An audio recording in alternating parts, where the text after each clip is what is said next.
Councillor Dixon, Councillor Dixon, Councillor Francis Genie, Councillor Chase, please sit down.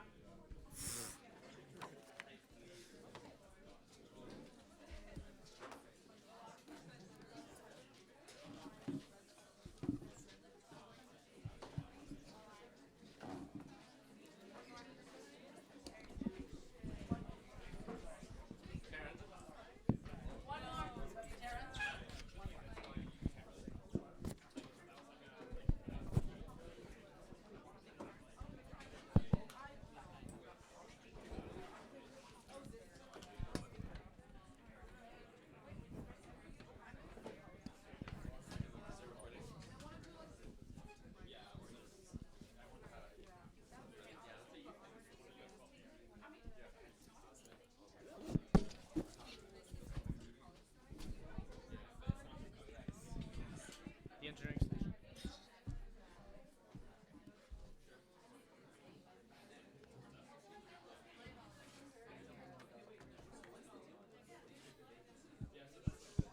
Oh, no switch.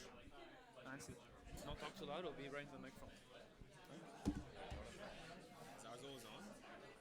Is it always on? Oh shit. Watch out what you whisper to me, I guess.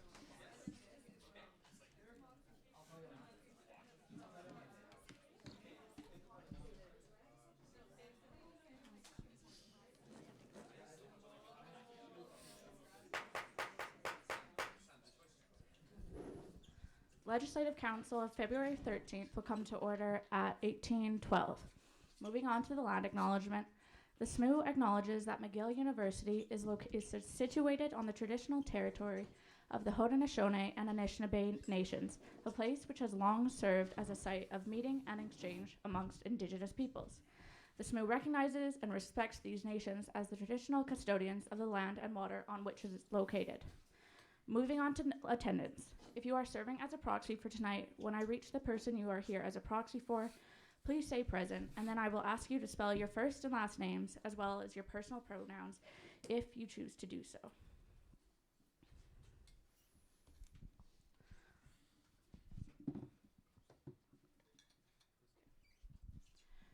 Councillor Chan, Arts.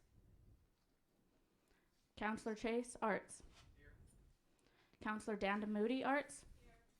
Councillor Dariani, Assent and Regrets. Councillor Francis Genie. Councillor Kirsch. Here. Clubs Representative Kay. Here. Clubs Representative Flaherty. Here. Dentist Representative Sabady. Education Representative Bullhose. Here. Engineering Representative Councillor Fucky. Here. Engineering Representative Marcoux. Present. Environment Representative Ramey. First Year Representative Doss. Here. Law Representative Mackey. Management Representative Eisner. Please spell your first and last name. Once you get it.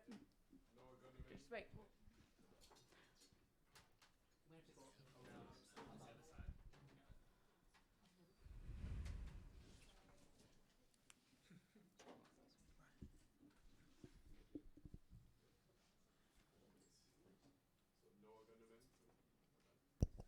NOAHGUNDERMANN. Thank you. Management Representative Gervey. Medicine Representative Dixon. Music Representative Platt. Nursing Representative Patzer, Assent Regrets. PTOT Representative Morgan. IRC Representative Freed. Science Representative Wu. Present. Science Representative Bukhar. Science Representative Wright. Senate Caucus Representative Lametti. Présent et votant. Senate Caucus Representative Garneau. Services Representative Noah Morali. Social work is vacant.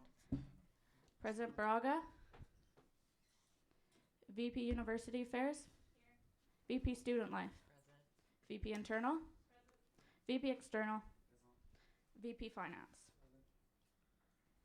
Moving on to the approval of minutes. The minutes have been distributed. Are there any changes or corrections to the minutes? Seeing no corrections, the minutes stand approved as distributed.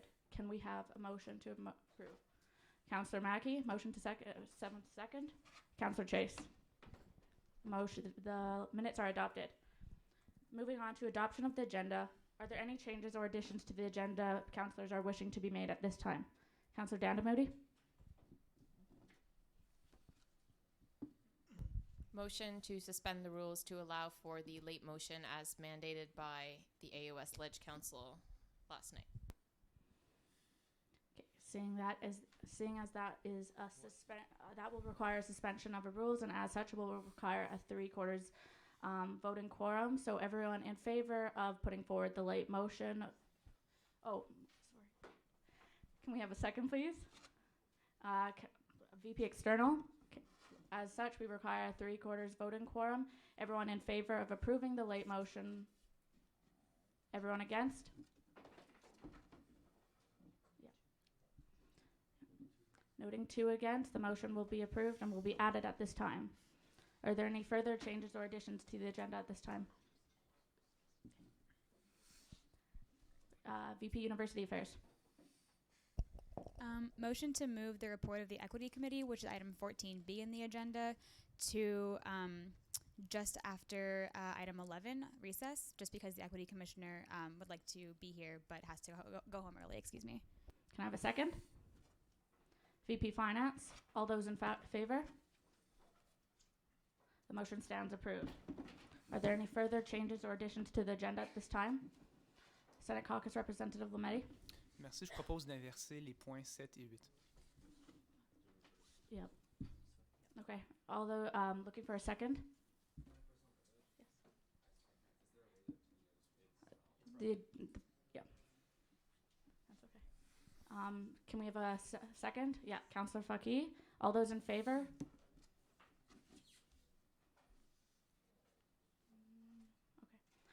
The motion stands approved. Are there any further corrections or changes to the agenda at this time? Seeing none, can I have a motion to adopt the agenda as amended? Councillor Kay, can I have a second? Councillor Butkar. All those in favor? The agenda is approved. Okay, moving on to the report of the steering committee, will be presenting Parliamentarian Wong will be presenting. Okay, good evening, everyone. I'm the parliamentarian, and here's the steering report. So everyone showed up for the meeting except Councillor Franceschini, not to call you out. There are no guest speakers. New motions. So we reviewed all the, new business, all the notices and motions that were brought in.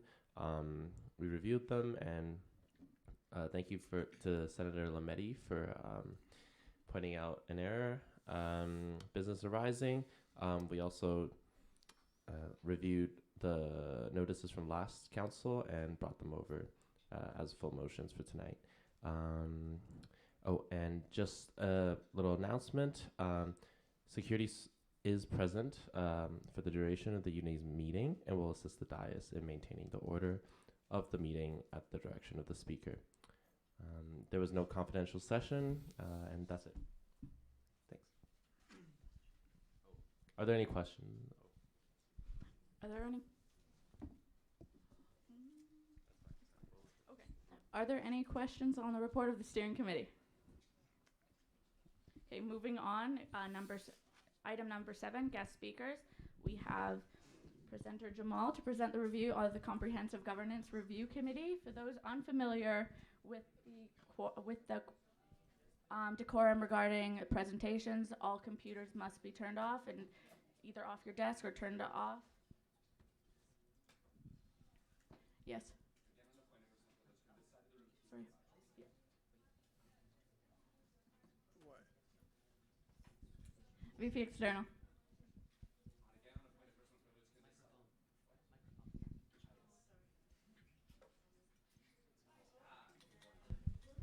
Again, on a point of personal privilege, may this side of the room keep their laptops open, as we otherwise won't be able to follow along with the report.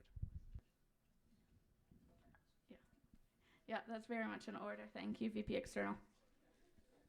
Point of personal privilege. Councillor Marcoux, yes. It's quite loud.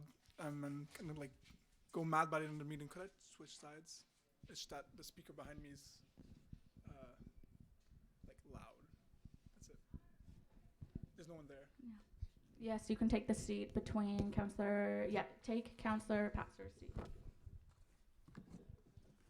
We'll note the arrival of Councillor Ramey at 18:20 p.m. Point of personal privilege. Yes, Councillor Fuggy? Can the entire room keep their laptops open to follow along with the report? Yes. Thank you.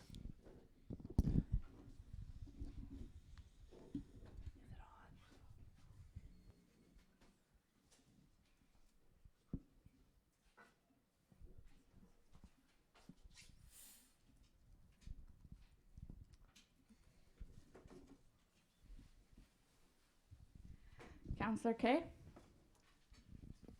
Point of personal privilege. Can we close the door, maybe? Yes. Okay, thanks.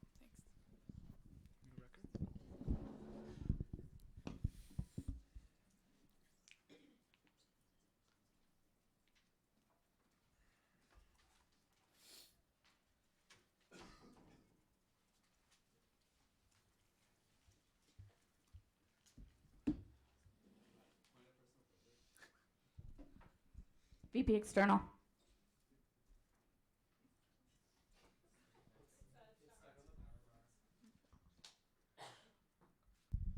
Again, on a point of personal privilege, if we close the door, does anyone mind if I open the window and or put on the air conditioning? Because it's going to be very warm on this side of the room. Yes, that's acceptable. Thank you.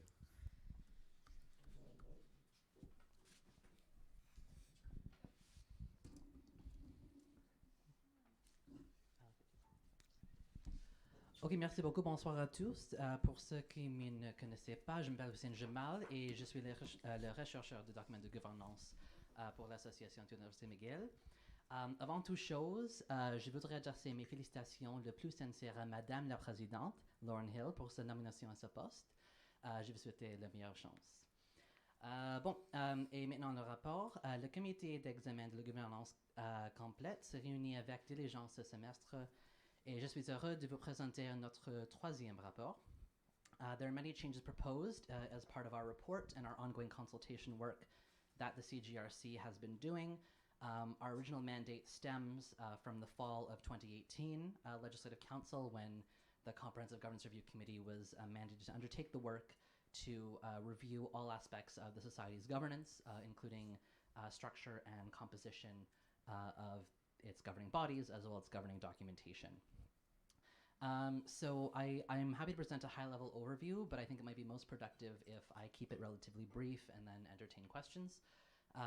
So with that, here is your flash update for those of you that didn't read the report. We are proposing the addition of 5 new seats to the Board of Directors, 2 alumni directors, 2 professional directors, and the General Manager as full voting seats. We are also proposing several changes on the terms of directors to stagger the start and end terms to ensure that there is a continuation of institutional knowledge maintained on the Board of Directors, given that it is the Society's highest governing body, as well as the one responsible for legal, financial, and operational affairs, as well as human resources. The maintenance of institutional knowledge and those individuals on the board with knowledge of the ongoing operations of the Society are incredibly important. And I suppose on top of that, that has been the guiding principle for CGRC in our work, is to ensure that the Board of Directors, now that we have concluded our work with Legislative Council, our attention being refocused on the Board of Directors, is how can we best retain institutional knowledge and memory for those members of the board, given that there is annual turnover for the officers on May 31st to June 1st, and then members at large on November 14th and 15th each year. And so we're proposing a staggering of the terms for members of the board, including the 5 new members that we're proposing to add. Pour favoriser la cohérence, nous proposons de supprimer les 4 sièges de conseil législatif au sein du conseil d'administration, car l'organe politique ne devrait normalement pas interagir avec l'organe opérationnel. That has been a guiding principle, and it has been present in our consultation work from 2018-19 through to this year in 2019-2020, that is an item of particular discord or a discordance rather, that doesn't necessarily aid the operational functioning of the board of directors. As a result, though, we are also proposing the addition of a joint legislative council board of directors session once per semester. That would be a way to increase communication and accountability and transparency, and it would be a way for you as members of legislative council to ask questions to the board of directors, as well as for the board of directors to better understand the work of legislative council, and perhaps some information sharing can occur there on how motions can impact the legal, financial, and operational longevity of the society. You'll also note towards the end of the report, there's a section titled Other Associated Changes, in keeping with the tradition of the second report. Those are some pretty minimal edits, but just take a lot of space. So specifically, since my departure from the role of Speaker of Council, the two roles have been amalgamated. So Speaker of Council is now Speaker of Council and the Board of Directors. That's been reflected on the HR side in the job description, and now we're just formalizing that in the governing documents. And then the second associated change is we are proposing that SSMU move away from Robert's Rules of Order. Given that it's a 300-page book and not very accessible to students and not designed for the student context, we are proposing to officially replace it with Code Véronneau, which is developed by a student at UQAM. It's about 10 to 12 pages, available in both English and French, fully authoritatively translated, and quite accessible, or much more accessible than Robert's Rules. That's the report. I'm happy to take questions if you have any, and also I look forward to seeing your proposed changes. Thank you. We will now enter question period. VP Finance. Thank you very much, Governing Documents Researcher. My question is that, was there ever a concern among the committee that putting the general manager on the board of directors creates a position with no direct oversight at any point in the society? So thank you for the question. That concern was raised in the committee's deliberations. We drew a parallel to the fact that officers are also afforded 4 seats on the board of directors, and yet they report to the board, and yet also have 4 voting seats on the board. Additionally, in instances where the board of directors has to consider some kind of action concerning the general manager, it's always the board's prerogative to ask the general manager to leave for the duration of that discussion and then to come back later, or to leave for the duration of that meeting. Senator Lametti. Thank you. So there are some dispositions in the Code Véronneau relating, for example, to recording of meetings and the right of members to object to recordings. So I was wondering if in the current framework of SSMU, there's a way to make sure that those rules are superseded so we don't have unfortunate, unexpected events happen. Yeah, so definitely. As you'll note, the SSMU currently has a policy on council transparency, which mandates full recording and live streaming of all meetings. That will continue, given that our plans and policies supersede the council standing rules and Code Véronneau in practice. Additionally, that can be written into the standing rules if you want greater clarity or specificity that recording of meetings will continue and live streaming meetings will indeed continue in accordance with the policy. Councillor Booker. Yeah, I just wanted to ask the rationale between adding in section 8.1, order of business, part F, report of the board of directors, the rationale behind adding that, because generally the discussions that happen at board don't really concern councillors and are more the operations side of the SSMU. Absolutely. So there has been an interest from individuals that were consulted of bringing the business of board into a more public forum, given that currently board of directors meetings happen in the SSMU boardroom that is inaccessible because if you don't have after hours access to the Brown building, you can't really get in. That doesn't really make it accessible for members of the student body to attend meetings of the board.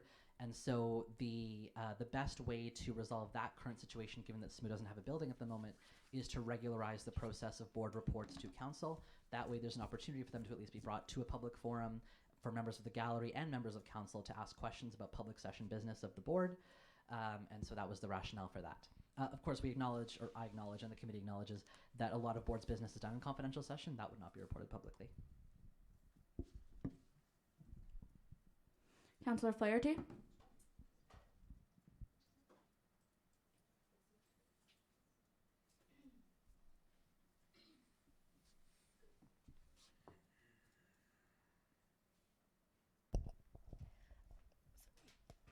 Thank you for the report. I think there's lots of great suggestions in here.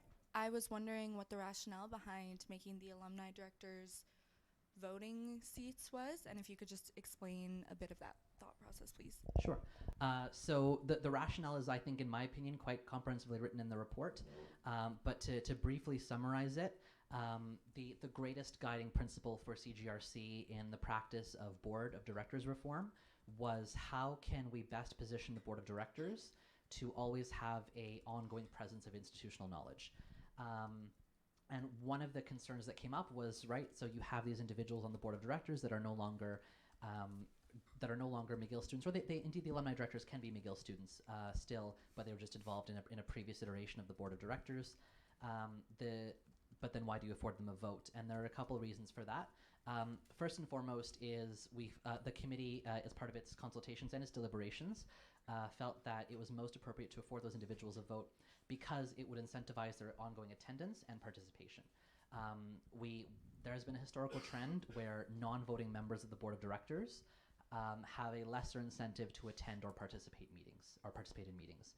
And so to ameliorate or attempt to counterbalance those concerns, the prevailing idea was to offer the alumni directors a voting seat on the board. I will note as well that the voting balance on the board is still 8-5 in favor of students.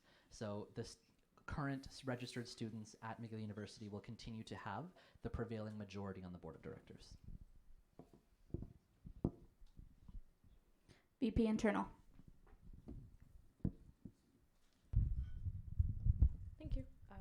There you go. Is there a clause to state that if someone is an alumni director, they apply specifically to fill the alumni director spot rather than just one of the member at large spots? Could you clarify the question? I don't understand. Okay. Rohan, right here, for example, Councillor Putkar is on the board of directors currently. Say next year, if he's at McGill and he chooses to apply for the board of directors for a spot, is he obligated to apply for the alumni spot, or can he apply through the member at large spot to get on that? Yeah. We've reached the 5-minute maximum on question period. Are there any motion to extend? Senator Lametti, motion to second. Senator Lametti, how long would you wish to extend I'd by? like to move to extend by 5 minutes. Okay, that's very much in order. Can we have a second? Councillor Putkar, all those in favor? Question period will be extended by another 5 minutes.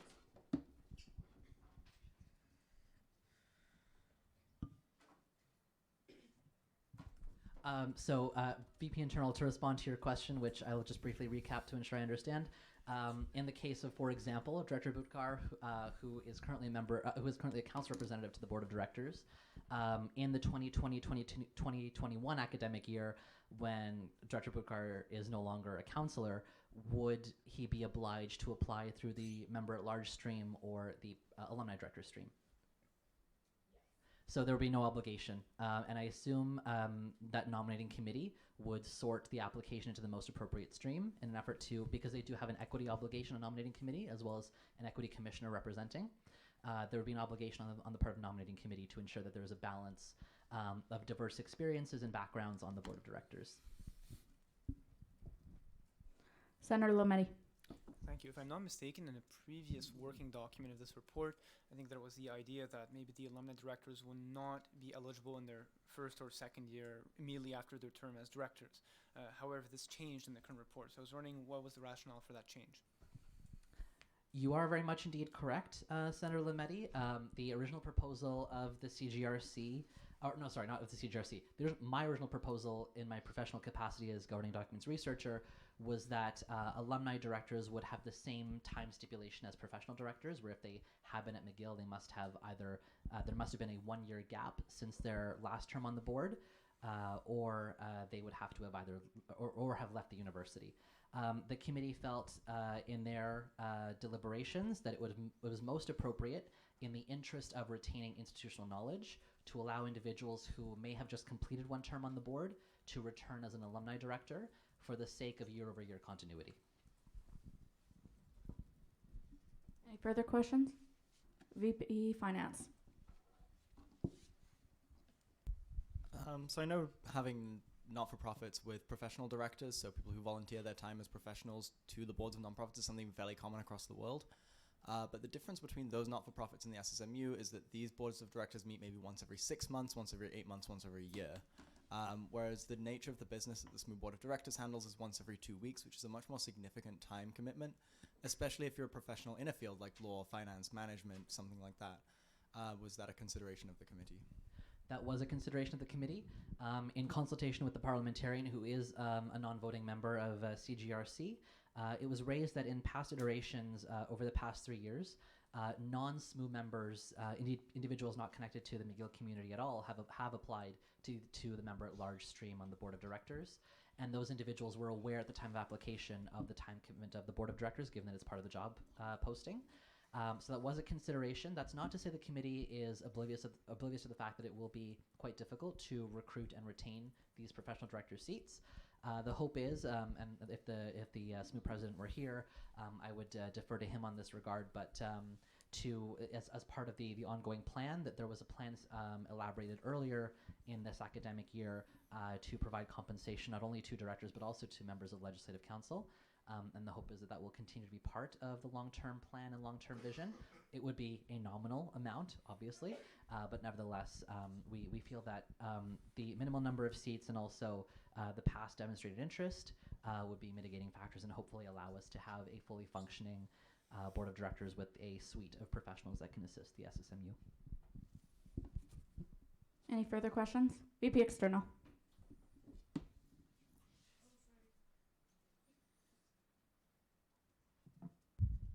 Yeah, so in the last, or actually on the last page of the report, it says that the desire of the CGRC is to send to referendum the report, or sorry, rather the outcomes of the report as a constitutional amendment.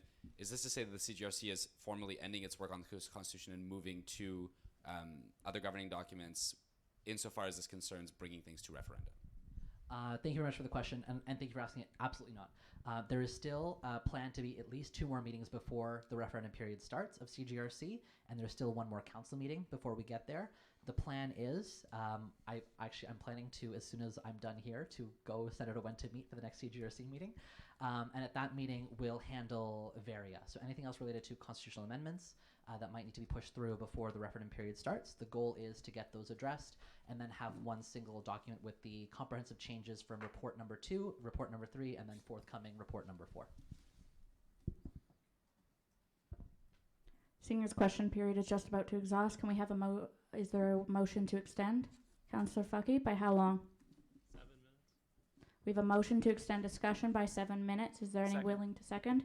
Senator Lametti, thank you. All those in favor? All those opposed?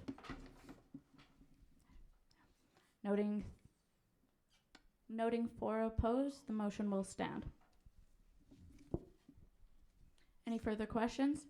Councillor Fucky. Thank you, Speaker. Thank you for presenting the report. I'd just like to know how will ratification work, because currently, in order to ratify the board of directors, you do it in November, I think. And 4 of those directors are already on the board 6 months before that ratification even takes place. So since this will be staggered even further, is there going to be individual ratification for each director and each time they get into the position? Thank you very much for the question. Yeah, so the plan very much is to have 2 sets of ratifications, because you have, and just bear with me here.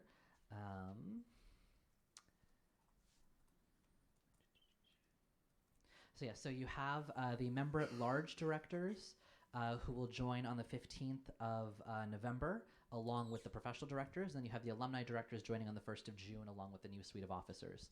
So it would be status quo on ratifications for the members-at-large and professional directors, and the alumni directors joining with the officers would be part of the winter referendum ballot to start on June 1st. Senator Lametti. Thank you. So in the current plan, the 8 positions guaranteed to current students would be 4 members at large and 4 members of the executive committee, if I recall correctly. So what was the thought process behind this balance? Why not, for example, 5 members at large and 3 executives? So the CGRC took a coherence building approach in its kind of analytical framework for how to best structure the board of directors, Given that officers have been approved to have their seats removed on Legislative Council in report number 2 of the CGRC, it was important to have those individuals that deal most with the day-to-day operations of the SSMU retain their votes on the board of directors, and so we're keeping the status quo and there was no interest in really reducing it further than that. Additionally, another goal, albeit small but still important, was to have an odd number of directors on the board. At present, we have 12, which is most unsatisfactory in the event of a tied vote. Even though a tied vote is technically considered a failed vote, the CGRC also wanted to move forward in the direction of having an odd number of directors, and by adding the general manager, that brings us to a nice odd 13. Additionally, so in addition to that, given that officers interact most with day-to-day operations, retaining their vote on the board of directors was seen as important, and having a balanced number of students from the general student body that may have prevailing interests and have ideally are able to execute their duties in accordance with their fiduciary obligations to the corporation, as well as the officers interacting most day-to-day, as well as the general manager and the alumni and professional for the retention of institutional knowledge. That kind of whole coherence building was thought to be the most productive composition for the board of directors. And I believe... We'll note the arrival of the SMU president at 1841. Also, just a note for counselors, I'd like to remind you that for those sitting in front of the live streams, that your computers are facing the live stream, and as such, the content that you are viewing on the computers can be viewed by viewers at home. Are there any further questions? Councillor Fucky? Thank you.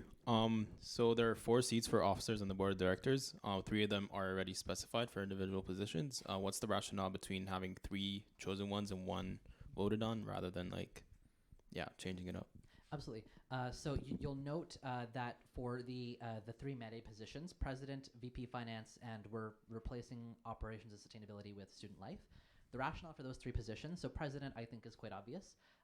Given that in most nonprofit structures that were analyzed by CGRC, it's most common to have the executive director as a voting member of the board of directors. In the context of the SSMU, the executive director responsibilities are split between the general manager and the president, and that's why we're affording both of those a voting seat on the board. Vice President Finance, I think, is also quite self-explanatory. In my experience chairing the board of directors, I can say that the VP Finance has had absolutely immeasurably helpful knowledge and information to share with other directors concerning the financial state of the society, and so that was important to retain. For the Vice President Student Life, given that the VP Student Life interacts with day-to-day dealings with clubs, services, independent student groups, and that continues to be the area of greatest liability for the SSMU from a legal and insurance perspective, that's why their input was deemed necessary on an ongoing basis. And then finally, given that we'd exhausted our list of what we called operationally essential officers on the board, we left the additional seat open to the determination of Legislative Council. Given that all directors must be Canadian citizens or permanent residents to comply with the RACJ regulations, as such, the decision to ensure that Council continues to have some autonomy and some say in the composition of the board was important to retain as well. Are there any further questions at this time? Senator Mehdi? Thank you. Is there currently any consideration given to, or was there any thought given into considering the status of students elected by members at large? For example, making sure that a certain number of students are in province or francophones or any other such consideration? So that did come up in the course of the consultations from, I believe, 1 or 2 individuals, representation on the board. There were a couple things to keep in mind. First and foremost, the board of directors is not meant to be a representative body, and it never will be. Given that, it is important to have a diverse composition on the board of directors, and the nominating committee, in working with the equity commissioner, has in place some compositions and some ways that have historically been in place of ensuring that individuals from minority and marginalized communities are encouraged to apply to be on the board of directors. So that work has been ongoing from nominating committee and will continue. Are there any further questions? Councillor Fucky? Thank you. So in the past, there have been frequent discussions about having individual ratification for individual directors, because currently you vote them for them as a block. Has that been considered by the CGRC? Seeing as the question period is about to be exhausted, can we have a motion to extend? Councillor Chase, for how long? That is Councillor Chase motions for a 5-minute extension. Can we have a second? Councillor Mackey. All those in favor? All those against? Noting 6 against, the motion is approved. Those with further questions? Councillor Fickey, would you mind actually, we have a recording section. Would you mind restating your question? So currently, to vote to ratify directors, they vote for them as a block. There have been frequent discussions, for example, from the previous president, to make them individual voting positions. Yeah, kind of. Yeah, so thank you for the question. That did come up at CGRC and was the topic of considerable discussion and debate. In being guided by the previous and standing decision of the Judicial Board, which says that a motion to divide the question on ratification of directors is generally unconstitutional and inadvisable, the CGRC opted not to move in that direction. Are there any further questions? Member of the gallery, please come up to the microphone. Please state your name and if your personal pronouns if you choose to do so.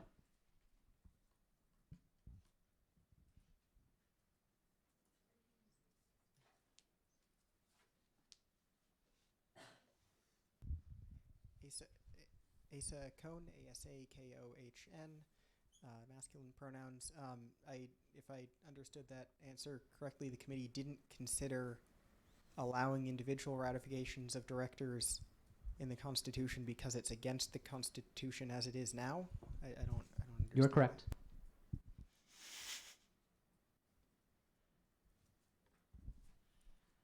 Are there any further questions? Seeing no further questions, we will move on to item number 8.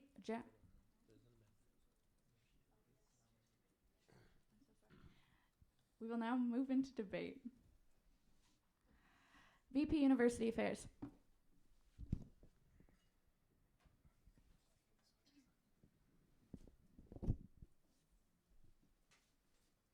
Thank you. So admittedly, I'm a little bit concerned about the proposal to add professional representatives onto the board of directors.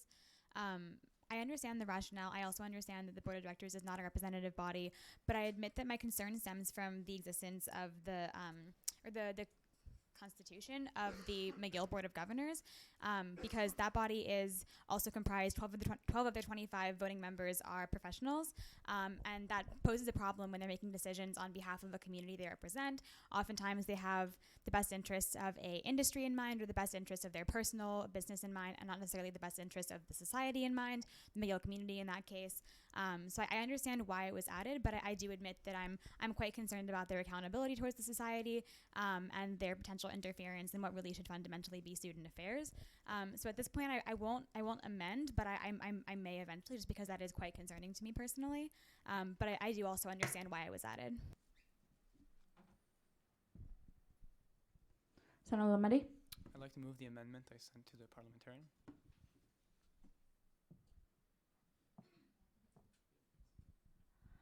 As amended, the amendment is what is highlighted above in orange.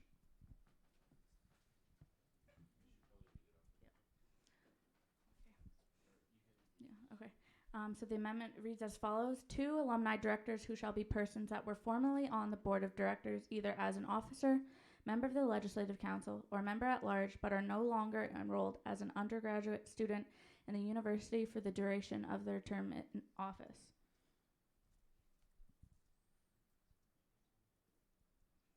Senator Lametti, would you like to motivate? Is there a second for this? VP External? No. Would you like to motivate? Yes, I would. So I'd like to revert this to the previous working document. Please speak closer into the microphone, please. I'd like to revert this section to a similar idea to what was in the previous working document.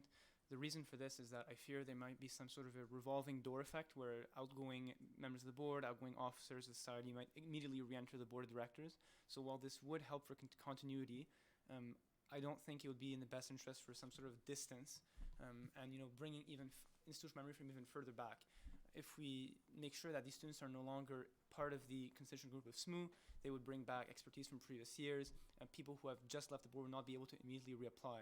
So I think it would, given there's just 2, they would not overpower the 8 current students on the board, but they would be able to, really, it adds a lot more plus value to this position than if people that just sat in the previous year continue that position. So I think it's better for the society's affairs if we go back to this reading.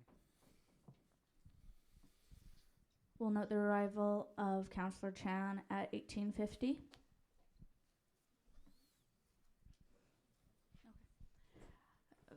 VP Internal. Point of personal privilege. May I temporarily leave the room? The temporary departure of VP Internal at 1850. VP External.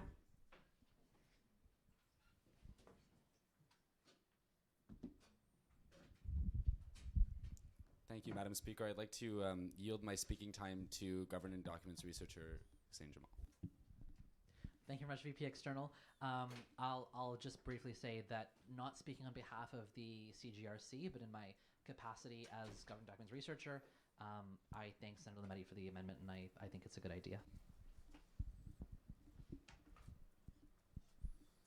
Okay, as such, we will now begin debate strictly on the amendment. All those wishing to debate on the amendment. SMU President. Thank you. So while we were talking about this specific clause in CGRC, it is a two-sided sword. On one hand, you have the possibility of, yes, a revolving door for executives and people currently on the board. On the other hand, you do have the continuity in terms of institutional knowledge and information that these specific officers and or directors have had while they're on this committee. I suppose this is a fair compromise. My main concerns just lies within that, but I suppose with the inclusion of the second year preferential term for the members at large, that would help with that continuity. Thank you. Councillor Doss.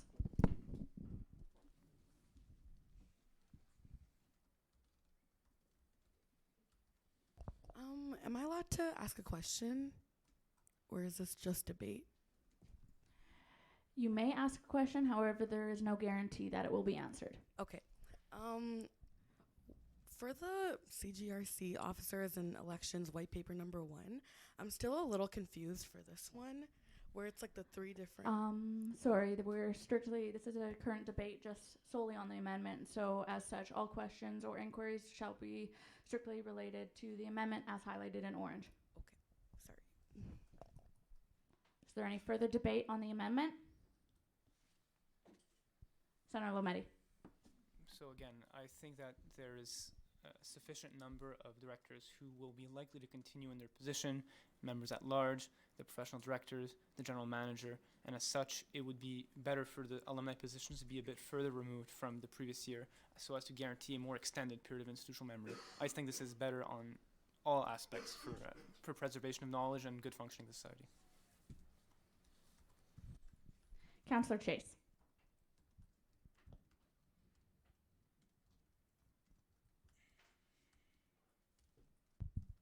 My only concern here is if there's if there's a director or a former director who then enrolls McGill to be a law student or a medicine student, so they will have more ability to represent the board.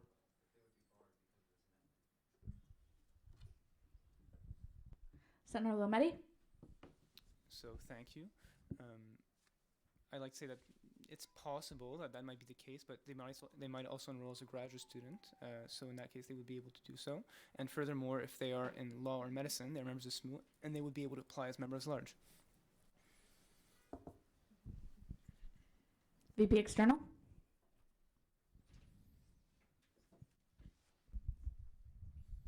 Yeah, my concern based on the current composition just relates to our ability to make quorum. Like, I'm not terribly confident with this amendment, and also just with the sheer existence of professional directors, that we would even be able to get a majority of voting members to show up to every meeting. So I was wondering if the CGRC had considered that point, if Senator Mehdi wanted to comment on it as well, and general thoughts about our ability to recruit directors, which is already a fairly difficult process. Okay, just to know, I think we may be over capacity.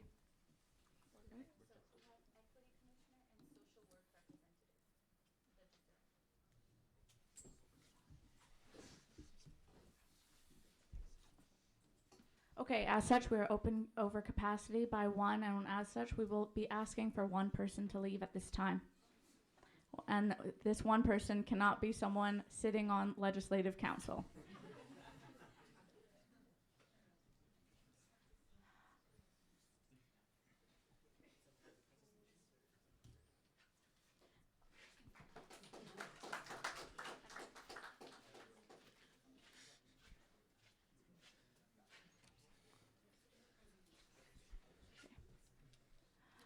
As well, we will note the return of VP internal at 1856. We will also note the arrival of the social work representative. When you have an opportunity, can you please, with the microphone, state your name, your faculty, and your personal pronouns if you choose to do so. Yeah, hi guys, so my name is Sean Watson. Can you spell it out? SHAUN WATSON. I'm from the School of Social Work. What was the last question? Sorry. Oh, my pronouns, he, him. Thanks. Returning to debate, is there anyone else who wishes to speak on the debate on the amendment? With that, Councillor Butkar.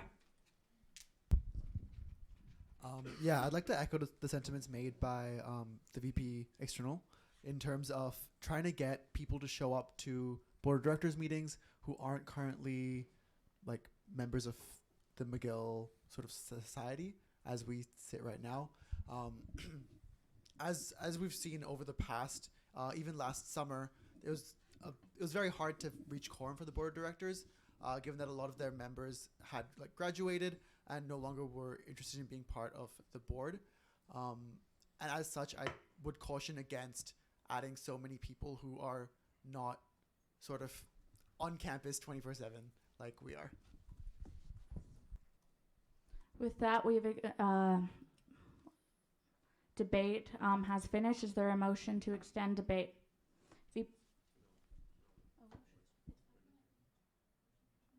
Never mind, I take that back. I'm so sorry. Anyone wishing to speak further on the debate? VP Internal.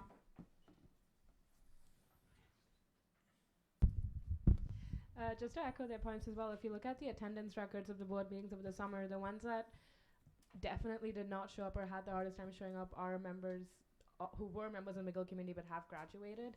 It's just very hard for them to have a sense of, what's the word I'm looking for? Not like something to do with loyalty to the McGill community if they're not specifically on campus all the time. I yield my time to the speaker. Okay, never mind. Sorry, to the CGRC. Councillor Chase.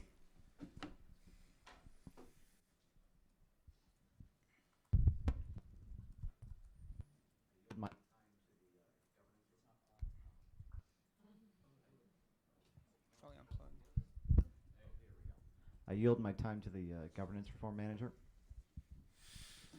Governing documents researcher, thank you.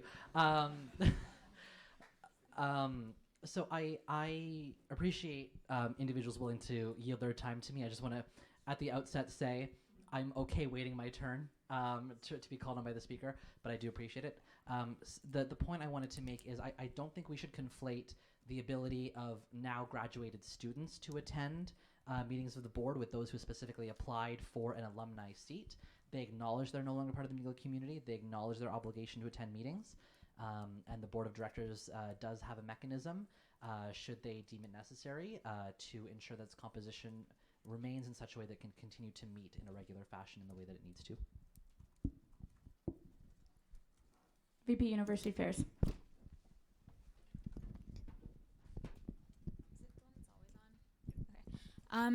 Oh God, that's loud. Sorry. I mean, I guess to put it bluntly, I don't think that we should be changing our our governing body structure to incentivize people to attend. I think if they apply, they should attend and they should want to attend. I think it's unfortunate that people apply and don't attend, but I don't think it's our job to incentivize them to do so.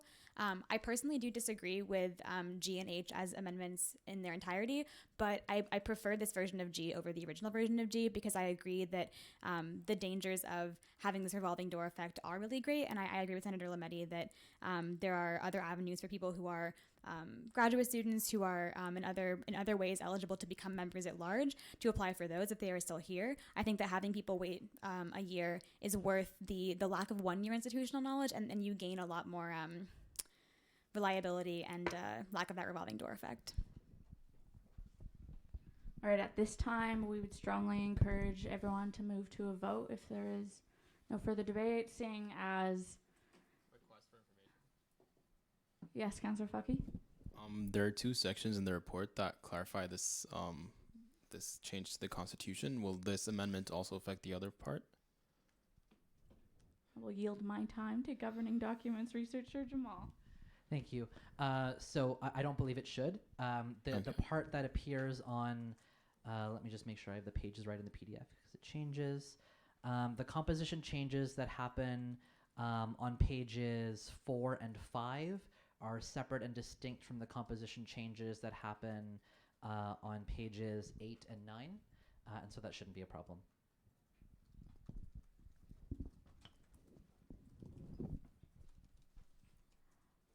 Is there any other people wishing to speak on the debate on the amendment?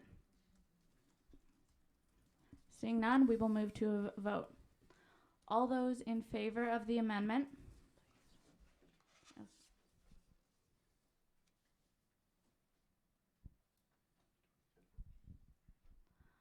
All those opposed, please raise your placards. All those abstaining? Noting 1, the amendment has passed. Returning to debate on the main motion, VP Finance. I have an amendment as well. I'm sorry. I move to strike item F.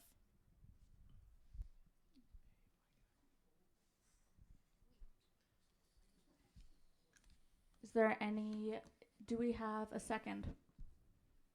VP University Affairs. VP Finance, would you like to motivate? Yes. So in our current constitution, the general manager is already an ex officio and non-voting member of the board. To give them a vote on the board creates a power dynamic between the general manager and the rest of the permanent staff. It allows them to override our HR staff. There is a reason that the general manager doesn't have a vote on the board. I can also speak from experience that you do not need a vote on the board to give information and impact the decision making of the board to be able to provide that input and insight. It creates a really difficult power dynamic in the office, especially between adult staff and student staff. It's not that we're not adults, but professional staff and student staff. This would be a step in the wrong direction. Thank you. Returning to debate on the amendment, those wishing to speak. VP External.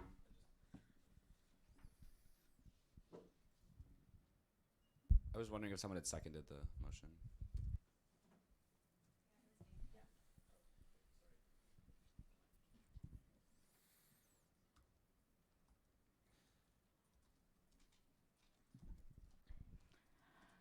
Those wishing to intervene on the debate of the amendment. SMU President. I have a general question perhaps for the governing documents researcher. If this section were to be struck, is the status quo that the GM would remain as a non-voting member?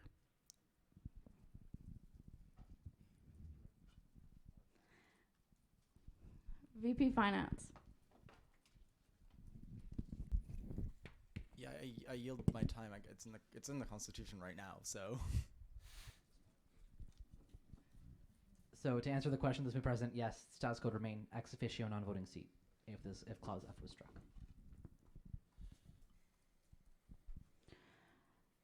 Councillor Morali. I'll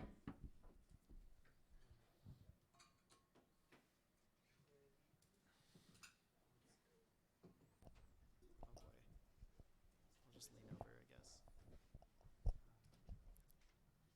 I'd just like to echo the sentiments of the VP Finance by saying that, as was mentioned earlier, in similar formatted societies, the executive director has a seat on the board, but in the SSMU, the duties of the executive director are split between the president and the general manager.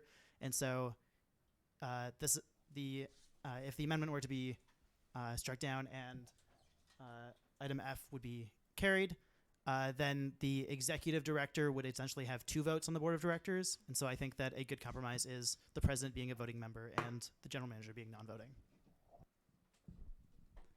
Thank you. Are there any other individuals wishing to intervene on the debate to amend? Senator Lametti. I'd like to sub-amend by increasing the number of members at large by 1. Can we have a second?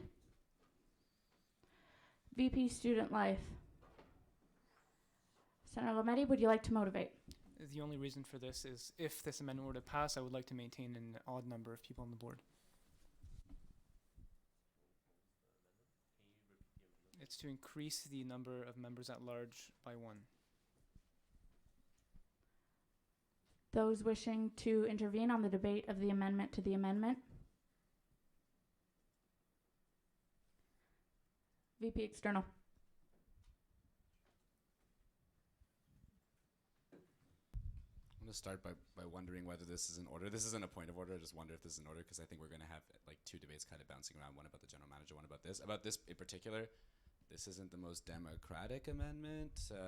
There's already some significant problems with the way of nominating members at large. They're kind of just chosen. Like, sure, nominating committee has an application process, and that's fine. But then, like, how do the nominating committee people get chosen? They're just the non-counselor and non-director people on the board of directors. So it's sort of a strange perpetuation of people who are randomly nominated to the board of directors. And I would encourage us looking other places in terms of getting an odd seat, maybe taking a member at large away, maybe increasing a professional director or something. Thank you, VP External. Senator Lametti. I don't see how it would change the composition significantly to add a member at large. The board of directors is already under review by the General Assembly. The job of the board of directors is to make sure the society is complying with its legal and other obligations. So I don't think it's necessary to make sure that members are all elected members of SMU. In fact, I think it's better if they are not. So in this case, if the general manager were to be removed, I think the best person to add would be an extra member at large. Is there anyone else wishing to intervene on the amendment to the amendment? Councillor Fucky. I'd like to ask the Senate caucus representative. Okay, wait, let me rephrase that. Are we going to change that also in the second part? Because this clarifies that it should be a member at large rather than just one of the alumni directors or professional directors. Does that make sense? Can you repeat, sorry?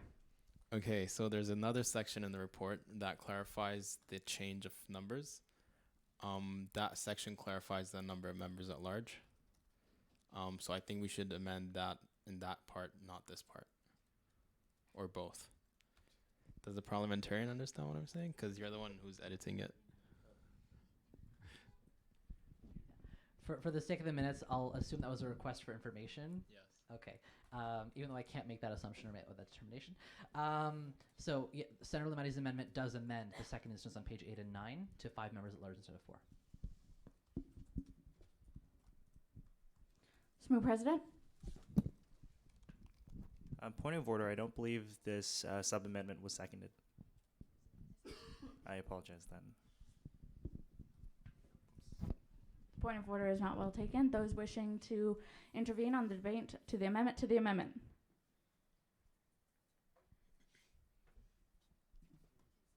Councillor Fucky. I give my time to the governing documents researcher. Thank you very much, Councillor. So supportive of this change. If it's the will of council to not have the general manager on the board of directors, so be it.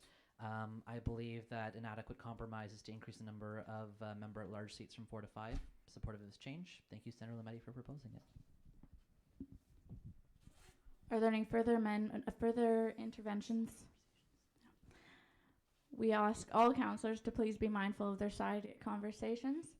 Are there any further interventions on the debate to the amendment to the amendment.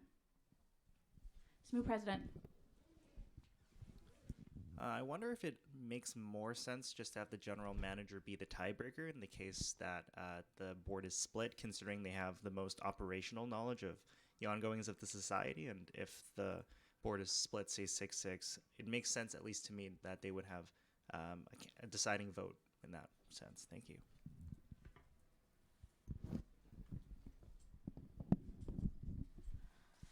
Councillor Bookhtar.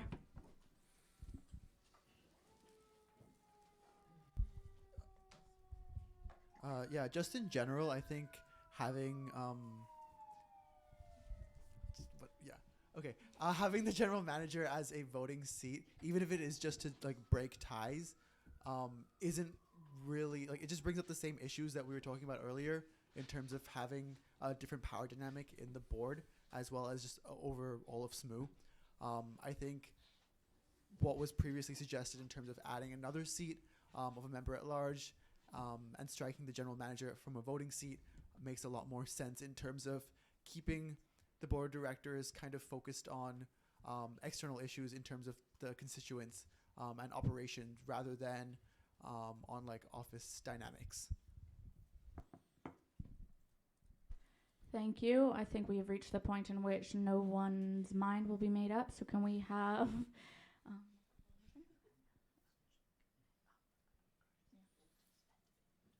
I would encourage us to end debate and move to a vote. This is motioned by Councillor Mackey. Can we have a second? Councillor Wu. Okay.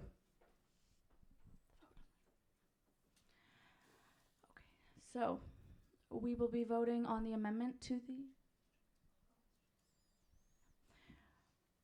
Can we have those in favor of calling the question, please raise their placards?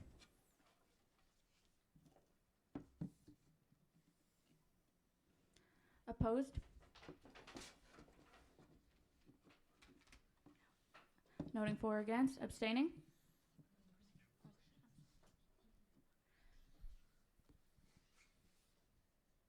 The question has been called. The question is on the amendment to the amendment. All those in favor, please raise your placards.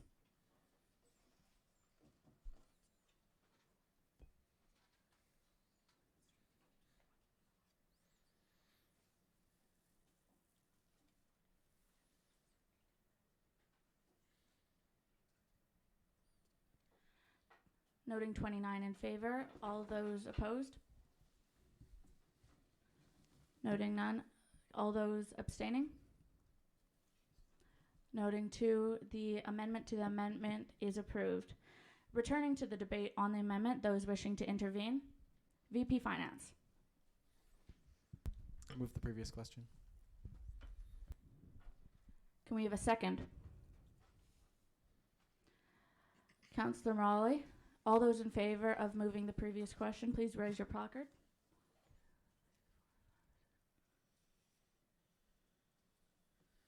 The question has been called. Oh. Sorry. Can all those opposed please raise your placard? The question has been called. All those... The question is on the amendment. All those in favor, please raise your placards.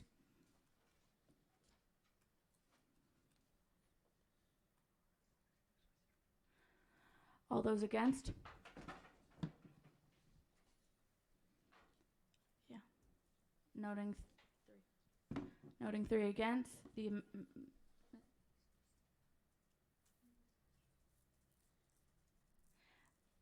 All those abstaining? Noting that 1 abstaining, the amendment has been approved. Return to VP University Affairs.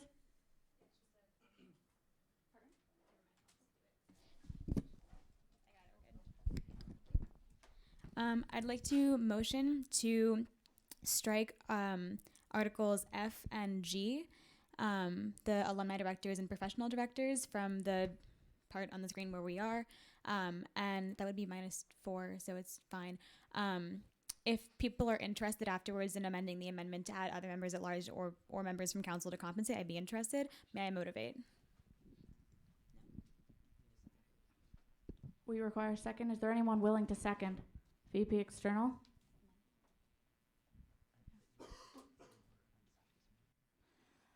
That is not an order, as amendments have to be put forward in writing. Yes.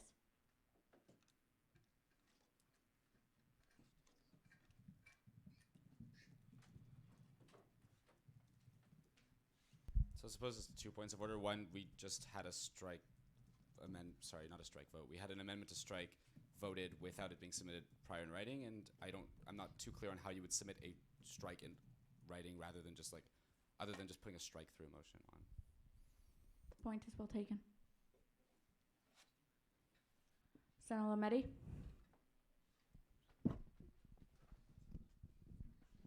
So as a point of order, I think that striking out point F should be deemed out of order, as this assembly has already voted to adopt that specific modification to the motion, and so I think that it would have to reconsider the question to remove it. I think it would be considering the same question twice. However, to strike point G, I think is appropriate. That is very much in order, and the point is well taken. VP University Affairs, your amendment is to strike G with VP External seconding. You may now motivate. Could I have a point of order first? I guess could I? Never mind. Okay, I'll motivate.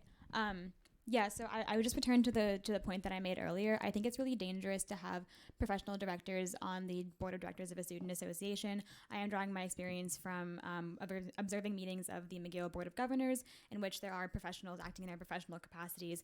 I realize that the board of directors is not representative of students directly, but they deal with very student affairs minded issues. We've had really heated conversations there about discussions on student affairs, and I personally would not feel comfortable having a lawyer or a businessman telling me what's best for the liability of our society with regards to student issues. I also think that this does not at all it doesn't at all block the board's prerogative to consult people from these fields if they so choose, but I don't think it's relevant to have these people attending every single meeting, even if they have been members of SSMU in the past, even if they have some association to the community. The board can consult people from these avenues without having them be full voting members of the society, which I think is really dangerous to start doing. Those willing to debate on the amendment? Senator Lametti.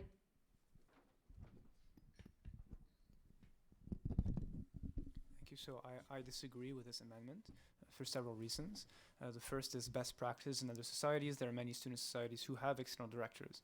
The second reason is because the balance between student members and professional members would be significantly tilted in favor of students. So that I don't think there is a risk of the professional directors swaying decisions of society against the students' wishes. The reason why I think it's better to have these professional directors as member of the board rather than as external consultants is twofold. First of all, they would be privy to confidential business of the society, and they would be able to take part in those decisions.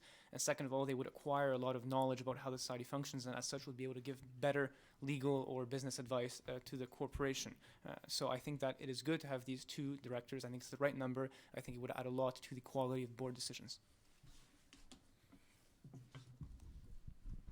Thank you. Councillor Dixon.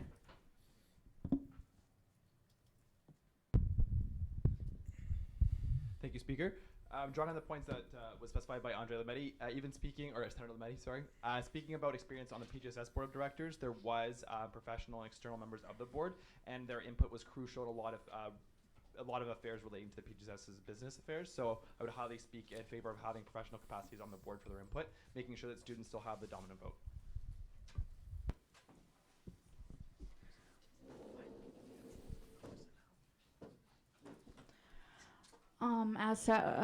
We'll first note the arrival of Councillor Morgan at 1919. As such, we are over capacity by one, and we ask another member of the gallery to please leave at this time.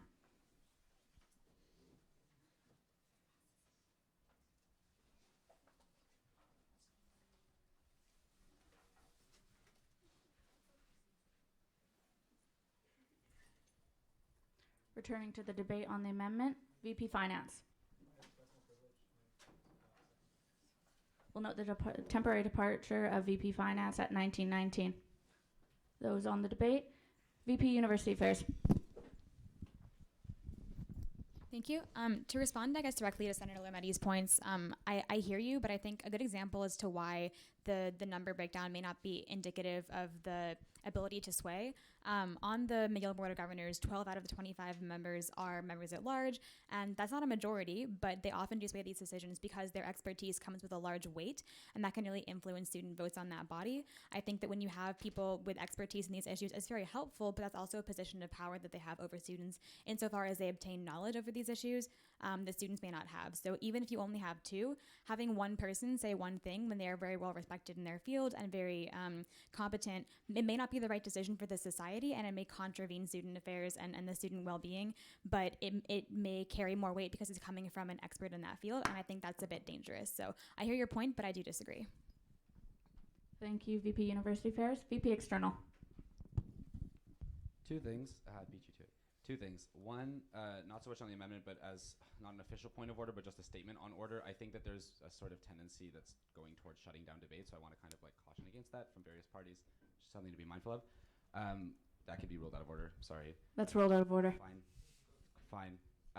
On the amendment proposed, like the professional directors could apply under the alumni director thing, and likely nominating committee would be tasked with soliciting alumni directors who have professional expertise. Something right off the bat. Lev Buckman, Max Silverman, two pretty decent people who could be on the board of directors, and you would satisfy both requirements without having to introduce a huge number of external votes, while still satisfying the sentiments of perhaps the sentiments of Councillor Dixon. Like I imagine nominating committee will be given some guidelines with regards to soliciting these directors anyway. Thank you, Councillor Chase. I think one issue we're going to have is that a lot of McGill students are not from Quebec, and that there's a good chance that when they graduate for alumni directors, that they won't be living in Montreal and be able to easily access meetings.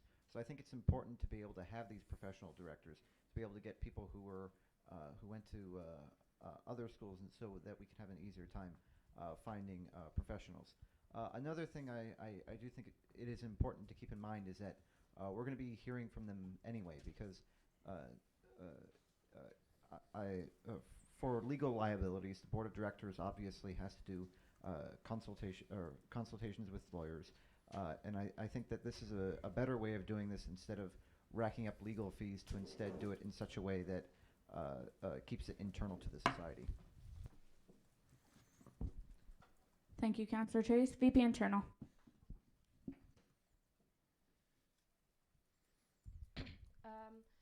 This is sorry. Talk to the VP External's point. Nomcom already does not have enough people applying to fill the seats that we have. Having more specifications, such as insisting that one, they are an alumni director, and B, they have professional experience, might further limit that pool and just make it harder for us to get directors as is. And the second thing is that I do agree with Lameti, that with Senator Lameti, that there's a difference between being able to consult professionals on what we're discussing at board and having them in confidential meetings, because if any of you've attended a board of directors session, you know that there's very little we do in public session. Most of it is confidential, and yeah, that's my point. Thank you, Councillor Kay. I'd like to yield my speaking time to the governance documents researcher. Thank you, Councillor Kay. So I'll, again, not speaking on behalf of the committee, speaking in my professional capacity, strongly opposed to this amendment. The rationale for having professional directors was because it is unreasonable to expect that students know, that all students know how to handle complex legal matters, operational matters, financial matters, building matters that come up that the board of directors tends to deal with on a regular basis. And so in building institutional capacity, it's important for those two professional directors to be able to be there so they can share their knowledge with other directors. I understand there are concerns about the board could just go off and consult with its legal counsel, et cetera, et cetera. That does cost money. And though these directors, these professional directors could not be the society's council of record. They could still provide very helpful insight and expertise to the board of directors. Additionally, in my capacity as speaker for PGSS, echoing Councillor Dixon, the professional directors are essential to have on the board of directors. Thank you. VP Finance. Yes, I don't think this discussion should be framed in the context of how much it costs for outside counsel. Even with professional directors, probably the society's need for outside counsel wouldn't change that much. This should be very much focused on, and the reason being is that your professional directors cannot provide legal opinions. They cannot provide that kind of impartial counsel. They have a conflict by definition, so they wouldn't be able to advise you on certain matters. This should be completely constrained to the debate on, is having a professional director on the board worth their advice in meetings so that, like, with day-to-day operations. Yeah, just to frame it there, the money shouldn't be an issue. Thank you. Councillor Chan. Yeah, we're live. All right. I'm also opposed to this amendment. I can speak to my experience on the board, and I think that even if they can't provide formal legal counsel, being someone who's not a law student and not familiar with that whole realm of expertise, I really would value having even more informal input, because we've had decisions, and obviously I can't speak too much in depth about it, where this may or may not have come up, and I know I would have appreciated having a professional director on the board. So that is why I'll be voting no to this amendment.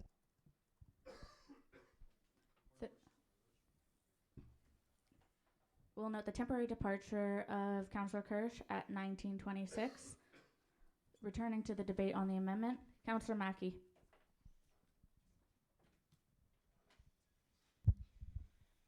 So I went to a board of directors meeting once, and I noticed that there was like quite a bit of discussion of people saying that they needed to consider the legal repercussions, but then they didn't know what they were. So I think that it's like it would actually be quite helpful to have the professionals, but I'm not too sure if they should be voting or not. But I do think that having their opinion could maybe like enrich the discussion and really give that operational sense of knowing what the different repercussions are for the society. Thank you. VP External. So I think there's a danger to talking about having legal consultants in the way that we're talking about it right now. Like a law firm has to be at arm's reach and can't actually offer legal opinions if they're part of the board of directors. Like you can't be offering legal counsel to your own board if you sit on that board, or if you can, that's like really bad practice. And again, I would reiterate that like if you do combine the sections on alumni directors and professional directors, you can solicit professional alumni directors. It wouldn't be the case, as the VP Internal perhaps alluded to, that you require NomCom to nominating committee, to absolutely do that. But it's a general guidance, so perhaps that assuages the fear of the Vice President Internal slightly. Yeah, like if you're looking for an alumni, you want one who knows what they're talking about. Like, I think that this is sort of redundant as an additional 2-member thing. Thank you. Senator Lametti. So in direct response to that point, I think that the expertise we're trying to draw upon is different in the alumni directors and in the professional directors. The alumni are specifically being sought out for their knowledge of the society, and the professional directors are being sought out because of their knowledge in a specific field that's relevant to governance. So I do think it's quite pertinent to have them as 2 separate positions because they serve 2 different purposes. Now, is it the case that the professional directors might also be alumni? Probably, because they'd probably even be more interested in contributing. But I still think that from a governance perspective, it's better to keep these 2 separate because they truly are 2 different types of positions. Thank you. Are there any others wishing to intervene on the debate to amend? VP University Affairs. Point of order, can I amend my amendment?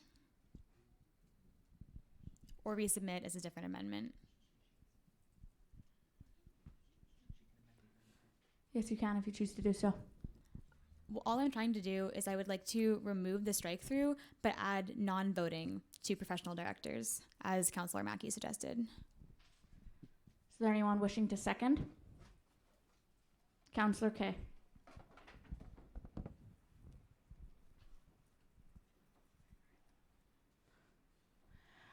Those wishing to debate on the amendment to the amendment?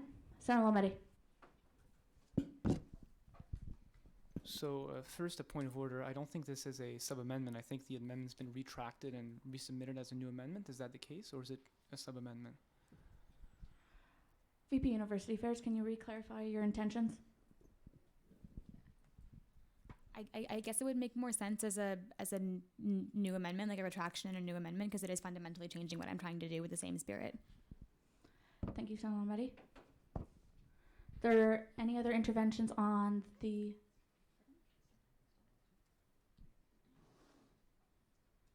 Senator Meddy? So now that we've established that the presence of professional directors is good, I think that it is now time to establish why they should be voting, and the reason is simple. It's for recruitment, because as it's already been alluded to, it may be difficult finding two professionals willing to give a significant portion of their time every 2 weeks to sit on the board. And to do so, I think it would be good for them to be full members of the board, to show that we truly value their expertise by giving them a voting seat. And again, this is not the McGill Board of Governors where it's 12 out of 25, it's 2 on 13. There is a significant numerical difference. So I think that it is justified to give them voting seats. Thank you. VP External. I don't remember us establishing that having professional directors is good. I think that one person voiced their opinion. I don't know that that's the entire will of council. Again, I think in theory it makes sense to separate these two. I think within the Montreal context, within the McGill context, we have alumni directors who are professionals, who have heavy involvement with SSMU, and who would be desirable to have on our board. This like is just a factual iteration of a way to that sentence structure was garbage, to limit the amount of external influence while still having the sort of professional direction that is desired. Thank you, VP External. VP University Affairs. First, I would agree that this does not mean that I establish the professional directors are good. It just means I would like them to be non-voting. I would also like to now yield the rest of my time to the governing documents researcher. Thank you very much, VP University Affairs. Unsurprisingly, I'm going to speak in opposition to the amendment. Again, in my professional capacity, not speaking on behalf of the committee, which I'm going to keep repeating every time. The concern with having the non-voting professional directors, as kind of has been elaborated by Senator Lametti, to compound with that, I think it's important to note that these individuals do bring a considerable amount of expertise, and yes, there is a concern that it could sway the board of directors, but generally, given that the board of directors is not a representative body, it is not meant to be a representative body, it must hold the interests of SMU, the corporation, first and foremost. Individuals that can help directors better do that, in my opinion, in my professional opinion, ought to have the right to vote in order to help facilitate that kind of environment and that at the board of directors level. We'll note the return of Councillor Kirsch at 1932. Those wishing to intervene on the debate to amend. VP University Affairs. Okay, sorry. So just to make it quick, where I'm going with this, I think the idea is scary. Things that I'm open to, either striking the whole thing, making them non-voting, or reducing it to one. I think that whichever one we take would be amenable to me. Again, I fully understand the rationale behind adding them, but what does scare me is people who have significant expertise in their field, even if it is just 2. I think, to Senator Lametti's point, you're right, it's not 12, but among the Board of Governors at McGill University, those people are around the same age, they're around the same level of established in their field. The power dynamic is not as prevalent there, but we're students, and we're adults, but we're students. And these people would be professionals in their field, potentially mid-30s, potentially early 40s, and having just 2 in a body of a lot more people has a significant power dynamic. So things that I would be open to include reducing it to 1 so there's less power dynamic there, or less people holding that level of power with that dynamic, making them non-voting, or striking it through, because frankly this does scare me. I understand that this knowledge is necessary, but 2 seems unnecessary, and voting powers seem unnecessary. Never mind. Thank you. Councillor Chase.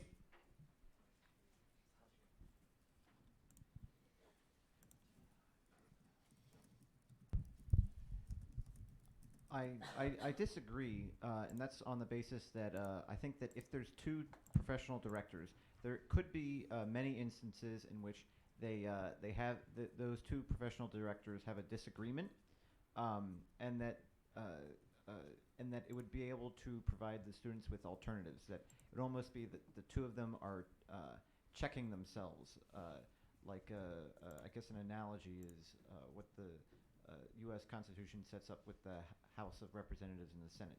That you could have 2 different opinions, and then the board of directors could use those 2 different opinions. You don't want to have one person have the a monopoly upon the professional opinion.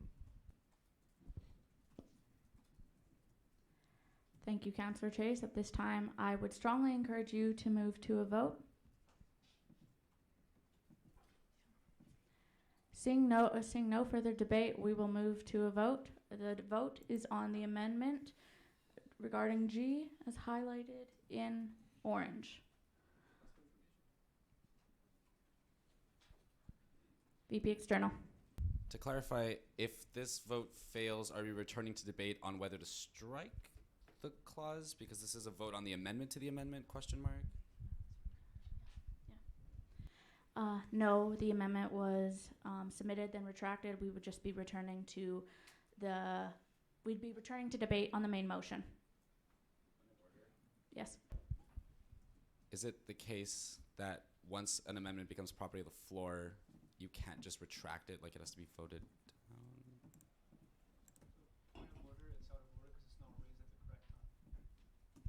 That is very much in order. Thank you, Senator Mehdi.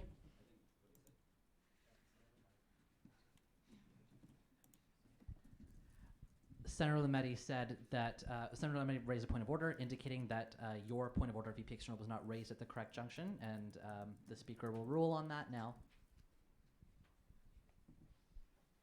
Point of order is well taken. Again, we will move to a vote on the amendment as highlighted in orange. All those in favor of the amendment in orange, please raise your placards.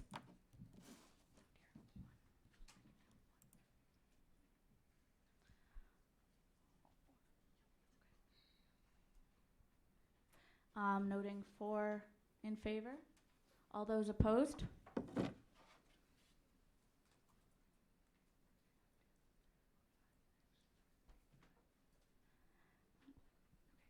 Noting 10 opposed.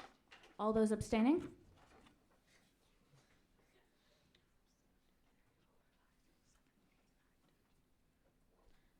N- 15 abstaining. Noting 4 in favor, 10 opposed, and 15 abstaining. The amendment fails. We're moving to debate on the main motion. Those wishing to speak on the main motion.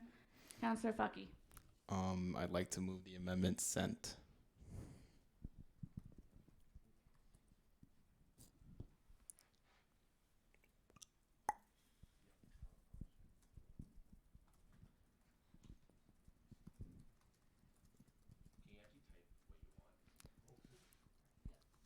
It's a PDF. Okay. Could I have temporary leave? We'll note the temporary departure of Senator Lametti at 19:37 p.m. VP External? We'll note the temporary departure of VP External at 19:37 p.m. SMU President?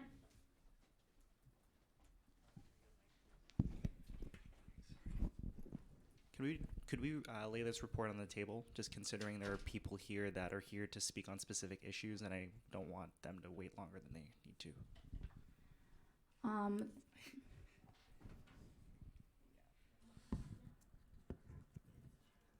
I will recognize governance documents researcher Jamal. I'm not a member of the dais, and I was planning to go home at 8 o'clock. I realize. I apologize. Let me retract that. I just remembered as I was saying it. All those wishing to debate on the main motion? Councillor Fucky?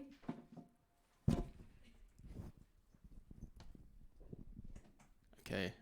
Just as to let you guys know, I believe Director Rubinock proposed having alumni directors. I don't know if you want to like fact check me on that, but he used the EUS as an example, which is my constituency, and we do have only 2 alumni directors out of 16. I believe we should have alumni directors, preferably professional, but I also don't think that they should be that high number, since they should still be around like student life and have to understand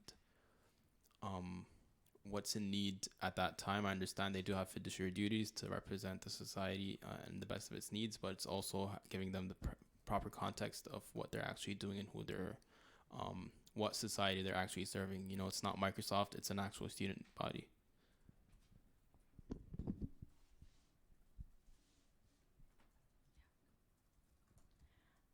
wishing to debate on the main motion?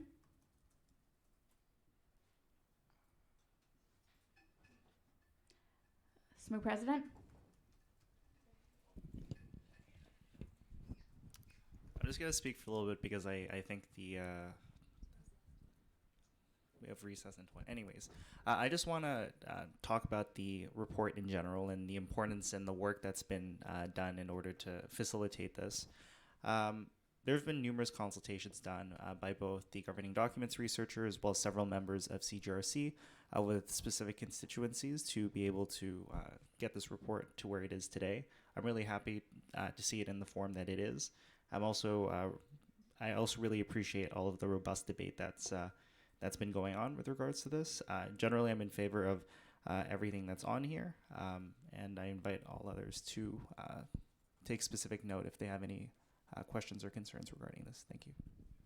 I will now recognize governing documents researcher Jamal. In continuing the trend of stalling for time while Councillor Faki types up his amendment, I'll also intervene in debate briefly just to say the process of consultations for CGRC have been ongoing over the last 2 academic years. There was basically a week and a half of public consultations. There were numerous comments submitted by email and electronically. There were those members that took the time to come to meetings of CGRC and provide their input, which has been greatly appreciated. Through the entire process of consultation and of writing and rewriting this report, it was the recommendation not only of the committee, but of the overwhelming majority of those that came to the public consultations that 2 alumni directors, 2 professional directors would best help meet the need of retention and maintenance of institutional knowledge within the board of directors as a structure and as a body. And so that's why the report is presented to you in the form that it is. Thank you. Thank you. Are there any further individuals wishing? VP University Affairs. I don't know how to do this in the rules, but like, can we present the equity committee report while he's typing and then come back to this? I don't know if that's possible. Like motion to lay on the table. Yeah. That is a motion to lay on the table. May we have a second?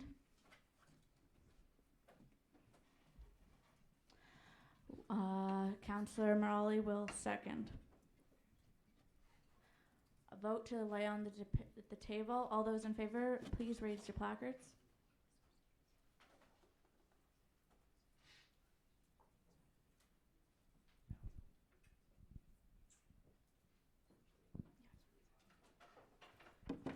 All those against, please raise your placards.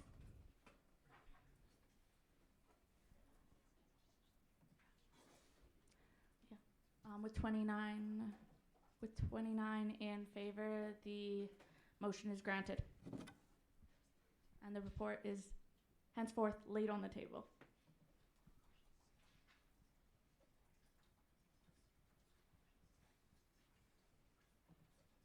Can we have a motion to suspend the rules to move the equity report up? This is motion by Councillor Chase. May we have a second? Yeah, VP Finance. Can we have a vote to suspend the rules? All those in favor of suspending the rules, please raise your placards.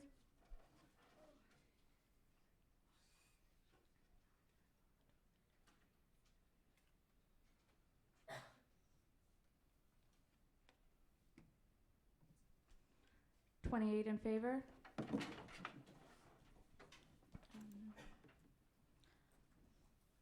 All those against, please raise your placards. The motion to suspend the rules has been adopted. We will now move on to the report of the Equity Commissioner.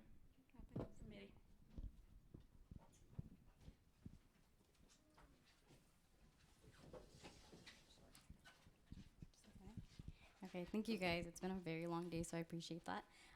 So I'm the Equity Commissioner this year, and I will talk a little bit about how our leadership has changed, like with regards to the Equity Committee throughout the year, with regards to several unforeseen circumstances. So a lot of this is going to be read. I apologize for that. I wrote this like at 1 a.m. last night. I sincerely apologize. Also, there are spelling errors in there. As I said, I wrote this at 1 a.m., so I apologize. Okay, so overview. The mandate of the SMU Equity Committee is to confront historical and current inequities at McGill through active engagement and public education in agreement with the Student Society of McGill University's relevant policies. So this is predominantly, we work with the equity policy and ensuring a lot of what we do falls within, the mandate of the equity policy. But we do consult other policies as well, including the accessibility policy. With regards to membership, with regards to recruitment of membership at large, this was something that began in September. We did not submit a report in the fall term, so I'm just going to briefly go over that. Recruitment ran from September 15th to December 24th. We received, I don't remember the total number of applications we received, but essentially we selected a total of 9 of the applicants, but we only received a response from 8 of the applicants. We did not receive a counselor to sit on the committee. We are still open to receiving one. I know it's quite late in the year, but we have lost other members, so here's your chance. Listed there, I'm not going to read their names, but listed there are the members at large that we have. With regards to membership, we do have, as I mentioned, 2 members who could not stay on during the winter semester. With regards to leadership, so there was myself and Alana Burton who was sitting as equity as equity commissioner. Alana was unfortunately not able to continue in her role during the fall term due to, again, unforeseen circumstances. A hiring process began in January, and Amandri Dahandiake, I can't pronounce the last name, I apologize.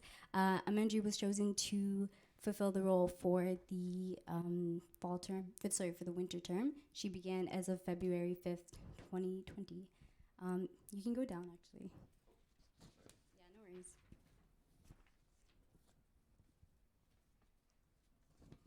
Okay, with regards to, so meetings, we just essentially have weekly meetings. This term, it's every Wednesday.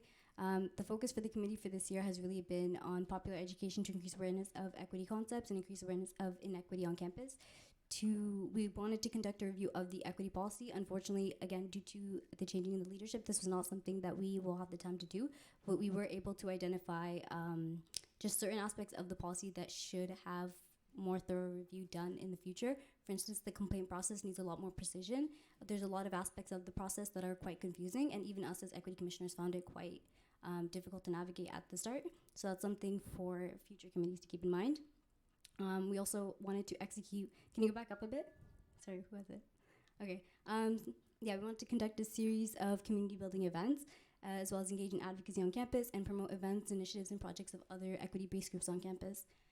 So during the fall 2019 term, okay, so this is like where like that's not opt-outable. That is not how you spell it. I apologize. Okay, so during the fall term, we ran a fee campaign. So this was to encourage students to vote yes to the proposal to increase the equity fee to $1, as well as to change the status to make it non-opt-outable. Sorry, that's just not how you spell it. Okay.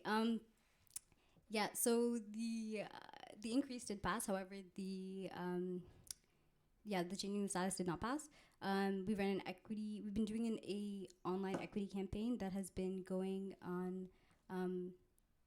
So this has been going on for the entirety of the year, but essentially it's just a series of infographics relating to equity concepts on campus. And this has to do with, am I going over time? Yeah, okay. Can we have a motion to extend VP University Fairs by how long? 5 minutes, please. We have a motion to extend by 5 minutes. Yeah. No, I think that's VP Student Life seconding.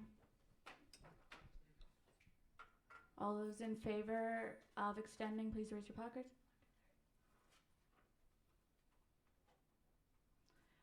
All individuals wishing to oppose, please raise your placards. The motion is adopted. You may now continue. Oh, you guys are so nice. Okay.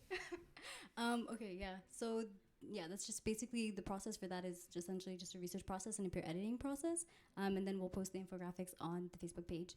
You can go down. I don't know who I'm looking at. Okay, sorry. Yeah, you can go down. So we did a social justice coffee house, which was a social event. Again, going back to the objective of, building community on campus, especially like increasing the presence of SMU equity, because a lot of people are unfamiliar as to what it is and the capacity that it has on campus to support other groups. With regards to winter 2020, so the main project that we're kind of working on is a photo campaign, and this was something that we are doing in collaboration with Community Narratives, which falls under VP External. essentially, this is a campaign to support. Sorry. Yeah, so it's to highlight voices and experiences of marginalized groups on campus as a means of popular education through storytelling. So it's very similar to the Humans of New York storytelling style. And it's to highlight themes of resilience, activism, discrimination, marginalization, amongst other themes. And it's really just to get people on campus involved. If you can go down the last item. Sorry, I don't know why I keep looking back. Sorry, if you can scroll down, the last item is an art show. So this is sort of the culmination of the photo campaign. Tentatively, the date for this is on April 8th, and this would be like a one-night exhibition of the compilation of the photo campaign, as well as it would include submissions from the general public of art relating to the themes that we identified. And that is it. Thank you for your time.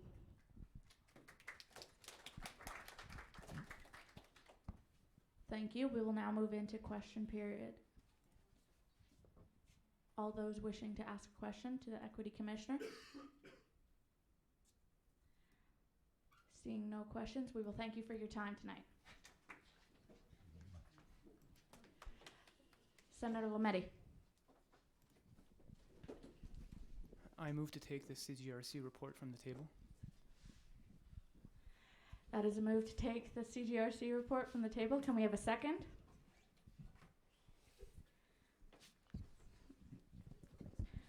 Councillor Fucky has seconded it. VP External, Councillor Bookar, side conversation, please, councillors.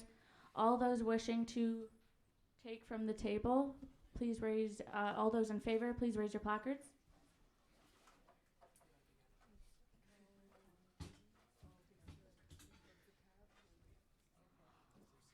All individuals opposing, raise your placards.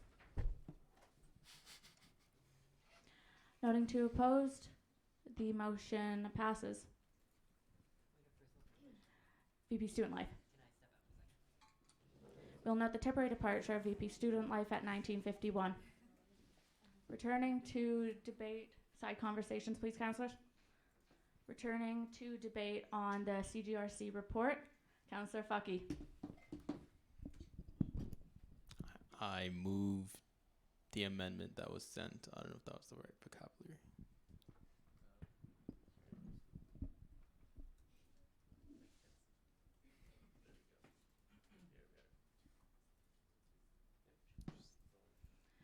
For those sitting on this side of the room, I will now read Councillor Fucky's amendment. One alumni director who shall be a person that was formerly on the board of directors, either as an officer, member of the legislative, or member at large, but are no longer enrolled as an undergraduate student in the university for the duration of their term in office. G, one professional director who is a McGill University undergraduate alumnus and who shall be a person that possesses significant expertise or experience in the fields of business, finance, management, operations, law, or other relevant disciplines that are not currently students at the university and have not been for a minimum of 5 years. Can we have a second on Councillor Fucky's amendment? Noting the second of Councillor Morgan, we will now go into debate on the amendment. Oh, yeah, thank you. Yes, VP Internal.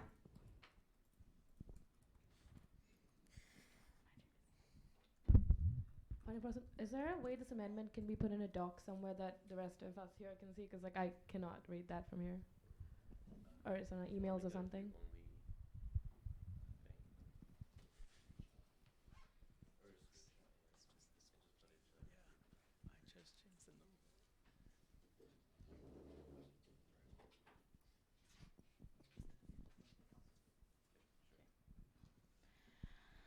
It will be in the council group momentarily. Councillor Fucky, would you like to motivate? Thank you. So I just changed 3 simple things, or 4. There's another page, by the way, but I'll explain. So I reduced the amount of directors for each of the 2 categories to 1, and I added a new, I guess, criteria for the professional director, and they need to be a McGill University undergraduate alumnus, so basically a past member of the SSMU. And to compensate for that, we would increase the members at large from 4 to 6 individuals, which is the amendment that's not there yet. Thank you. and that would compensate for like, yeah, you guys know. Thank you very much, Councillor Fucky. I'd now like to yield to the governing documents researcher, Hussein Jamal. Thank you very much. I'll speak in opposition to this amendment, again, not on behalf of the committee, professional capacity only. So the additional stipulation that the professional director, that the alumni director, the amendment's gone. There we go. Okay. So I'll speak in opposition to the amendment because I don't think the correct answer to removing individuals with professional knowledge to contribute is just adding more members at large. That doesn't solve the challenge, the underlying mission of CGRC for this report of retention and maintenance of institutional professional knowledge on the board of directors. Additionally, to propose lowering the numbers, I think just kind of disregards the entire 2 years of consultation and discussion that has happened around these issues. I'd encourage councillors to vote in opposition to the amendment. Thank you very much. Senator Madi. Thank you. So, first of all, I'd like to restate my opposition to the fact that professional directors should be alumni of McGill. They are being recruited for their professional experience, not for their knowledge of McGill or of the student society. They're alumni directors who are being selected for that. The second thing is that I think having 2 directors is good, first of all, because if one of them happens to be absent, you would still be able to have the other at a meeting. And second of all, because when there are 2, there is a possibility for dissenting opinions, which would just make the decision-making capacity of the board better. If there is 1, I fear that too much weight may be given to that opinion. If there are 2 concurring opinions, it means something, and if there are 2 dissenting opinions, also means something. So in addition to the reasons given by the governance documents researcher, I think there are many other reasons why this amendment should be rejected. Thank you. Thank you very much. Are there any further interventions? VP External. So as a member of the CGRC, I could say that the opinions were fairly split on sort of the number of added directors we would want from external areas. I think this is a decent compromise, just lowering the numbers. I would echo the sentiments that necessarily having the professional as alumni doesn't add much, and according to Senator Lemay, might actually remove some ability to recruit professional directors. But I'm in support of the 1-in-1, and I'm a member of CGRC, so I don't know that there was a consensus among CGRC to not have that. Thank you very much. Are there any other councillors wishing to intervene on the debate to amend? Seeing none, we will now move to a vote on the amendment. The amendment is in G. The amendment is in orange, as in specified in sections F and G. We'll now move. And the members at large, sorry. Thank you. And 6.2E, also in orange. We will now move to a vote. All those in favor, please raise your placards.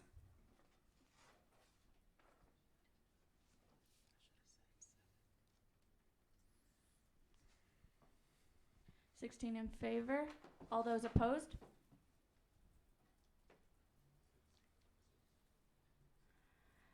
Noting 6 opposed. All those abstaining?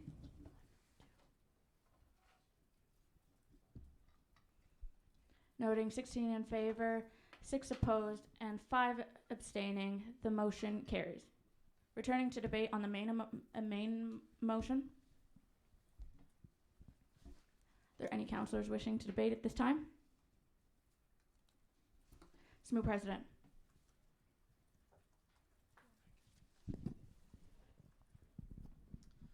I sort of want to initiate a discussion about the number of members just on the board of directors itself. I know that CGRC had a little bit of a discussion about this, but I just wanted to also get the input of the Legislative Council as a whole. Concerning the previous allocation of members from Legislative Council, members at large, and from the Executive Committee were proportional with regards to each other for each. Now there's a significant change in the way that power dynamic and the number of seats have changed with 4 executives, 6 members at large, and now 1 alumni director and 1 professional director. So I just wanted to see what people's general reactions to that were, if this is still a perfectly content blend for everyone, if they think that the numbers should change, as well as what the impact of any numbers changes would be with regards to the ability of the board to have people to staff the different committees of the board. Thank you. Thank you very much. We will be in compliance with Quebec labor laws. We will now beginning our first 10-minute recess. Recess begins at 20.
20:12 p.m.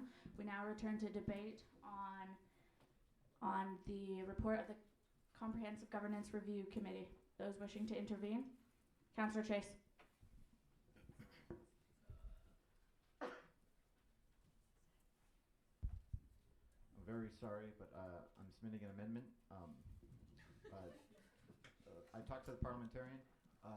Since it was using original text, I don't need to submit it in writing, correct?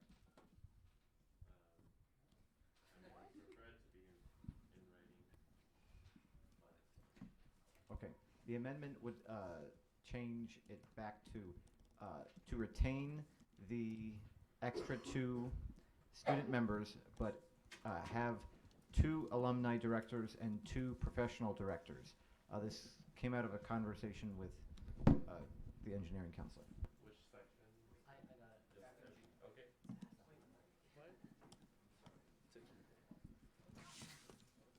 VP External.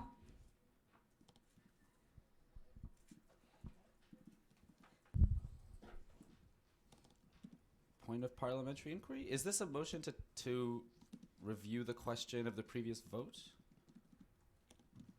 Yeah, point is well taken.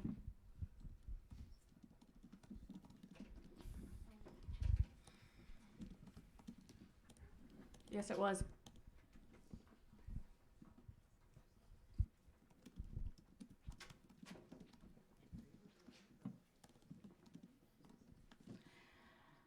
As Councillor Chase has put forward, is there a second on this amendment? Councillor Fucky. I have a point of parliamentary inquiry. Senator Lametti? Is this a motion to reconsider that's being entertained? I know, but the answer wasn't clear in my opinion. Yes. Thank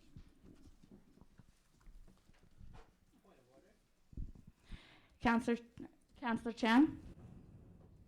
My understanding is we're not allowed to vote on the same thing twice. Maybe I'm mistaken, but I don't understand why we're voting on something we already decided. You're mistaken. It's a motion to reconsider. That would be an order if it was pertaining to the exact reconsideration of the original amendment. However, Councillor Chase's amendment was differed from the original amendment and thus stands.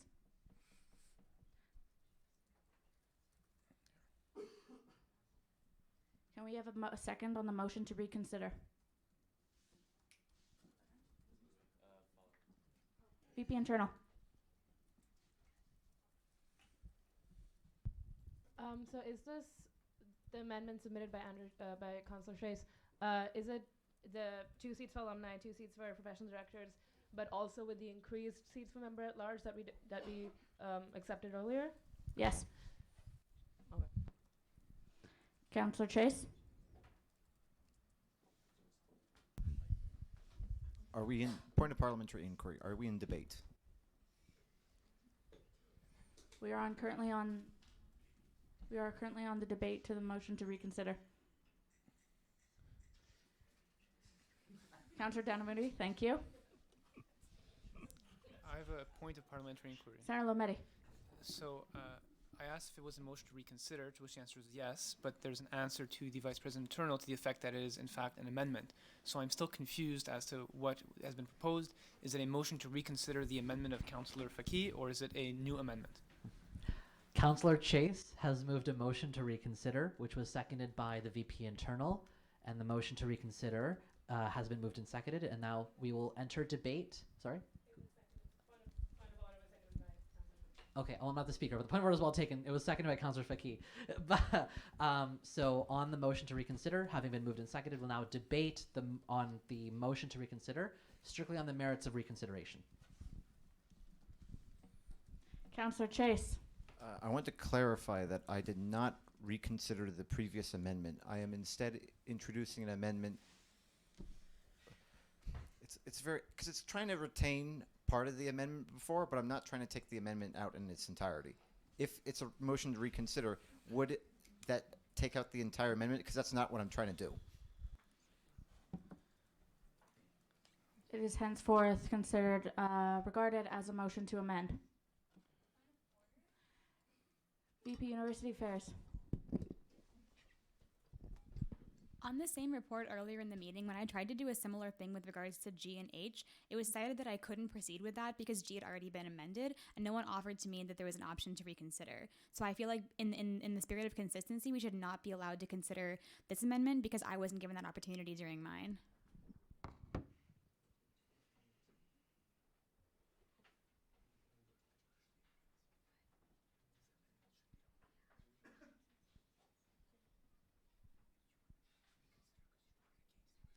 VP External. Just throwing it out there. You could motion to reconsider and then in debate move an amendment to increase the number of members at large as part of reopening the motion. But that I think is maybe the only parliamentary way to do what you're trying, directed to the speaker, what Councillor Chase is trying to do, because this is like dicey.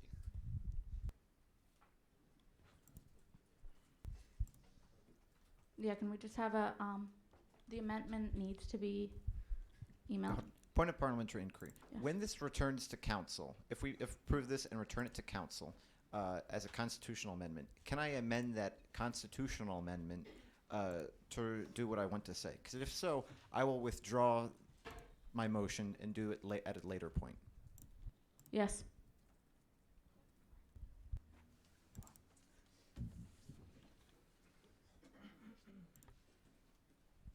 Sorry, redact that statement. No, actually, because the motion to approve would to approve the CGRC report to referendum. Councillor Dariani?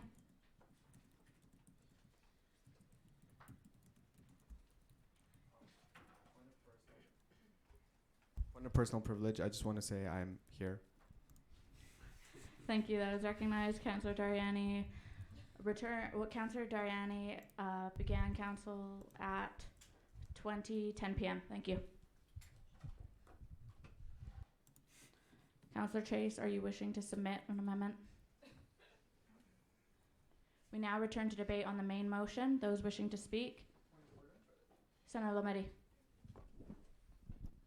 If I recall correctly, a motion to reconsider was moved and seconded, but there was no debate on it and no vote. So I would submit that we are in fact debating the motion to reconsider. Point of order. VP University Affairs. Seeing, however, that the original mover did not intend to put forward a motion to reconsider, I don't believe we should be discussing it. That is well taken.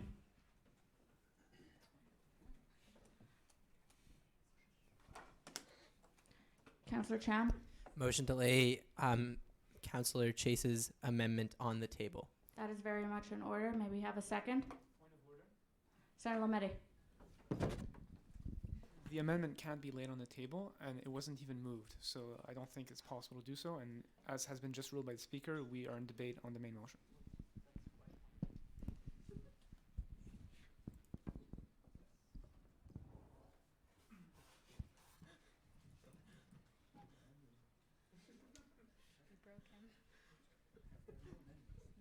So I'm going to note for councillors just briefly.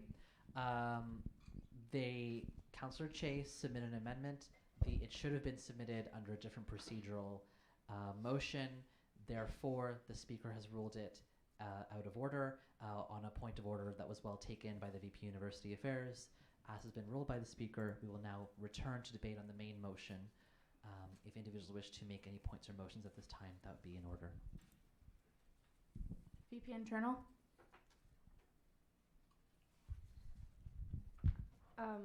Motion to amend clause 8. In the edited one, I think it's G to strike who is a McGill University undergraduate alumnus. That is very much in order. May we have a seconder? VP External seconding. We will now, VP Internal, motivate. Oh, sure.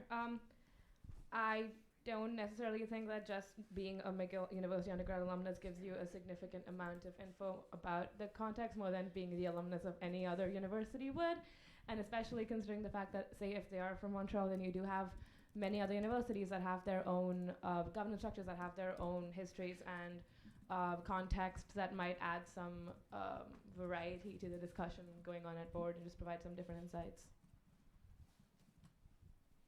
Thank you very much, VP Internal. We will now enter debate on the amendment. Those wishing to intervene. VP External.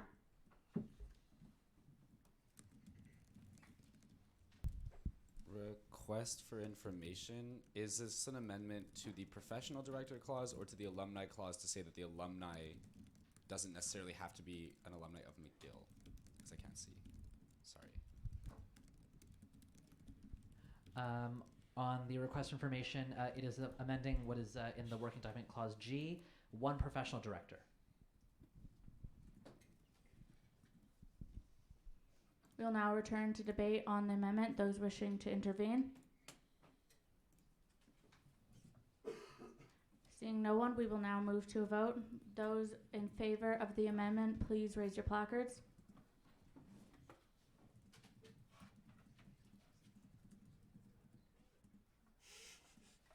Side conversations, councillors.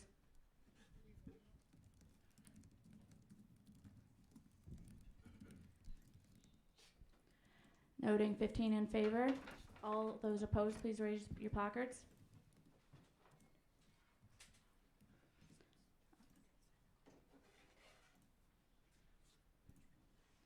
Noting 6 opposed. All those abstaining, please raise your placards.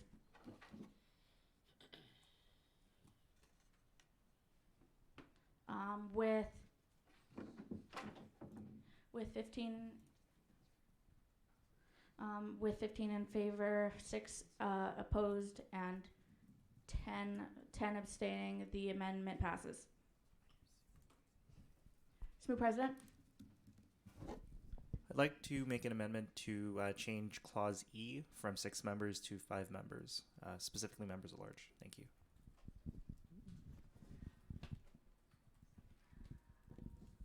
Those wishing to second? Councillor Fucky. SMU President, you may now vote debate. Thank you. I think that this motion is just intended to fix what was accidentally changed before in terms of keeping a odd number of members on the board. I would also be open to a sub-amendment to up it to 7 if that's favorable. Thank you. Thank you very much. Those wishing to intervene on the debate to amend? VP University Affairs. Motion to up to 7. Motion to amend to up the 5 to 7. That is very much in order. Can we maybe have a second? Senator Lametti. I think that this sub-amendment should be ruled out of order as it fundamentally denatures the amendment because it changes it completely. So I think it should be out of order, and if this is the desire of the VPUA, the amendment should be voted down and a new one should be submitted. That is very much in order. VP University Affairs. Point of order. I'm also really stupid, so I'm sorry. If this mover of the motion said that it would be in their desire for this amendment, would that not mean that it is favorable and therefore in order? Again, I'm quite stupid, so I could be wrong. No, you'd have to submit a new amendment. VP Finance.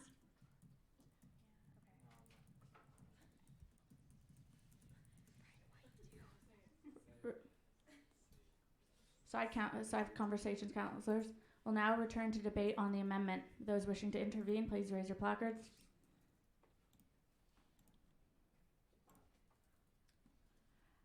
Seeing none, we will now move to a vote. The vote is on the amendment. Those in favor of the amendment, please raise your placards.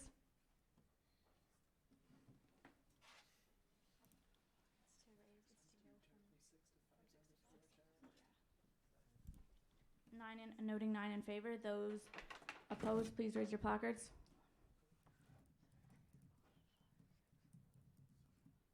Noting 7 opposed. All those abstaining, please raise your placards.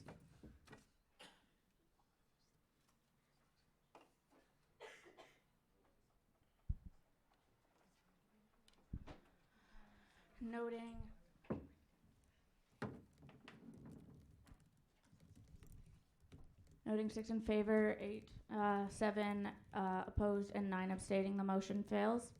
We will now return to debate on the main motion. Those wishing to intervene, please raise your placards now.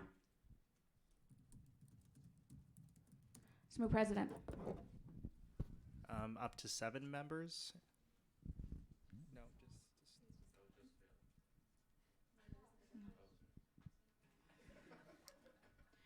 We have a motion to up to 7 we have a motion to amend to up to 7 members. May we have a second? Councillor Dariani seconds. SMU President, you may motivate. Again, just want to see if there's a willingness from council to move it to up to 7. I still think it should be an odd number for the sake of being able to break a tie. Thank you. Thank you very much. Those wishing to intervene on the debate to the amendment, Councillor Faki. Thank you. Since the previous motion failed, shouldn't it say 6? Because the president initially proposed to reduce it to 5, and then that failed. Yes, that's very much in order. Thank you. Returning to debate on the amendment, at any of those wishing, VP External.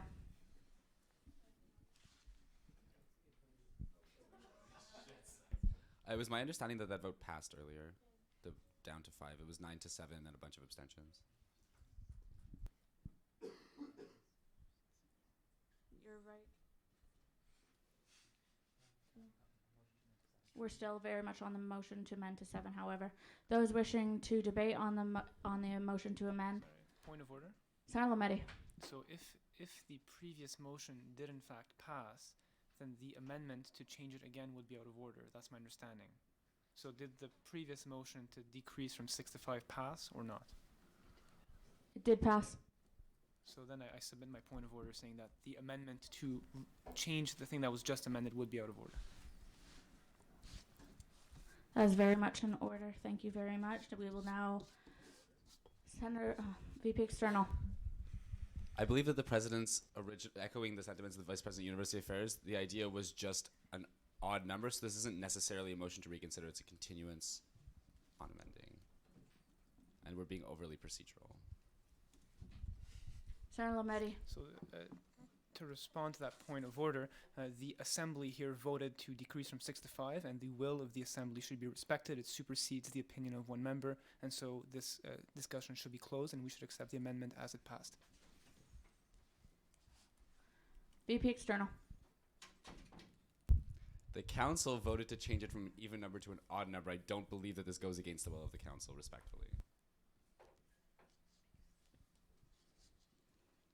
That is very much in order. As such, we will now return to debate on the main motion.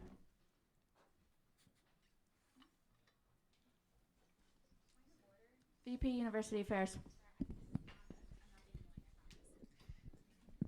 So just for everyone's benefit, can someone please clarify how many members it is now? 5. 5. Cool. VP Student Life. How many members are there in total now, like in general for the board? 11? Okay, so we're not even. Okay, go.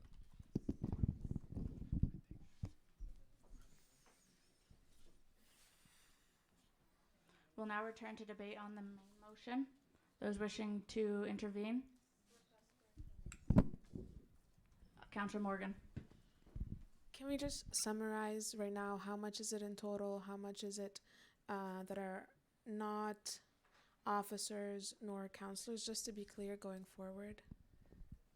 On the request information, the speaker having given me the opportunity to speak, the composition of the board of directors would be 11 voting directors, the president, vice president finance, vice president student life, and 1 additional officer determined by legislative council, and 5 members who are not officers or councillors, the members at large, 1 alumni director, and 1 professional director. Thank you. We'll now return to debate on the main motion. Those wishing to intervene. VP Internal. Hi. This is a question to the chair of the CGRZ. Is there a reason that the international rep seat was taken out of the board of directors? The international representative seat is still on the board of directors. There's no change, so it's not in the report. We'll now return to debate on the main motion. Those wishing to intervene. Seeing, Councillor Butcar. I guess since this is a question, no one needs to really answer this, but in terms of the councils that directors have to sit on, how will having 11 rather than 12 affect that to whoever? Thank you very much. We're returning to the debate. Any individuals wishing to intervene, please raise your placards. Seeing none, we will now move to a vote. The vote is on follows. The vote is approving the report of the CGR of the Comprehensive Governance Review Committee.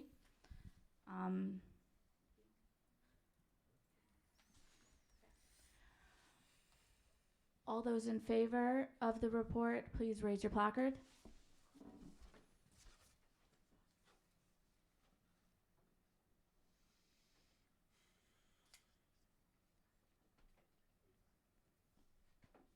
Noting 25 in favor. All those opposed? Noting none. All those abstaining? Noting 25 in favor, 0 opposed, and 7 abstaining. The motion is carried.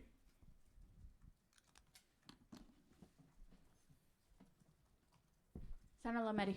I'd like to move to suspend the rules to immediately go to question period and then to continue with the regular order of business, as I think members in the gallery have been waiting patiently for that. We have a motion to suspend the rules. Do we have a second? Councillor Mackey.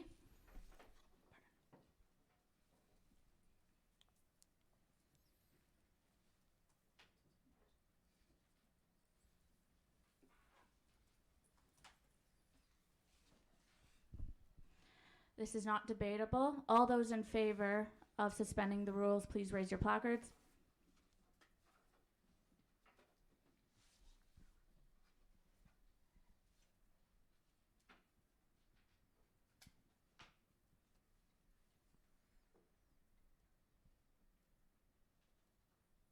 Noting 27 in favor. All those against? Councillors, can you please keep your placards raised? Only one. Noting 27 in favor and 1 opposed, the motion to suspend the rules is carried. As such, we will now move to question period. To begin, we have a submission of 2 questions by Medicine Representative Dixon. The first question is, this would be directed to the VP Student Life. What formal accountability structures exist for the daycare if it is not overseen by the SSMU Legislative Council like other SSMU services? And secondly, if there is no parental positions on the board. As such, I will direct this to VP Student Life. Sounds good. So, the SSMU Daycare Board of Directors deals with legal, financial, and HR matters only. It's similar to the Board of Directors for the SSMU in that it's the highest governing body of the corporation. The daycare is also not considered a SSMU service, which is essentially a department under the SSMU, but it's a separate corporation entirely. The board's composition has been in the current form since its inception in 1999, and we recently renewed our permit with the Ministère de la Famille this past summer. We conduct annual audits and must renew our permits with MFA regularly and must provide documents and proof in order to continue to receive subsidies. Daycares have regular inspections, and we had our most recent inspection last week, which we passed with no issues. We are planning to consider a parental seat on the board, but this would consist of a change to our membership, which is currently undergraduate students, and would entail a change in our internal regulations. This in turn may negatively affect our subsidies, which would be a detriment to our members, so it requires further exploration. There's a variety of ways parents can engage with the daycare, including the Parents Committee. There's one for the nursery and one for the daycare.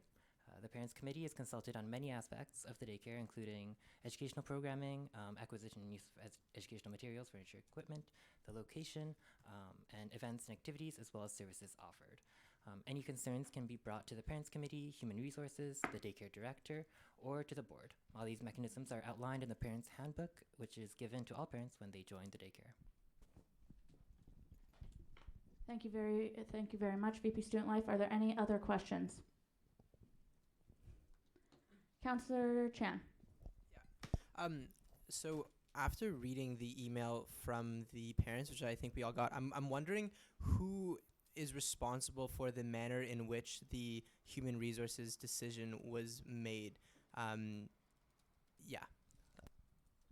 VP Student Life? Do you mind clarifying what the manner in human resources? So, if I understand correctly, the director of the daycare was escorted out during, like, in front of the children, and I'm wondering if that was, like, who is responsible for making that decision. Maybe I am misunderstanding the situation, but if I understand correctly, who is responsible for that? So that is the day-to-day operations. So it would be the HR manager as well as the building director who takes care of security. That being said, I don't know for certain. I wasn't there when she was escorted out, but I can assure you that the building director was in plain clothing and he's familiar to the daycare, so it shouldn't have looked any stranger than normal. But yeah. Thank you very much. Are there any other counselors wishing to present questions?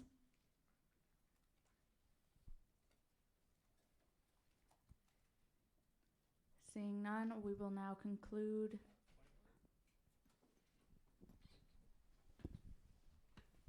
Thank you. The manner in which you asked for questions from counselors excluded any members from the gallery, so I wanted to give the members of the gallery an opportunity to say their questions because I noticed one of them had their hand up. Thank you very much. Members of the galleries, do you have any questions?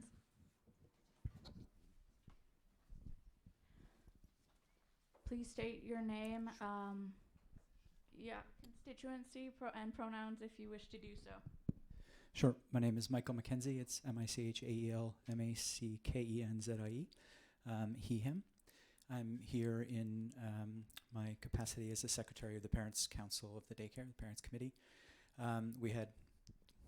We want to be respectful of your agenda, which is, I'll never complain about the length of an agenda of a meeting again after seeing yours. We had wanted to bring a small group of parents. A couple of us made it in as the last couple, and one had to leave with the capacity issue. So I'm trying to, as best I can, quickly represent the wishes of the now 37 parents of the daycare who have signed the letter. The children were present in the daycare when the director was removed. The issue for the parents is less about the dismissal of the daycare director. Frankly, I think, parents aren't of all one mind on those kinds of questions. But there is sort of widespread concern about the fact that this would happen with the kids present. Not only that the kids may or may not have picked up on some of this, but the teachers themselves who have relationships with the director had to process this in the presence of the kids while they were... We need a motion to go into confidential session. Will someone motion it? Councillor Chan? Motion into confidential session. That's very much in order. Can we have a second? Recognizing Councillor Wu.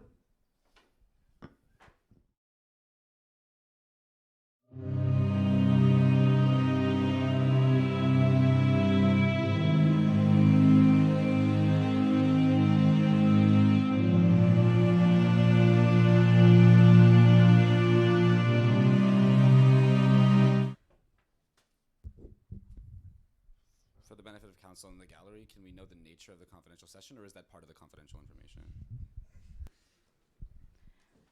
It is part of the confidential session. Thank you very much. We will now have a vote to enter confidential session. All those in favor?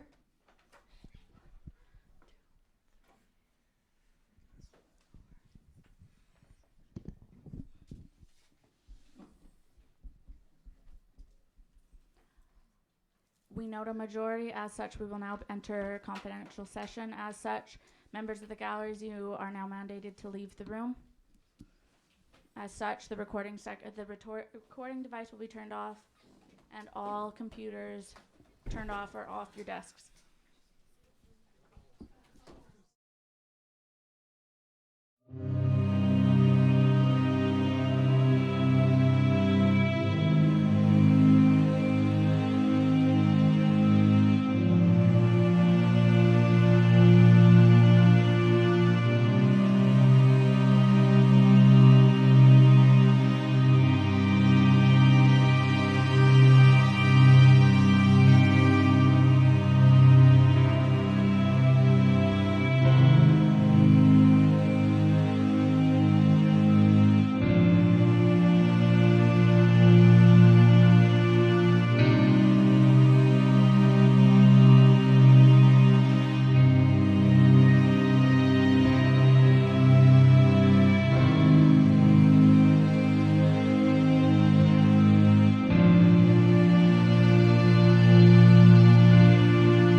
21:15 p.m.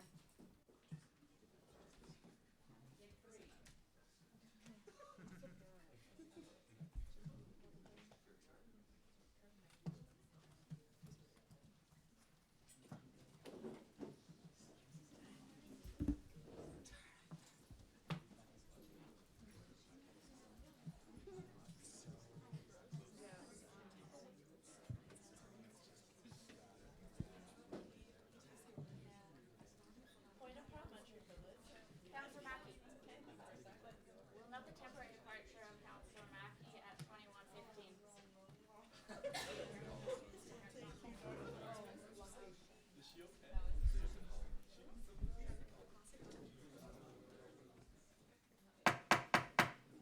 Public session of Legislative Council will resume at 21:16.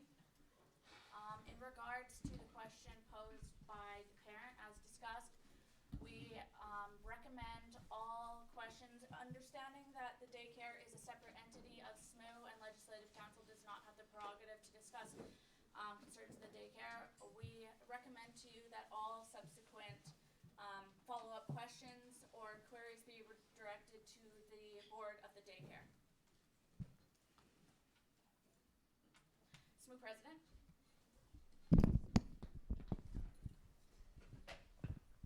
I move that we lay question period on the table and return back to the white paper for CGRC. That is very much in order. May we have a second? Seconded by Councillor Galliani. This is not debatable. All those in favor of taking from the table, please. We approved it. Yeah, we approved. I thought it was over. Oh, The gender discussion. yes, where's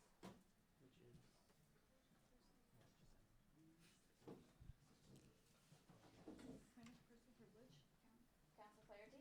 May I be excused indefinitely? We will know the permanent departure of Councillor Flaherty at 21:17. Councillor Morgan. We will note the permanent departure of Councillor Morgan at 21:17 as well. VP Internal. We will note the temporary departure of VP Internal at 21:17. VP Student Life. We will note the permanent departure of VP Student Life at 21:17. Councillor Marcoux. We will note the permanent departure of Councillor Marcoux at 21:18. We will note the permanent departure of Councillor Sabady at 21:18. Councillor Francestini.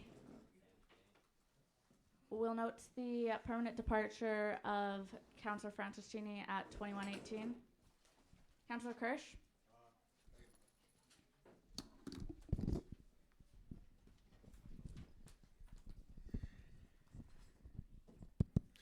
Motion to suspend the rules to move item 14C, motion amending the policy on McGill fees until fossil fuel divestment for approval up now, because a majority of the members of the gallery that are here right now, I believe, are here to speak upon that, and they've been waiting for over 3 hours at this point, and I believe it may be a time-consuming motion.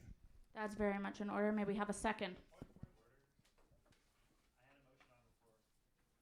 Can you repeat what your motion was?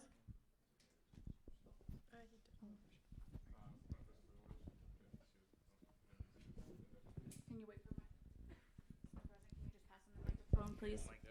Point of personal privilege, can I be excused indefinitely? We'll note the permanent departure of the proxy for Councillor Eisner at 21:19. I'm going to restate in essence what my motion is going to do. It's to move directly to the white paper from CGRC, considering our governing documents researcher has been here for 3 hours as well, and I'd like to be able to respect his time as he is my employee. Thank you. We have a second.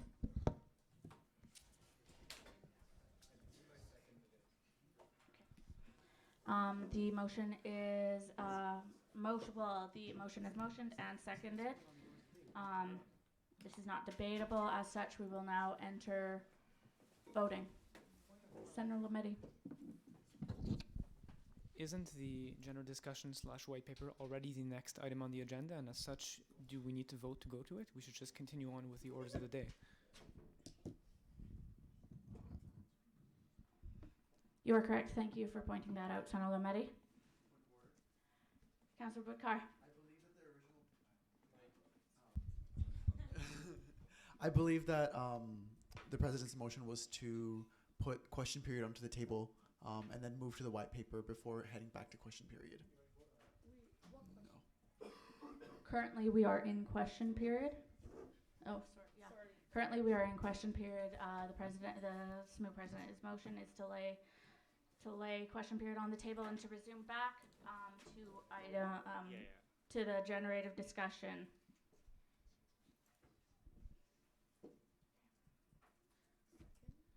We have a second. Councillor Dariani has seconded. Thank you very much, Councillor Dawes. We will now go. This is not debatable. As such, we will now move forward with vote. So all those in favor of SMU President's motion, please raise your placards.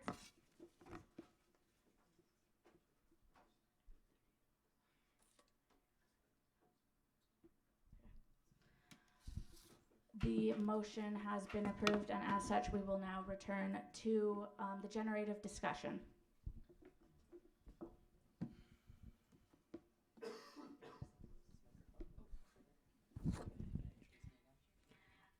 To speak first on the generative discussion, I now reintroduce to you the governing documents researcher, Hussein Jamal. Good evening, everyone. I'm cognizant that you have a significant motion ahead of you, so I'll do my best to keep it brief. This is a discussion item being brought forward from CGRC. As you have now approved our work on the Board of Directors, and we look forward to our next session, or set of sessions, which I'm going to term Varia, and on that we hope to examine officers and executives, as well as other parts of the Constitution that members may wish to bring forward for amendment. Given that, the prevailing sentiments on CGRC is that we needed an opportunity to consult with Legislative Council on some of the proposed changes that we were contemplating for the structure of the officers and their given elections in each year. And so in the white paper for generative discussion, you'll note that there are three main options presented to you. That is by no means the only set of options, nor is it exhaustive. It's simply what came forward in committee and in the course of the public consultations over the last 2 years. And so if you have other ideas or suggestions, I'd be more than happy to hear them and take them back to the committee. This is not for approval, not for a vote, just to hear your thoughts. So I'll briefly summarize the three prevailing proposals that came out of committee, and hopefully then if you have any questions of clarification or want to discuss any of them in more depth, we can engage in that. Generally what we're looking at is how we structure the elections and the composition of the executive committee. So the three options that came out of committee were: option one is to maintain the status quo, where we have 6 or 7 individually elected officers. And you can see kind of just some of the general sentiments on how each of the options compare to one another in terms of a set of dimensions that were considered by the committee below it. Option two would be to move to a model that's employed by Concordia's student union, the CSU, and that's where they have an elected set of slate candidacies. So slates of 6 or 7 officers would run together and would then be voted on collectively as a slate. And then option three is a hybrid system, more in line with what's used at the University of Western Ontario, where you have an elected president and vice president, and then you have 4 or 5 appointed associate vice presidents that are interviewed and then approved by Legislative Council. So I'm happy to talk about what the committee felt were the respective strengths and weaknesses of each. Obviously, our list in the white paper is not comprehensive, nor are the set of options. This is just a jumping off point, if you will, for what your thoughts are on the best way to move forward in officer elections within the SSMU.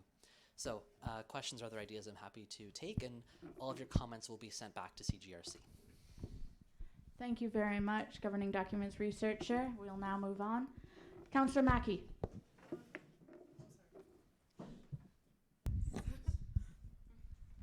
This is a question for the. I'm sorry, I don't know your position name. What is? Governing documents researcher. Yeah, that.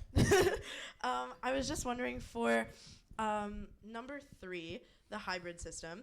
So there are the appointed associate vice presidents. How is that pool selected? So is it the president and vice president, they then like submit people that they think are right, or is this just like a general, like anybody can apply? Like how's the pool selected?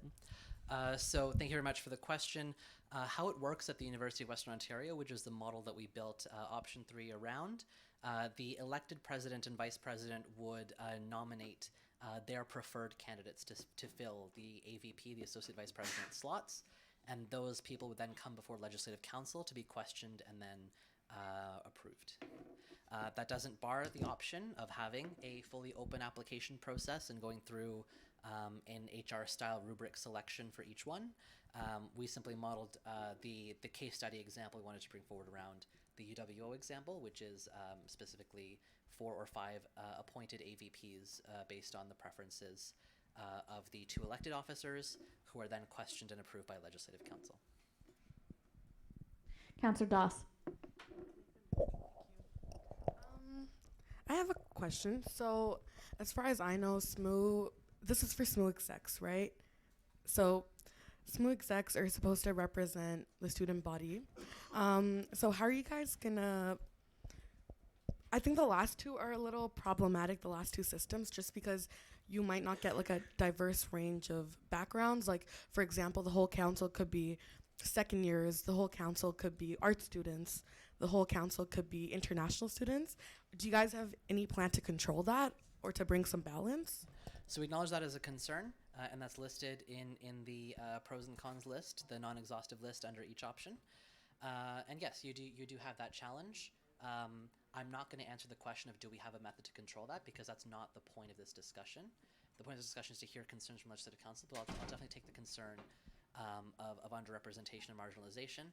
I suppose one thing to note is that I think it's been a recurring theme at Legislative Council. It's not feasible for one single officer to represent all 40,000 people that elect them. That's the job of Legislative Council as the political and representative body to represent constituencies, and now ideas with the addition of Indigenous Affairs Equity Commissioner and Francophone Affairs Commissioner to Legislative Council. And so given that you have the constituency-based representation at Council, the idea would be to move towards, or the proposed model, proposal number 2 and 3, move towards a model where you have the executive committee, the officers, as the implementers of the will of the representative body. Not saying it's the method to go with, not saying that it's a value judgment on that one, just saying that's the rationale in my conversations with members from UWO and from Concordia that use both the slate model and the hybrid model. Thank you very much. Councillor Chen. Thank you, and thank you to the governing documents researcher for all his hard work. I first thought I think is don't fix what's not broken. I don't personally see a massive problem in the status quo that needs a policy fix. That's my first observation. But also I have concerns with the second and third options, particularly with the second one, and my fear that it would lead to increased partisanship amongst in student government, and that it would be increasingly factionalized based on like which your party allegiance is. And I think that that's not in a good spirit of conductive or conducive to a positive student government culture. I'm also kind of worried of almost like a state capture, given like the low turnout that McGill elections suffer from. I'm worried that we may see like one party dominate year after year, and I'm worried that there will be not like a robust public opinion, and even within the executive team, a lack of diversity of opinion in there. And then the third one, with the hybrid system, I'm worried that it could have a nepotistic effect, that the president and vice president choose people who they're friends with, they already know, or who they align with politically, which perhaps is the point, but again, I'm worried that it sort of doesn't foster diversity of opinion on the executive team. Governing documents researcher Jamal. Yeah, just continue the trend of me providing just a little parry to each opinion that comes up. So yeah, that's noted under the presentations for both the second and third options, that there is a risk of preferential treatment in the appointment of the AVPs. The aspirational counterbalance mechanism to that is bringing them before Legislative Council, and if one's not approved, then the executive does have the president and vice president do have to go back and pick somebody new. So the hope is that at least in the UWO model, the hope is that check serves as sufficient method to help foster that. For both the slate model and the hybrid model, the prevailing logic in my conversations with officials from CSU and UWO was that it helps the executives work better together, and that by fostering kind of a group that is, to use your words, politically aligned and generally on the same page, has a similar vision, they may be better at implementing the vision and the mandate put forward to them. Again, not making a value judgment on that, just that's the logic put forward by CSU and UWO in those proposals. Thank you very much. VP External.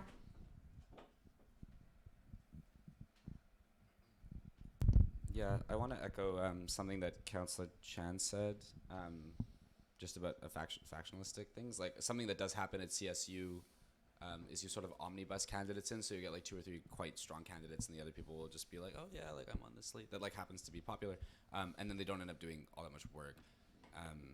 And also just in the way that we have elections year over year, you do have, I don't want to say like, no, not a conservative, and sorry, that's problematic. You have like 2 sorts of streams of thought pretty much year after year, and there's often a voting split on those, so I think that changing this would sort of lose that nuance. Yes, executives work a little bit better together, but then there's a question of like the benefits of that versus the benefits of having executives who are individually qualified to treat on the projects that they run based on. And I noticed that in your report you do actually touch on that, and you touch on the degree of ability to complete the projects assigned during a mandate.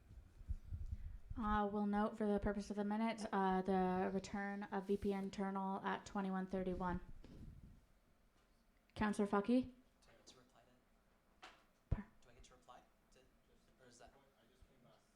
Oh, yes. Temporarily or permanently? Pardon? Okay, we'll note the temporary departure of.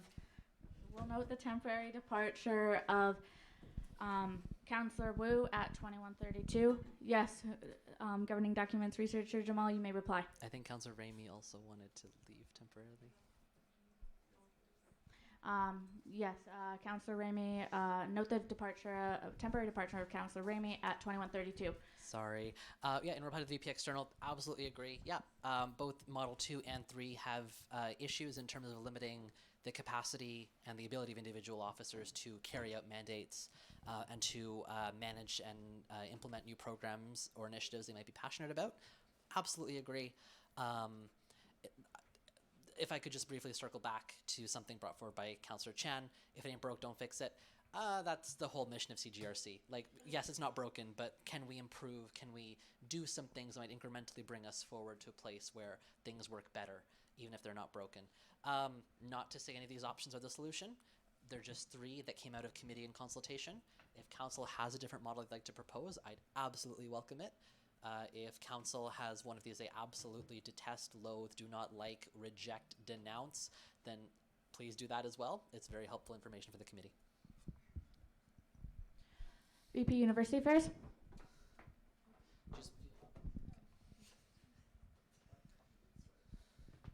Thank you. I guess just to echo some of the sentiments other councillors have raised, I have less of a concern with number 2 and more of a strong concern with number 3. I think the other aspect that we haven't yet touched upon is that you're now instituting a second kind of power dynamic amongst the executive committee, whereby the president and vice president have selected the other members, and I think that in and of itself would lead for a less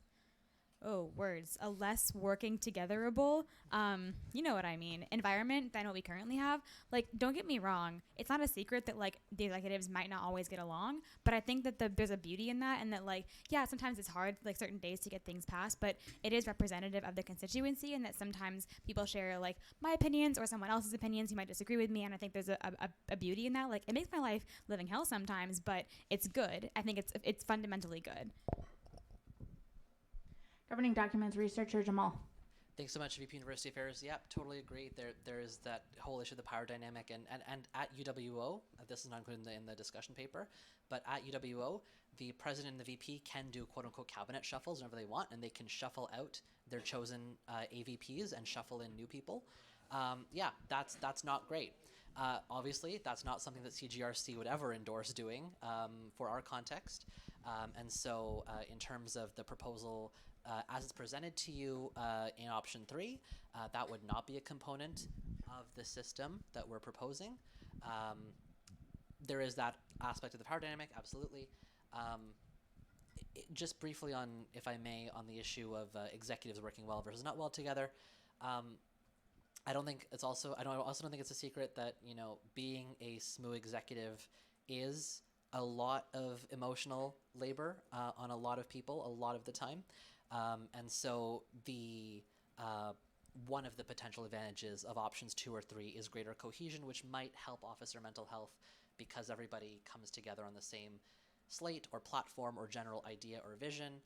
Again, weigh that upside with some of the downsides in each of the systems that we have, including our current system. Councillor Wright. We'll note the temporary departure of Councillor Wright at 21:35.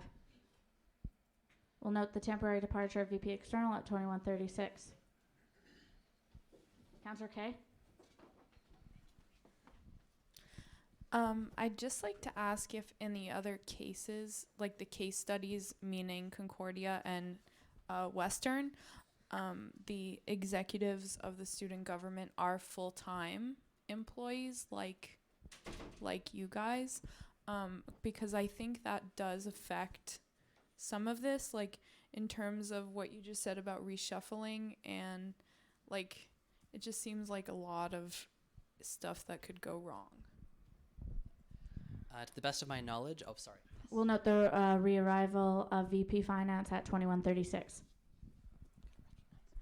We'll now recognize Governing Documents Researcher Hussein Jamal. Thank you. In response to Councillor Kay, in both of the systems at CSU and UWO, yes, full-time students.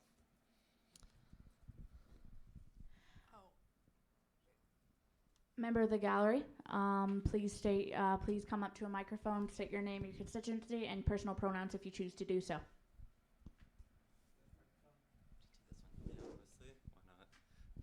Hi, Alex Krasik, Gil Daly. So I actually, first of all, wanted to come at this kind of from the point of view of Concordia. And I understand the reasoning behind the second of the three, in the sense that there is like a strong argument that can be made for it. Both 1 and 2 make sense. However, I do have a concern/question about number 3, which is if we look at the Concordia Student Union right now, they've been without a sustainability coordinator for the past 7 months. Is this not something that could happen with the third option, where there just is a block, there's the block, nobody gets appointed, and you just don't have someone? We'll note the re-arrival of Councillor Remy at 21:38. We'll now recognize the Governing Documents Researcher. Yeah, and thank you very much to the member of the gallery for that question. To the best of my knowledge, the system at UWO, yes, does end up with that, or has the potential for that situation where you have individual AVP positions not being filled. One of the potential, again I say potential, advantages of the hybrid system might be that year to year it allows for greater flexibility in how many officer positions are offered, and then that potentially makes an avenue for greater and fairer distribution of workload. But again, that's not great for year-over-year continuity. So point taken, will be diligently reported back to the committee, and thank you for that. We'll recognize the temporary departure of Councillor Kirsch at 21:38. Councillor Fucky.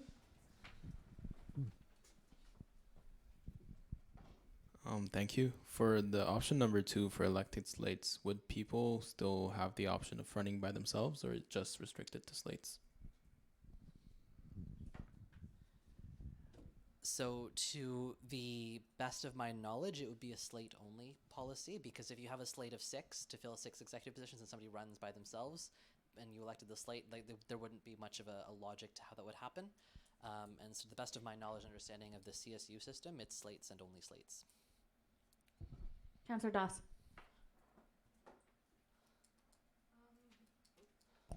Because SMU does represent the students, and FYC actually had a suggestion, we talked about it in our meeting, is there any way, or is it possible to get like the student body's opinion, like through a survey or something to think about? Sorry, on these proposals? Yeah, or is that just like CGRC? So the student body at large is welcome to come to CGRC. I continue to do public consultations. When I did a week and a half of public consultations last semester, 3 people came. Additionally, sending out a survey is something that is typically done pretty rigidly through the communications department. Wouldn't want to infringe on their work. I can obviously send out a request. They've been very helpful in the past of sharing the public consultations. Additionally, it's difficult to get student input on these 3 options as they're presented without a lot more detail. And at that point, you are requiring students to go through the work of reviewing the material. Not to say that they won't or that they shouldn't. I believe it is very important. But typically, I don't know if there's a really good systematic way to send out a survey while also sending out the necessary background information, because I recall earlier you had questions about what these all meant and how they all fit together and what the point was. And so I think that kind of rich detail is difficult to communicate through written text only, and so that's the benefit of coming to Legislative Council, where you as representatives of faculties can go back and consult with your fellow individuals. Hopefully the officers will go back and consult with their constituents at large. Individual faculty representatives can consult with their faculty officers or faculty executives. That's the whole point of bringing this to Legislative Council, that you are the political and representative body of undergraduate students at McGill. Your thoughts are valuable, but more so are those of your constituents. So please do communicate this back to them and then bring comments forward to CGRC. Thank you very much. Just to interrupt, we will return. We will welcome back Councillors Wright and VP External at 2140 and Councillor Kirsch at 2141, as well as Councillor Wu at 2141. Councillor Chase.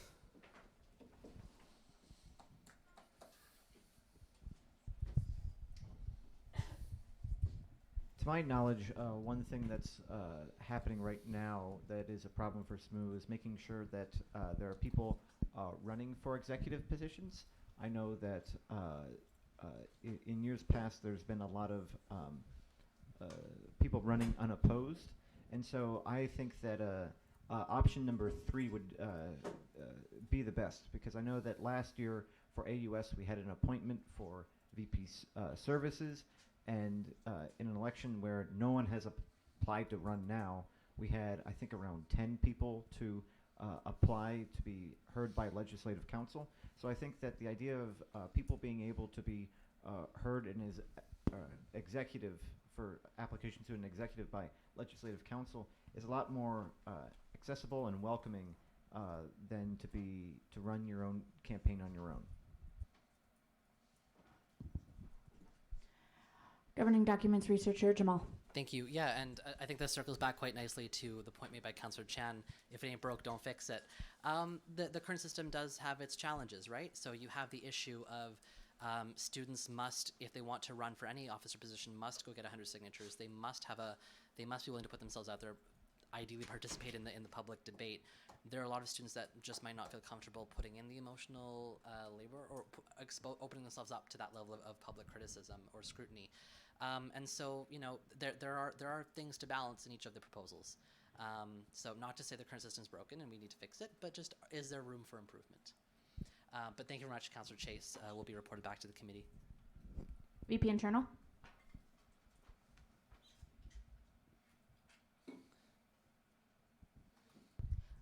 Was there consideration given for option 2 to have, for lack of a better way to say this, a free agent sort of situation, where if you have a slate of 5 execs who are all filling 5 positions, but there's a 6th position that they don't have someone running for, could there be like a form or a bank of people that want to run and they can be put in touch with them? To the best of my knowledge, that's how the CSU system works, where if you only have a slate covering a portion of the officer seats, the additional officer seats remain open for competition. Is that wrong? Councillor Mackey.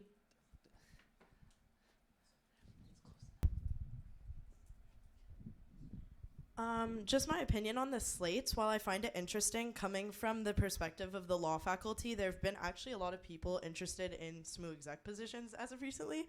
And I think that doing a slate with being in law would be very difficult. So I just think that it would discourage people in law from running. So that's just coming from my own perspective. But also for the hybrid system, I'm not really a fan because I don't think that it would actually promote high group cohesion, because while everyone might get along at the beginning, I think there's a lot of like turmoil.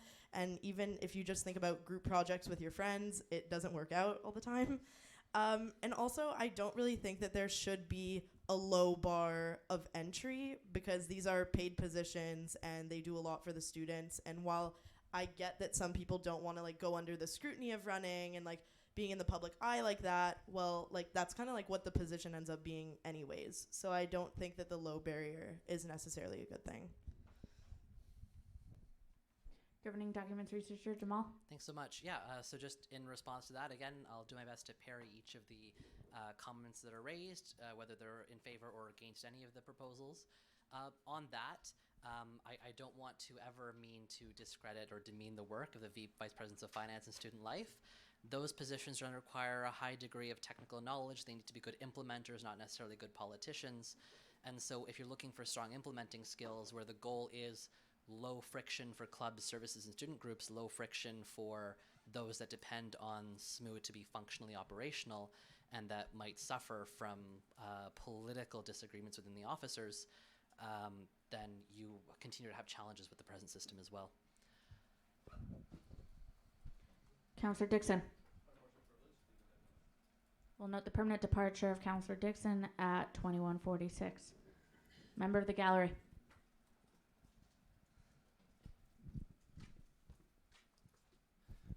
Hi, Alex Krasik, McGill Daily, XCSU. Anyways, so just to quickly confirm about number 2, if you have slates, the slates can run in addition to individual candidates as well. The individual candidates could run in competition with a slate for the same position, and they don't necessarily have to be a full slate. It can be as many people as they want. Governing documents researcher Jamal. Yeah, that basically is the proposal of number 2. Senator Lametti.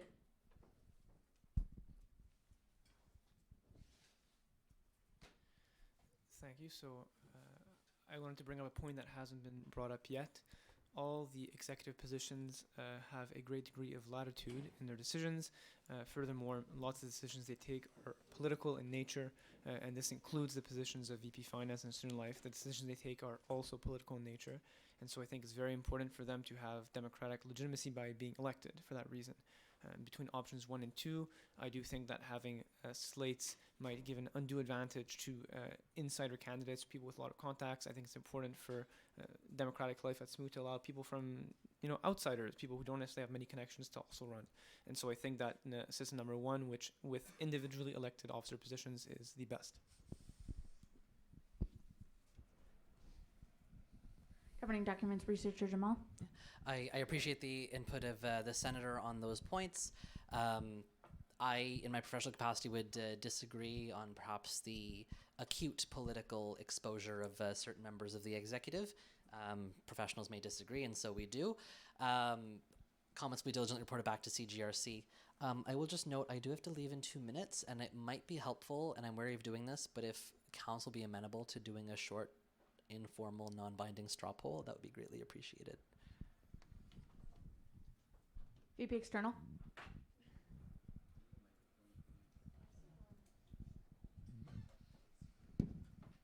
Motion to suspend the rules to have a short, informal, non-binding straw poll at the request of the governing documents researcher. That is very much in order. May we have a second? Seeing a second, Councillor Morali. There's no debate. Those in favor of suspending the rules?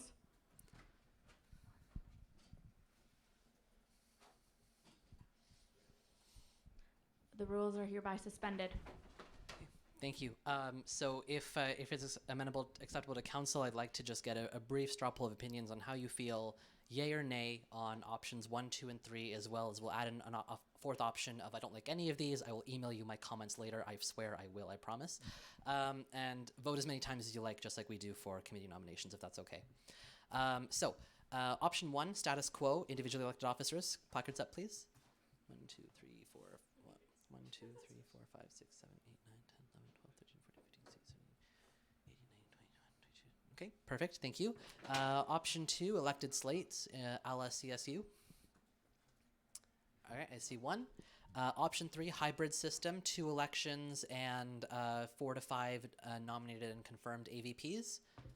Okay, 3. And a 4th option, I don't like any of those. CGRC is bad at its job. I will send my comments by email. All right, so Councilor Ramey, if you could send in your comments by email, that'd be really appreciated. Yeah. Thanks so much. All right, thanks so much, everyone. Have a good night. Enjoy the rest of your meeting. Thank you, Governing Documents Researcher Jamal. That being said, we still have 3 minutes left to our generative discussion. So if anyone would like to intervene without the presence of the Governing Documents Researcher, please do so. Governing Documents Researcher, it's your choice. Councillor Kirsch. Pardon? Councillor Remy?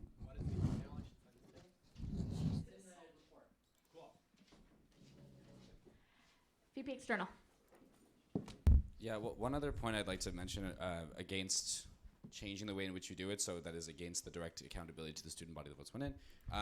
It's fairly difficult to remove or otherwise discipline officers who don't follow mandates or who commit acts of violence, for example, and things like that. So I think that having like a sort of extra institutionalized popularity aspect and the protection of other executives around oneself in the same way that happened in 2016-17 effectively becomes like really difficult.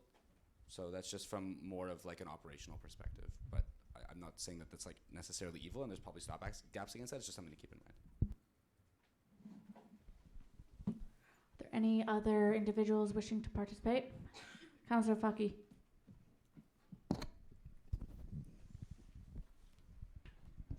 Thank you. Yeah, just like going off on the second option, I think probably having slates of as many as they want. Like, for example, 2 students that want to run for president and VPUA, for example, they could run for that. I don't know how that would work mathematically as to who would give priority to what. But yeah, I think that would also be a good compromise as compared to having the entire executive body be from one group. Are there any other individuals, member of the gallery?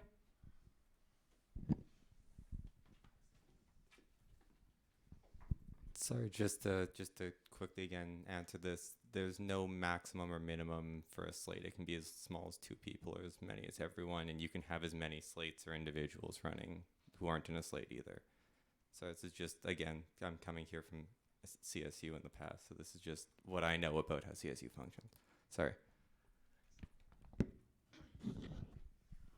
Are there any other individuals wishing to speak at this time? Seeing there are none, we will now conclude the generative discussion. Thank you for your time, thank you for your time, Governing Documents Researcher Jamal. Councillor Kirsch.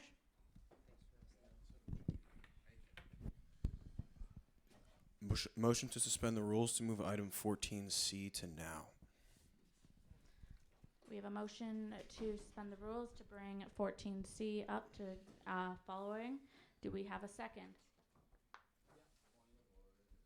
VP External.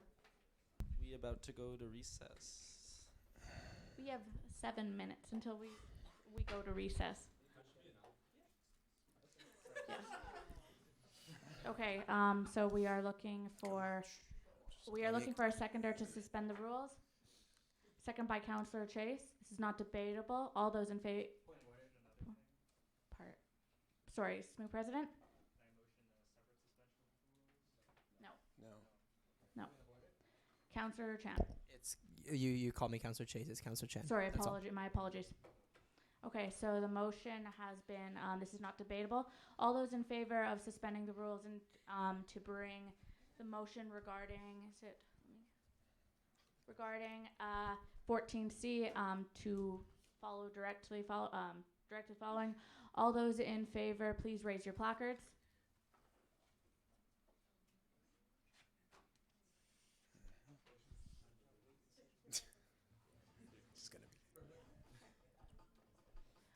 The motion has been adopted and the rules have been suspended. We will now move on to item 14C, now following number 8, We are now on the motion amending the policy on McGill fees until fossil fuel divestment 220213. VP External, VP Finance. Here you go, right here. Thank you. I object to the consideration of the question.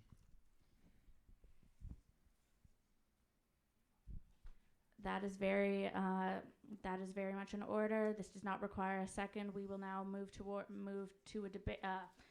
a vote. All those in favor of objecting. Thank you. Is this a question about your ruling, or is it just like we don't want to consider what you just considered? It's not directly okay. Is it parliamentary, or is it just no? It has no personal impact. You're not unlike appealing the decision of the chair. It has no impact on me. He's just willing it's just solely on the motion that was passed. Thank you. Okay, so this does not require a second, but it requires a 2/3. As such, all those in favor of objecting to the consideration of the question, please raise your placards.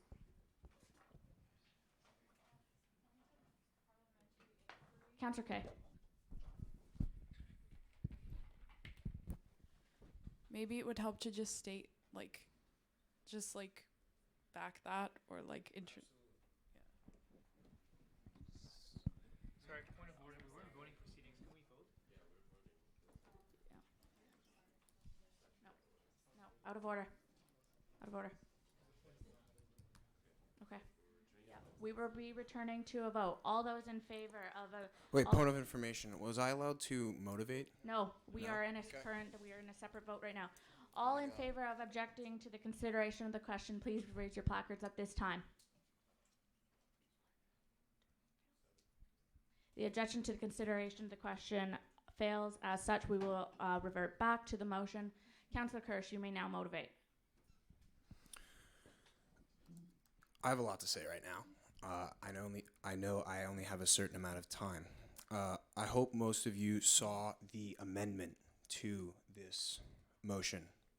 First of all, I want to say that this motion put forth does not position athletics in the stance that it is against divestment. We would 100% support divestment. We, however, feel that as McGill Athletics and Recreation, having a fee in place in the past for the previous 40 years and that it was only shut down because of the Redmond name change, that this is an unfair moratorium. Specifically the word new ancillary fee. Please notice the amendment right now. I'm willing to discuss it more. I would also like currently to allocate my time to a member of the gallery. That is very much in order. Please state your name, constituency, personal pronouns if you choose to do so. Chloe Parsons. Wait, do I have to spell it? Sorry. Yes. CHLOE PARSONS. Education, student, personal pronouns, she, her. So yeah, I'm here to speak on the effects the moratorium has on McGill athletics. Really quick, because I know this has been a long meeting for you guys. Basically, where I stand is I came into athletics from a pretty organic standpoint. I started out as a patient at the sports medicine clinic. That was my first introduction to athletics. And then by being in the building, I discovered they had a pool, fitness center, etc. Started going to the pool, exercising at the fitness center. I then became involved with intramurals, first as an official and then as a participant, and I still do that to this day. I sit on the SAC, that's the Student Athletics Council, and MARAB, the McGill Athletics and Recreation Advisory Board. Basically, I represent the recreation side of McGill. So I'm not a varsity athlete. I'm not a member of SAPEC. 15 seconds. Oh my God. So basically, McGill Athletics is self-funding. So its funds are not related to the rest of McGill. Its funds come directly from, sorry, the 15 seconds that drive me crazy. Councillor Doss? Motion to extend time by 5 minutes. We have a motion to extend. This will be seconded by Councillor Kay.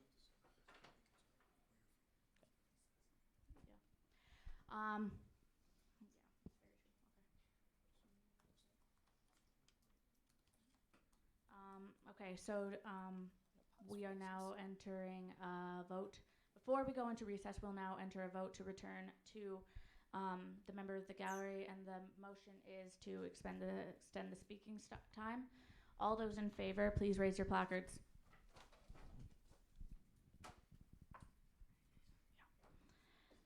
The motion has passed. Following the debate, you will have an additional 5 minutes.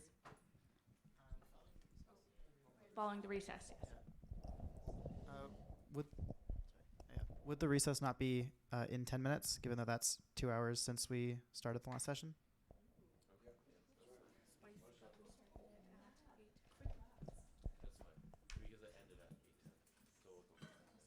Yeah, we can accept that. Yep, you're right. VP External. Motion to prematurely enter the recess. We have a motion to prematurely.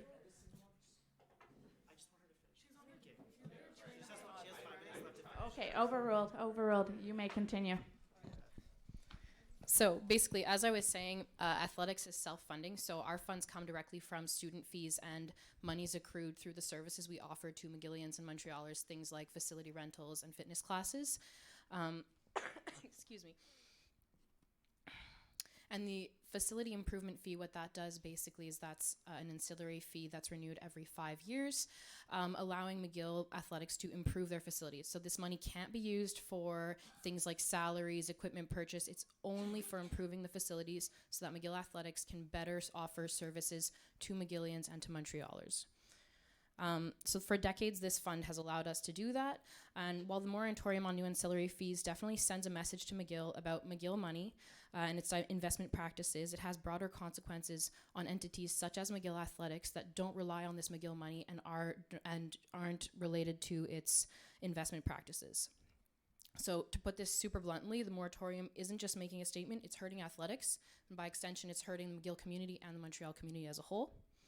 I recently learned actually that McGill Mental Health Services receives roughly 1 ambulance every day to send a student to the hospital because they are engaging in self-harm or experiencing suicidal thoughts. That's 1 ambulance every day because someone's safety is in danger due to poor mental health.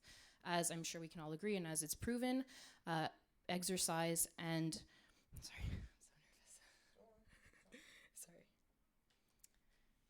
exercise has been proven to improve mental health, as is the case for a sense of belonging and a sense of community, and McGill Athletics does that for its students and does that for the Montreal community.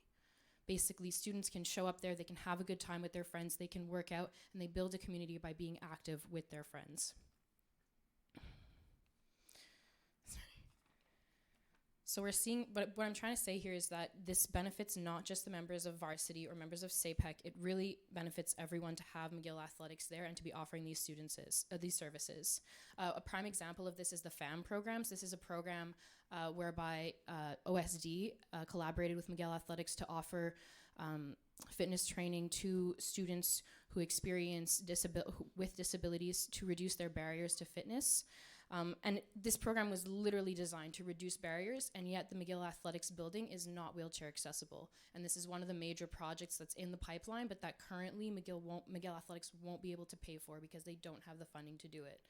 Other programs like intramurals, this program uses the facilities, it uses the field house, the pools, the 3 outdoor fields we have, the arena, the squash courts. We're talking about all these facilities. Of those, about half of them that I named still need improvements. There's another handful that we can use today because we have these fees in place, or we had these fees in place.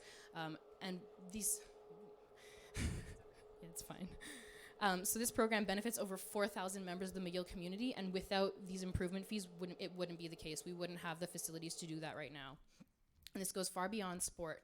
Have you guys ever taken an exam in the field house? I know in the field house you're shivering, you're freezing, you're wearing your winter jacket, and then if you go over to the exams in the gym, students are sweating like crazy, and this is directly related to the outdated ventilation system that we have there. Again, it's a huge project. It's something that donors aren't willing to take on because it's too much money for them, and we rely on the facility improvement fees for improvements like this one, ones that literally affect all McGillians when they go and write an exam. Same goes for Discover McGill. It's most freshmen's first contact with McGill, and where is it held? It's held on Wilson Stadium, property of McGill Athletics and Rec. So we're seeing that it's not just varsity students or SAPEC members that this benefits. It's members of the McGill community and even the Montreal community, as well as travelers from Canada and even the world. Just earlier this week, actually, I was at work in the building, and I noticed there was a synchro competition, and some of the competition members, they had backpacks that said Synchro Beaconsfield. Beaconsfield, if you guys don't know, it's a suburb here in Montreal. It's about a half hour out of the city, roughly by drive. And these girls, these were young 10 and 12-year-old girls. They're not varsity athletes. These are young members of the McGill community, or the Montreal community, who are benefiting from our facilities, from what we had to offer. They were able to go compete in a beautiful memorial pool, but then they go to the locker rooms where there's tons of repairs needed. And again, this is something that's on the list of things to do. In May, there's going to be the C2 conference that's happening. How long? Sorry. In May, we have the C2 conference coming. And that, again, it's going to be 2 weeks where they're in the facilities. It's specifically, they're going to be at McGill Athletics. And the question is, what are our facilities going to say to them? What are they going to remember about McGill? Is it going to be the crappy ventilation, the uneven floors in the field house, the outdated paint jobs? Can we have a motion to extend? Councillor Chan? Should extend the speaker's speaking time by 3 minutes. That is very much in order. May we have a second? Second by Councillor Kay. You may continue.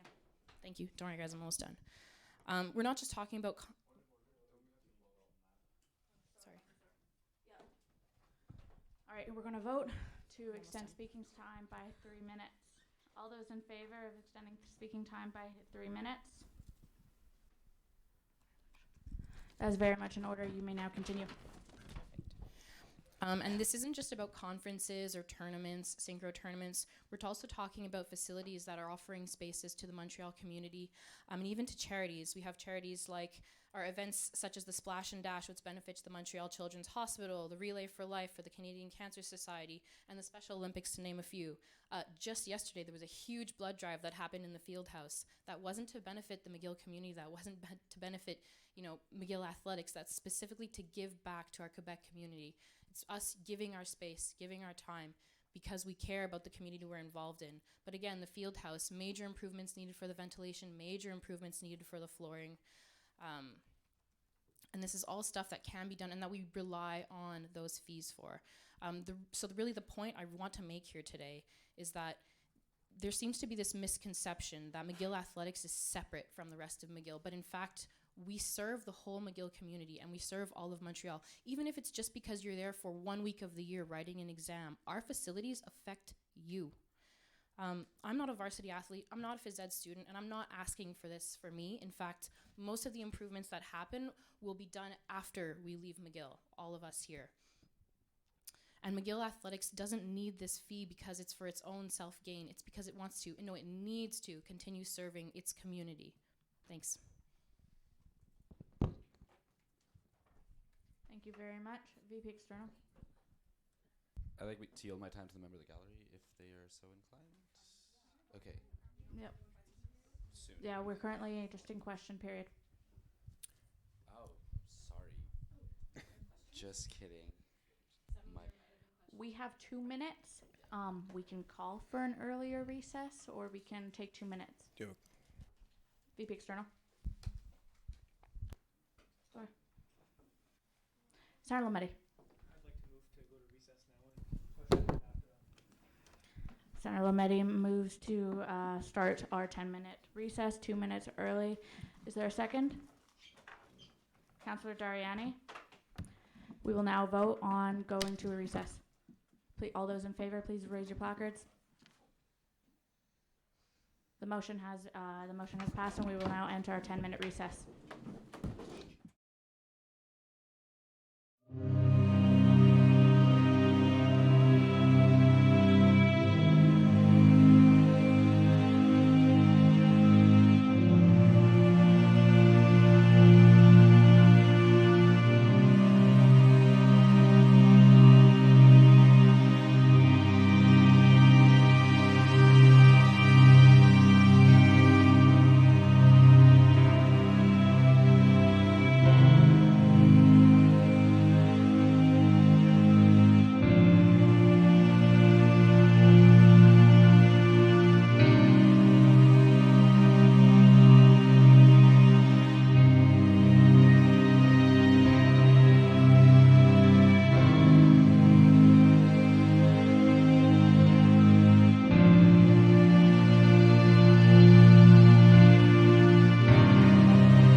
I got that too. Yeah. Maybe it's a different email. I got an email from. Oh, sorry.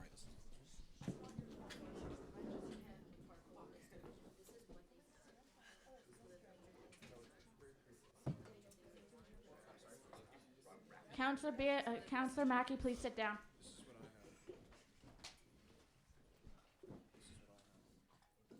We will now return to Legislative Council at 22:19. We will now enter question period for the motion of 14C. Those wishing to partake in question period, please raise your placards. We'll note the departure of Councillor Danda Moody at 22:19. Senator Lametti.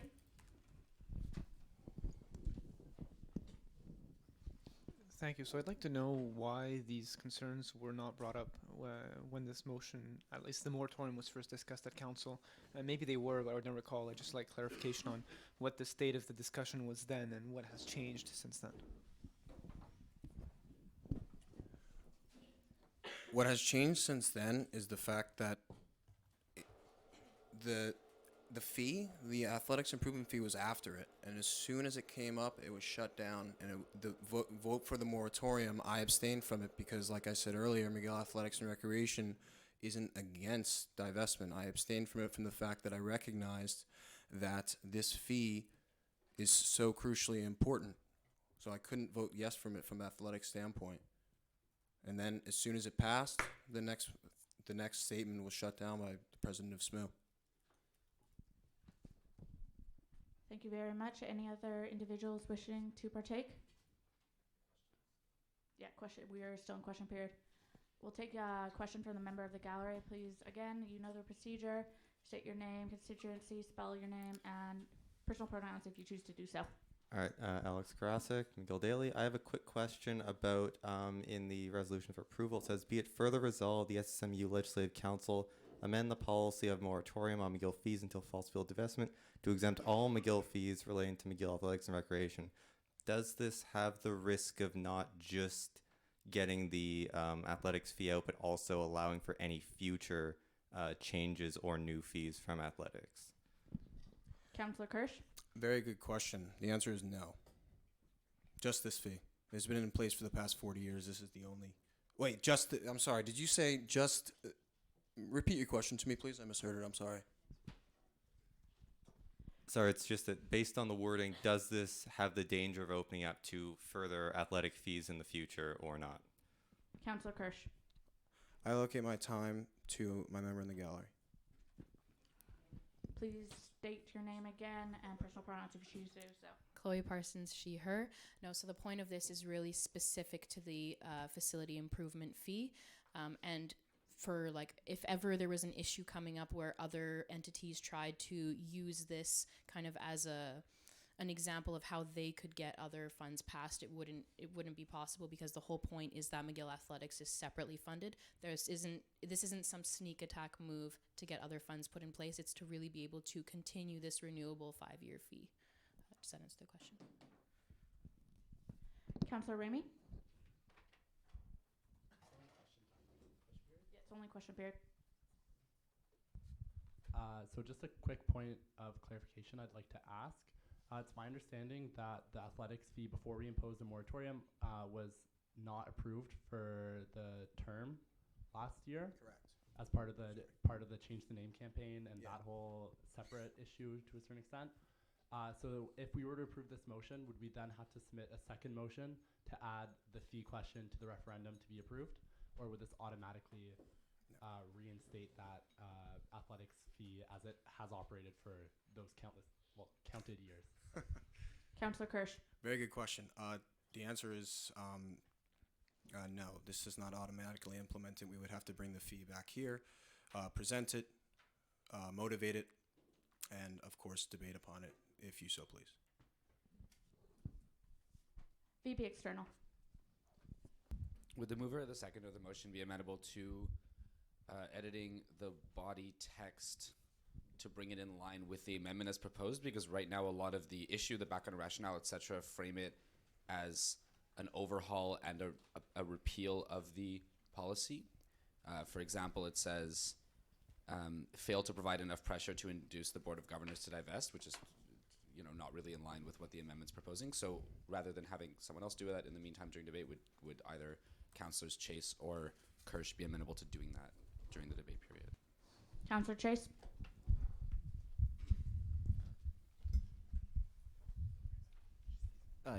Obviously, yes.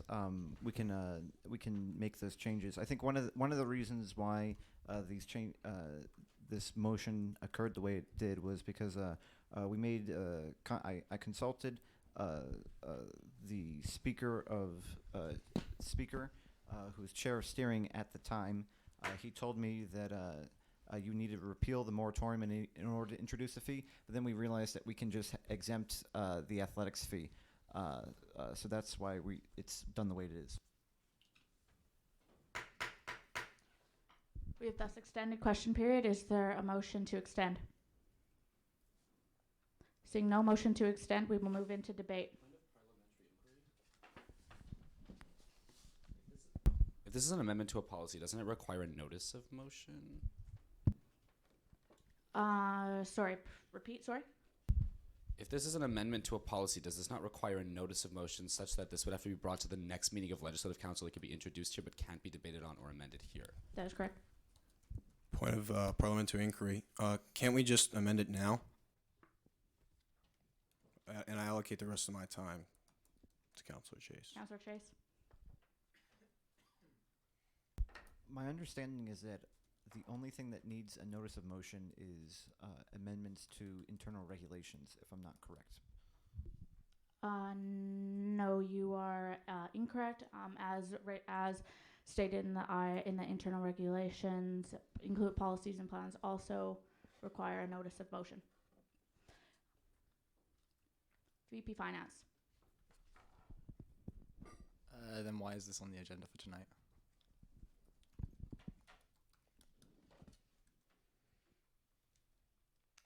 Yeah, I'm sorry, I'm mistaken. Sorry. What was Councillor Chase? Can you repeat?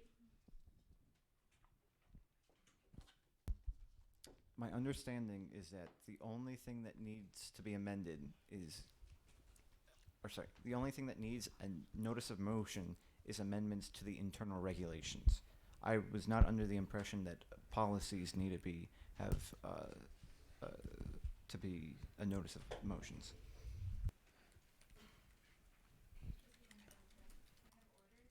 VP University Affairs.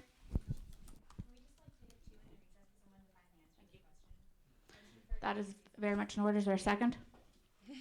All those in favor of calling a 2-minute recess? The recess has been passed.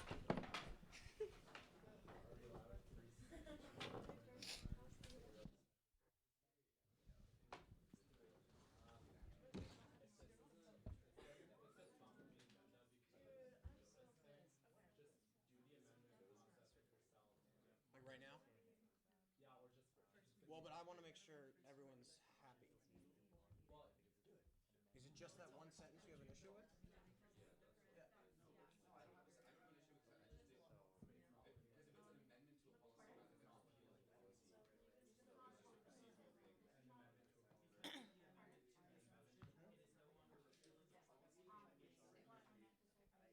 So there's a different way to do that. You would have to do it differently. You would have to notice it instead of doing, I don't know. I mean, nobody knows.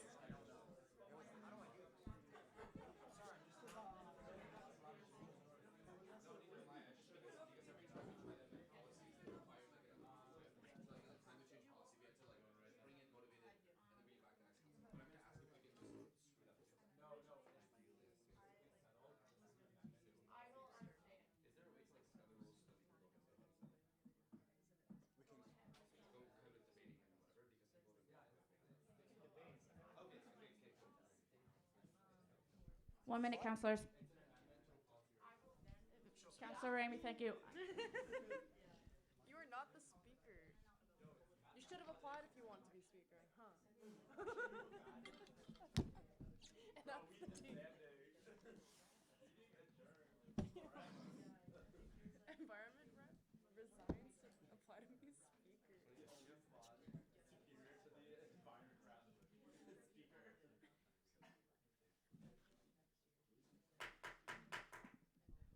will now return to Legislative Council at 22:29 in regards to the question asked. While new policies and plans do require a notice of motion, considering that this is not a new policy in itself, instead it is an amendment, it will thus be allowed, it will be recognized in this Legislative Council, and it will be allowed to be debated upon. We will now return to question period. No debate. Sorry, yeah. yep. Debate. We'll now return to debate. Thank you very much. Senator Lumedi.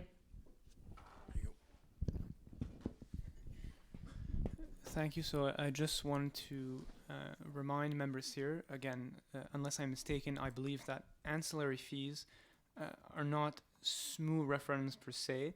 They can be brought by the university without the consent of SMU. However, historical practice has been to discuss them at Legislative Council to ensure that there is at least a first layer of approval from the students. That's my understanding. So this moratorium does not ban the fee per se. It simply means that SMU will oppose the implementation of new ancillary fees until divestment is achieved. So with that being said, I just want to clarify that because I think it does make a difference. Thank you very much. VP External. I'd like to yield my time to the member of the gallery. Please state your name, spell your name, constituency you represent, and personal pronouns if you choose to do so. Chanel Perreault, ChanelPerreault, member of Divest McGill, she, her. So I'm here to talk on behalf of Divest McGill, and I wanted to first thank Chloe for coming and presenting about the issue that she really cares about, obviously.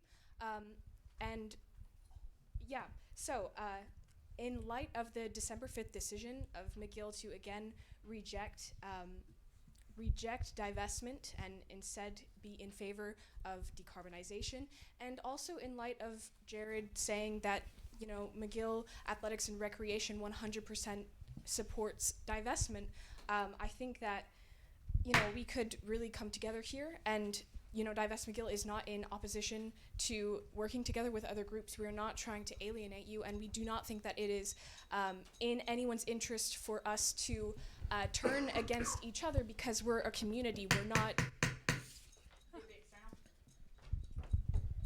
Motion to amend the speaking time indefinitely. Very much motion. Maybe we have a second. Voting. We will now be voting. Oh, sorry. Seconded by Councillor Kirsch. We'll now be voting on the amendment on the motion to amend speaking times to indefinitely. All those in favor, please raise your placards. The amendment is approved. So, as I was saying, like, I do not think that any of us here are trying to alienate each other or tear down each other because we're a community, we're McGill, and, you know, even if I haven't worked with you before, that doesn't mean we can't work together in the future, both as people and as organizations. That being said, I believe it is essential that the integrity of this moratorium is upheld. As I said, in light of the December 5th decision, I think that the board is really close, and if not really close, that we need to at least keep up our pressure in any way possible, because so much is happening in the world. I know that we all see it on the news every day. So much is happening, and we need to demand better from our university.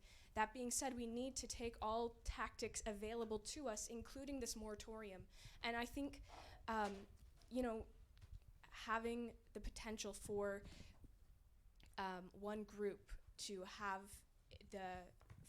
an exception that might open the way for other groups. And I know that's a point that you have addressed, but you know, I think it is essential that if we want to avoid that, we need to put forward a strong statement on behalf of McGill Athletics and Recreation, outlining the fact that you do, as you said, support divestment, that you support the agenda put forth by Divest McGill to demand better from our university. And I would really hope that McGill Athletics and Recreation would be amenable to working with us towards directing our collective anger and collective needs against the Board of Governors and not against each other, because, like I keep saying, I'm sorry, we are a community, and I need your guys' support just as much as, well, maybe not just as much, but like you need ours. I think we can work together to direct our attention to the board rather than to each other, so that we don't sit here in 3-hour meetings talking about ancillary fees. So that being said, I'm not sure if this is allowed. I would like to potentially put forth an amendment that would ask McGill Athletics and Recreation to fully support divestment, and in seeking to support this initiative, undertake a plan to present to the Board of Governors, either in person or in writing, to endorse divestment before them. I think that's one way that we could really come together without putting your reputation and putting your funding on the line. And I do not think it would make you look bad in the eyes of our community members. I think it would make you, at least to me and to others in my organization, make you look like the organization that you are, that really reaches out to your community and cares about what's going on in it, as you have addressed so much this meeting. Thank you. I'd just like to know if an individual wishes to put forth that as an amendment, the member of the gallery may not do so. So if you wish to do so, please give it to someone on the Legislative Council. As well, we will require, given the nature of it, we will require it submitted in writing. Thank you. VP Finance. All right. I'm going to speak about self-funded units and why they're incredibly whack, and why they're a way for the university to defer its responsibilities and pass the cost on to students. Every year, someone walks into the Office of Budget and Planning at McGill, puts $460,000 into the McGill budget. So this is money that McGill has, and they put aside, they can afford it, for athletics facility improvement. And then as soon as these discussions come up at Legislative Council, they pull it away.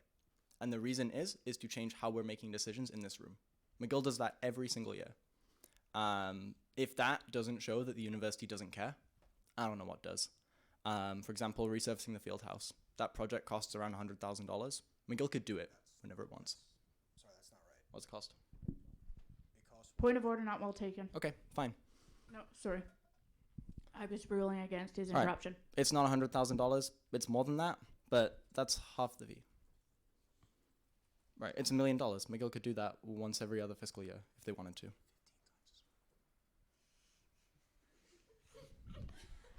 That is not well taken, Councillor Kirsch. Please refrain. All right, Councillor Kirsch. This university uses self-funded units to charge students $2,600 a month to stay in a hotel room. It uses it to charge $1,000 of overhead on like your meal plan. This literally is a way for the university to put all of its, not gonna swear on the live stream, costs onto your, not gonna swear again, e-bill. Like, I feel really bad that you have to come here and to ask for money from students, but the university puts it aside every, not gonna swear on the live stream, year, and then takes it away. That's all. Thank you very much, VP Finance. VP University Affairs.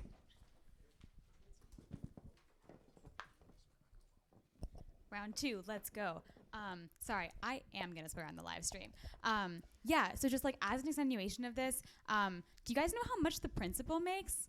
$500,000. That's a whole athletics facility improvement fee. That's a whole year's worth of fees. McGill is not fucking stupid. McGill has the money to make these improvements. McGill has the money in its budget the whole time. Literally, when this fee isn't passed, they put that money, like the VP Finance said, away. McGill wants us to be in this room having this conversation because it knows that we're the ones that have the pressure. Like, we need to transfer that pressure onto them. That's the whole point of the moratorium. McGill's not, a fucking stupid institution. They know they have the money. This is a classic example of them putting that power back on, like, making students feel as if it's in their hands, but it's really in their hands the entire time. When McGill makes a unit self-funded, it tells the university, it tells the community that they don't care about that unit, that they don't care about the things that happen there. And frankly, that's fucked up because McGill should care about athletics. This isn't, like, it really does suck because I hear you. Like, I hear you in the back. I hurt for you that you're in this situation, but you're not being fucked by SMU, you're being fucked by McGill. And it's their job to take their initiative. It's their job to realize that they have the ability to change this. And it sucks, like it truly sucks to hear this and know that like you're going through this, because McGill could change that in a heartbeat. They truly, truly could. The point of the moratorium is to get them to realize that, and I think that slowly they are. When we met, like I said last time, when we met with the principal to talk about the moratorium last semester, she had it printed off. She had it printed off and in her stack of documents because she saw it and it meant something to her. This means something. Thank you very much, VP University Affairs. Councillor Chase, can you just explain what the red text is in your amendment? Is that just taking it out? Okay, thank you. Those wishing to participate in debate, please raise your placards. Councillor Morley.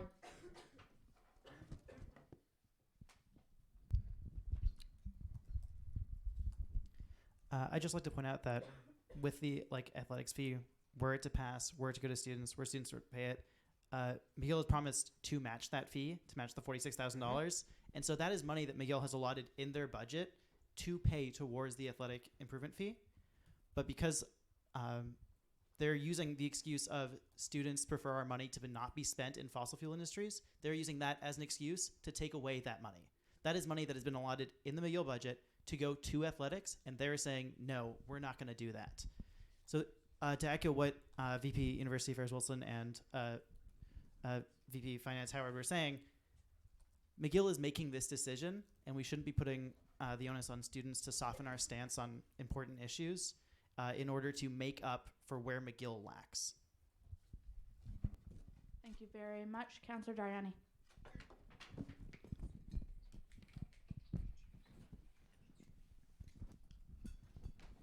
So the idea behind the moratorium was that it will stay until McGill makes a difference. And McGill did not change anything. And this is not to say that athletics doesn't need the money. Athletics needs the money. It is there. I guess what I'm trying to put on the table is we should stick to the moratorium because it had a purpose, and the purpose was for divestment. It's not difficult. It was recommended. There is a lot of momentum on campus asking for it. And so if we are in this room, we should listen to our constituents and fight for divestment. Thank you very much. Councillor Ramey. I have to leave soon because I have a midterm tomorrow morning. So I will be having to go soon. So I'd just like to say the perspective of the McGill School of Environment. Our perspective right now as the motion stands is that we can't stand by it because of questions of just the spirit of the motion rather than the actual context. We see it more as fitting into a category of actively working against divestment that we worked really hard for in fall, and even though it wasn't successful, and we know that we have to have a discussion about further action as well as okay, what now, and whether or not our current policy agenda is enough for that. We don't believe that this motion as it currently stands, and it has been amended since we discussed it, or at least I discussed it in the terms of it with the people who I need to consult with. Because it seems right now to sit at an intersection of a lot of different competing interests for what the SMU should do, we believe that the moratorium should stand, and then a separate motion should be drafted with potentially better consultations with various stakeholders on campus, notably Divest McGill or CJAM, especially as we try to move towards fitting it into our larger commitment to divestment as SMU. We also think that a question of whether or not athletics deserves a special consideration in the question of a moratorium on fees, that's a worthy discussion to have, as outlined by the member of the gallery. But it shouldn't come at the expense of some unilateral action taken by the SMU when the original moratorium was very much enacted as a collaborative effort among a lot of different people with input, perspectives, and valuable knowledge to contribute. So yeah, our current perspective is that MES cannot support this motion as it currently stands. Thank you very much. Councillor Kirsch. Yes, hear you for that. And first of all, you brought up a point being up that we didn't have consultations. And I just wanted to make everyone aware, first of all, on behalf of myself and athletics, I apologize for not exactly going to the groups, Divest McGill, other counselors as well for this motion. I won't bring up something that happened in the past because I don't think it's really necessary right now, but I just left my frustration and emotions out of it because I think it's very necessary right now to leave emotions out of these things in order to make the most rational decisions. But I think I emailed even as soon as I realized that I screwed up, and I didn't go out and I contacted because I'm admitting I was wrong to do that. I 100% didn't mean to force work upon individuals, divest McGill, etc., unpaid workers that took more time and caused more work to preach that. That was not the goal. That was not the goal whatsoever. So because of it, I reached out. I sent an email apologizing to Divest McGill on campaigns at SSMU, and also spoke with the head of campaigns, Noah, to further understand Divest McGill. And I actually even met with Chanel prior to this meeting. We talked for about 40 minutes, and we learned a lot about each other's perspectives, and I 100% respect it. However, we still feel, from a McGill A&R standpoint, the point you brought up that do we deserve special treatment? Yes. Yes, we do. Think about all the faculties that take place up there. Think about how there's close to 3,000 people a day, weekdays, entering that building, not including weekends. It is such a huge impact on the community, not just McGillians, not just varsity athletes, especially not varsity athletes. 92% of the people that set foot in that building each day are community members and student members, kids, individuals with special needs, etc. That's why we're calling for your help right now. We understand that the moratorium you put in place, and also speaking upon what Sam said earlier regarding the finance, that McGill has the money. Yes, they do have the money, but we need your help. Students help students. People are getting hurt. People have cut their feet on the memorial pool. Students have fallen in the squash courts and gotten splinters and had to receive medical treatment for this.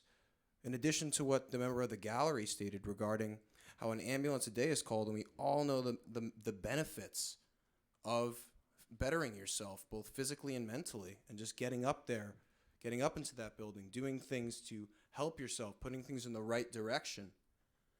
I truthfully am sorry that we did not mean to frustrate or upset you all when it came to that, especially in regards to Divest McGill. And I hope because of that we amended those wounds, so to say, and that we can work together in the future, in the upcoming future, to hopefully issue an amendment to receive the special treatment that we truthfully deserve, because we make a huge impact, and everyone here knows it. Thank you very much, Councillor Kirsch.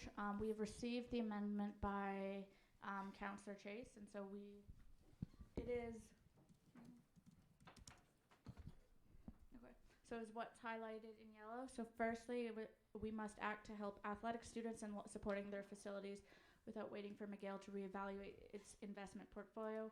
Following, such as the lack of athletics fees to be able to help improve our students' facilities, athletics and recreation is a group essentially separate from McGill University.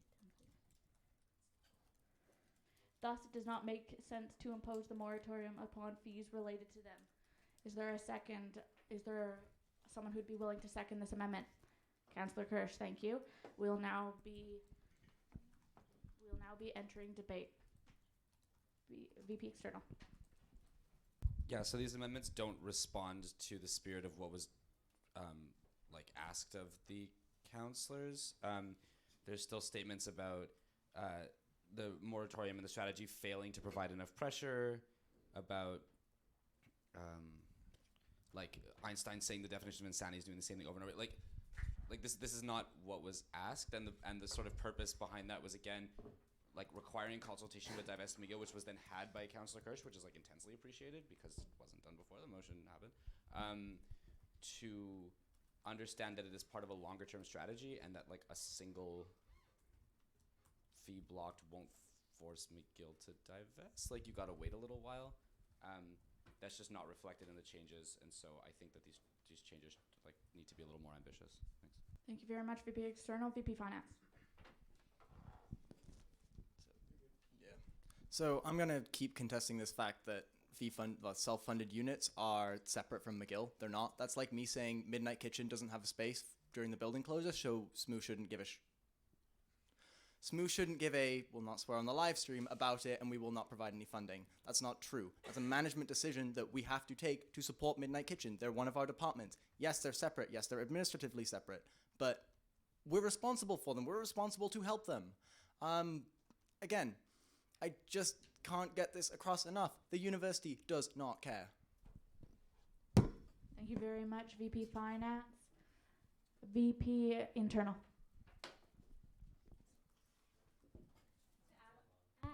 Sorry. Just to add on to the VP External and the VP Finance's point, we have a really big fee coming next council. We have the Fiat Lux fee coming. If they won't listen with the one fee, the Fiat Lux is something they've been touting as their big project. It's in the McGill Master Plan, their most beloved document right now. I genuinely believe that if we manage to fail the Fiat Lux fee, which it will fail because under the moratorium it can't be brought to council, McGill has to listen. Their biggest concern about the Fiat Lux fee is that we don't have enough money, so we're going to go to students. If students say, no, we're not going to pay for it, they are going to listen and do something to avoid not having the library they've been promising donors and everyone involved in the alumni community. Thank you very much, Councillor Chase.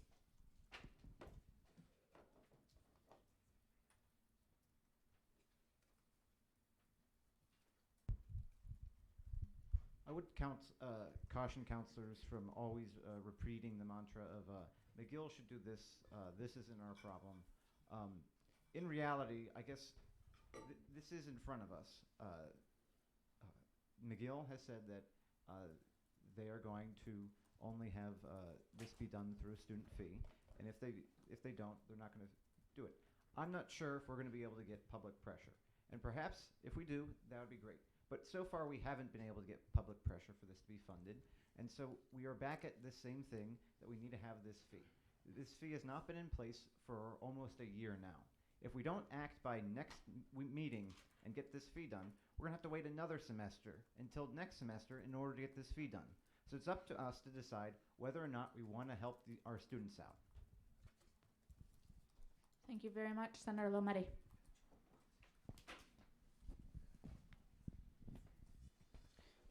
Thank you. Perhaps a tangential point, but I've been on this council since 2017, and I have consistently held the view that the way McGill treats ancillary fees is wrong.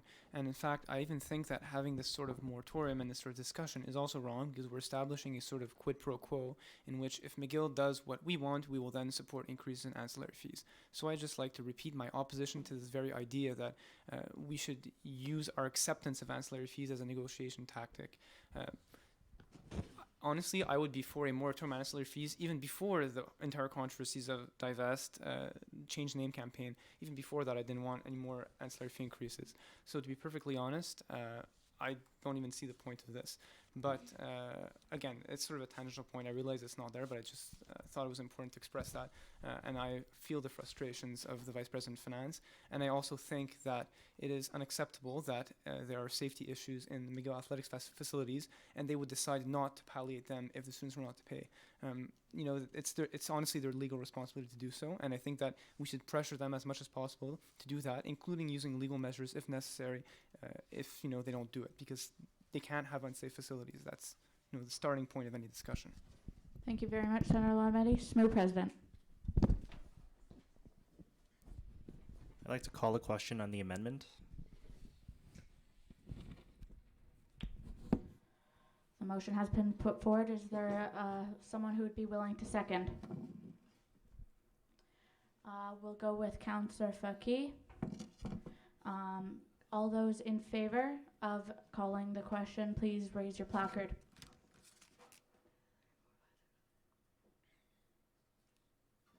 The question has been called.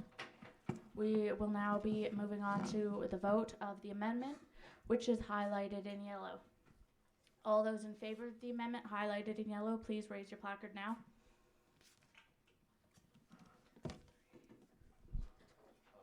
Placards.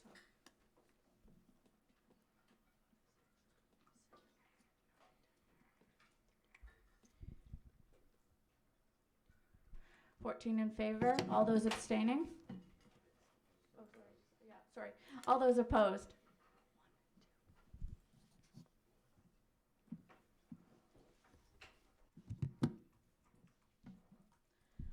And all those abstaining, please use your placard. 3. With 14 in favor, 4 opposed, and 3 abstaining, the motion passes. VP External. Motion to further amend by striking clauses. Sorry, I don't have an editable version of the document. But in issue to strike everything from the first word down to interests of students. Is this within the issue section? Yes.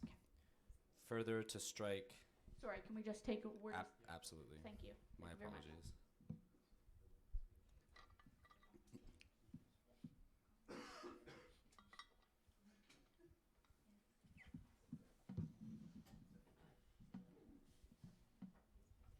Can you repeat your amendment, please? Sure. Striking from the first sentence till the end of the second to last sentence, that is from the current strategy, etc., down to interests of students. That is very much a motion. Do we have a seconder? We will recognize Councillor Chase. We will now go into debate. Oh, That's not the end of my. oh I'm sorry. Yeah, sorry. Another section to amend goes from the end of the first sentence in background and rationale, so after fossil fuel holdings. So that is from therefore it is incumbent down to expecting different results.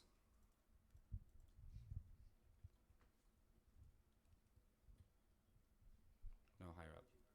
At the end of Einstein's quote.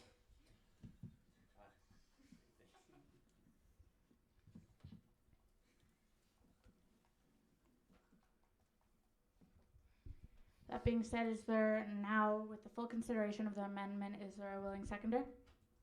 We'll now recognize Councillor Kerr.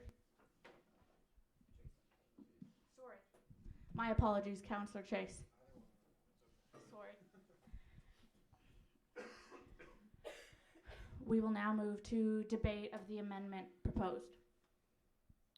Before going into... Sorry, Councillor can you remind me of your name, please? Watson. Councillor Watson. Yeah. Before going into the debate, I'd just like to request a point. Can you speak closer to the microphone, please? Yeah. I'd like to request a point of personal privilege to leave indefinitely for tonight. That is accepted. We will recognize the permanent departure of Councillor Watson at 22:56. Thank you. Returning to the debate on the amendment, are there any individuals wishing to speak on the debate? Pardon? Oh, yes, sorry, thank you. This is based on two factors. One, the short-sighted view that a single fee voted down doesn't allow us to continue using a pressure tactic. Secondly, that no consultation was conducted with Divest McGill.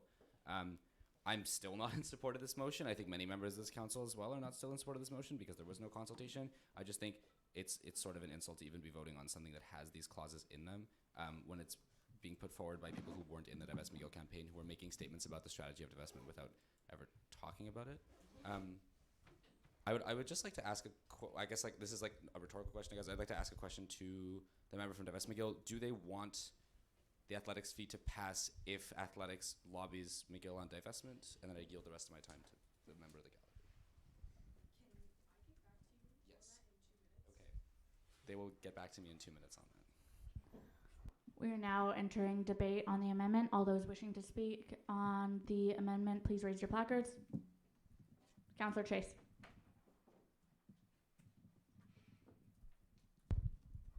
Can I move to the previous question? Oh, you have to have 5 minutes? Okay. I mean, there's nothing wrong with these amendments. They're not actionable. The main thing is just... Can you speak a little louder, please? My main concern is the actionable parts. These are not actionable. They're completely fine.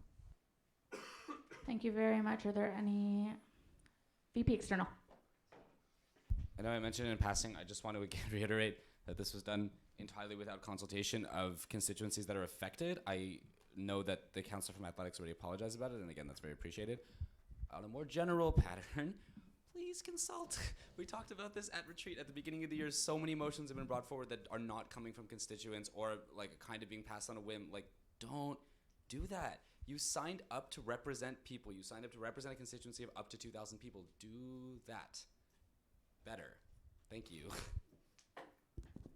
Thank you very much. Councillor Kirsch.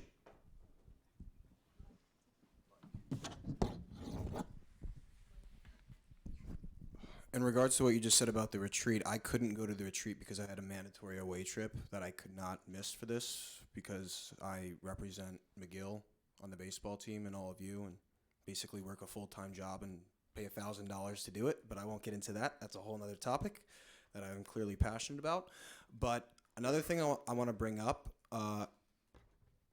in regards to the consultations that I said I wasn't going to bring up earlier, but now it's time to bring it up because I feel like I apologize enough, but it just continuously is being brought up by other counselors to almost kind of like smack in the face, for lack of a better term, saying, excuse me, is that when it came time, to be honest with you, at the last council meeting where the moratorium was put in place, very well knowing actually the SSMU president seconded the motion for the athletics fee, and not a single consultation. Nobody reached out to me personally, and that's why at the time I was a little bit upset and frustrated. Other faculties as well weren't, because they knew that there would be fees that are affected. However, because of this, I wasn't made aware. I wasn't made aware whatsoever. I wasn't consulted, but I didn't allow my emotions to get involved because they make rash decisions, and we all know that. Just figured it would be a good idea to bring that up to you all, and yeah. Thank.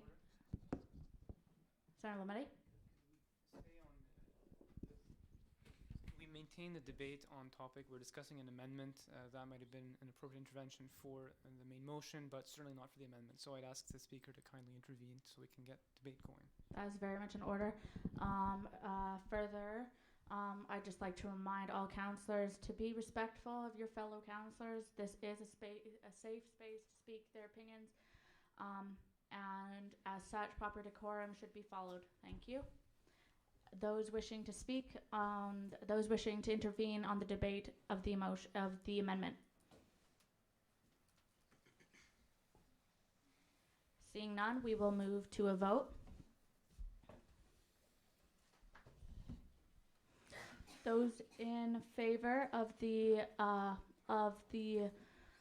amendment that has been struck on the screen, those in favor, please raise your placards. Raise your placards high. The amendment passes. We'll now return to debate on the main motion. Councillor Fucky. Motion to call the question.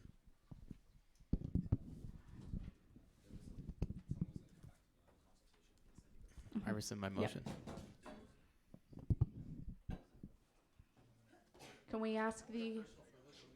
Oh, yes.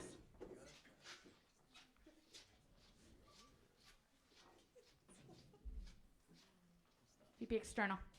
To yield my time to the member of the gallery. That's very much.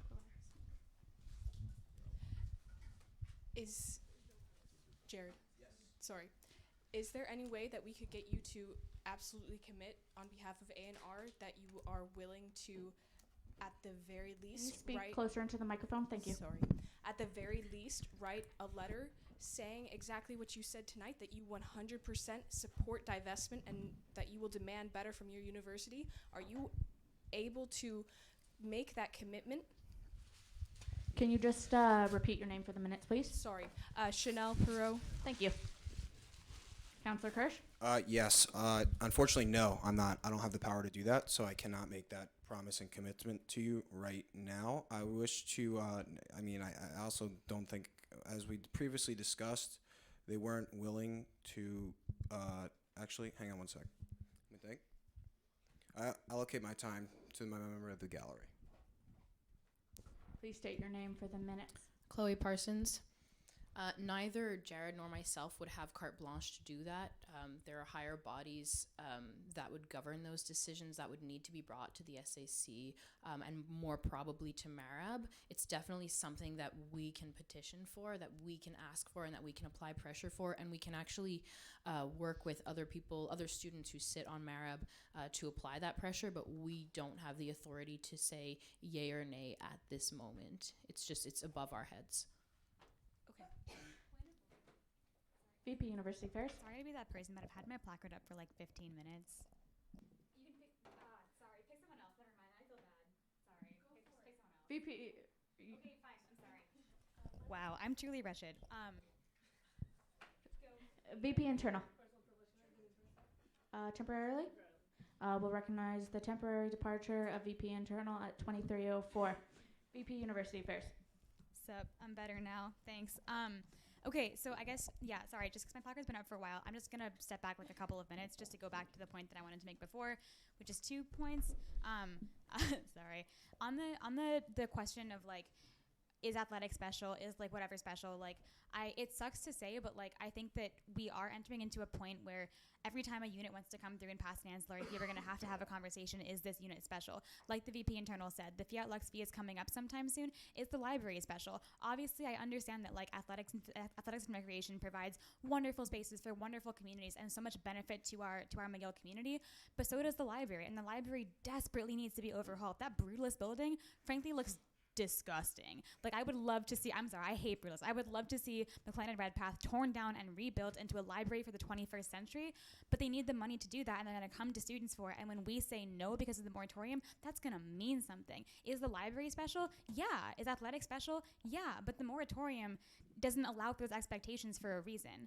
On my second point, when we're talking about consultations, one that I would like to bring up, this is going to sound personal, and it kind of is, but like my role's in here a lot. Like, a lot of the things in this motion mandate me to do something, including it stopped scrolling. Okay, here we go.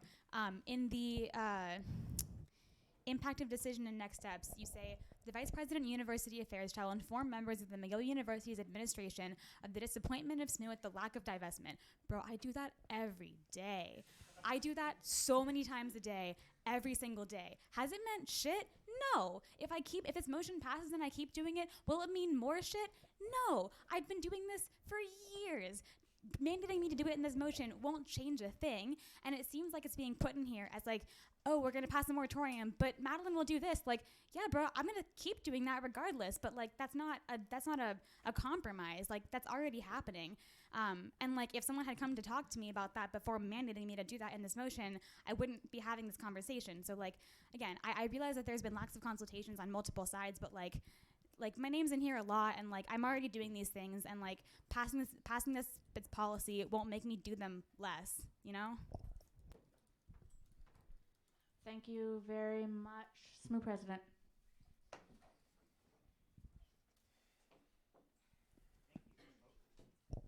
Thank you, Speaker. So I just want to take this time to actually speak on the impact that this moratorium has had in my negotiations with the university and my role as on CAMSR. I can tell you by being in that room that this moratorium has had an effect on me being able to advocate more strongly for divestment. Granted, decarbonization is not exactly what we wanted, but in 7 years of campaigning for divestment, we have never been so close to getting it, and this has helped us get there. And to be able to make a exception for one particular unit opens up the floodgates to be able to do that for others. I can promise you, Councillor Kirsch, when VP University Affairs and I will meet with the principal next week, we will bring up the fact that your constituency's facilities are not up to par, and we will attempt to get a commitment from the head of this university, to make sure that the funding is committed for these athletic facility improvement projects. It is incumbent on this university to be able to fund its individual units properly. And as the VP Finance was saying, they are failing in this regard. We don't forget our students. We know the impact that these policies have on our students, but we don't forget students who are disproportionately affected by this. And so I promise you, we will do everything in our power to ensure that that your constituency gets the funding that it needs, because it is a choice by this university to not do so. This moratorium is so important. I cannot stress that enough. And to have even a tiny slip of the pressure we're putting on this university by passing this motion, when I go to CAMSR next Tuesday and they tell me that, oh, we heard that your council passed this, that diminishes my credibility so much in that committee. It makes it that much more difficult for us to get divestment. So I ask this council, please vote this motion down, and we will work with athletics and the other units that are adversely affected by this to get them the funding that they need that this university refuses to. Thank you. Thank you very much, SMU President. We will note for the record of the minutes that VP Internal returned at 23:06. More so, Councillor Ramey.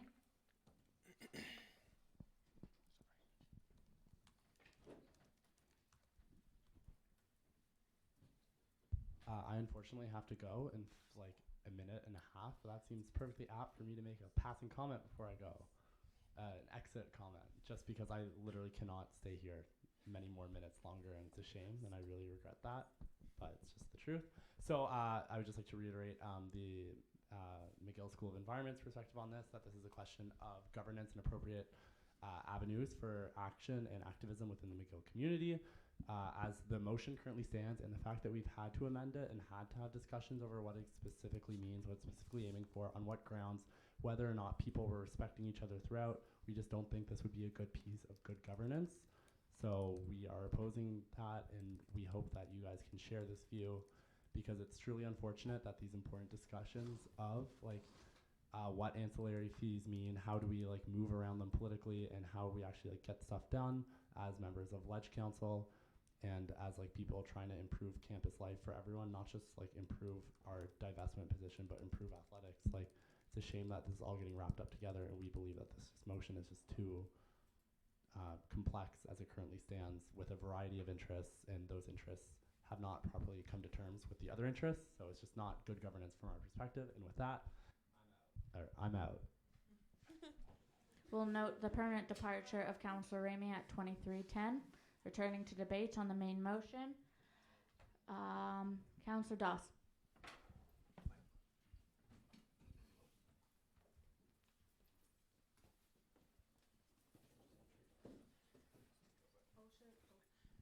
Motion to call to question? Does that mean motion to vote? Yeah. The motion to call, Councillor Doss has motion to call to question. Is there someone willing to second? Seconded. We will recognize Councillor Chan as the seconder. The vote is on the motion amending the policy on McGill fees until fossil fuel divestment 2020-01-30.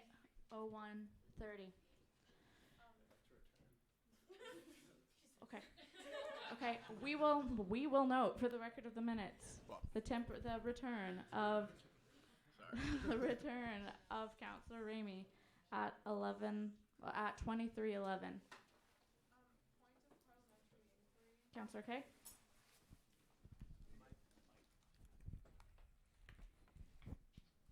Can I request like a secret ballot vote or This is one of the votes within. Oh, this is already on. I will just be turning on the form in a second. Thank you.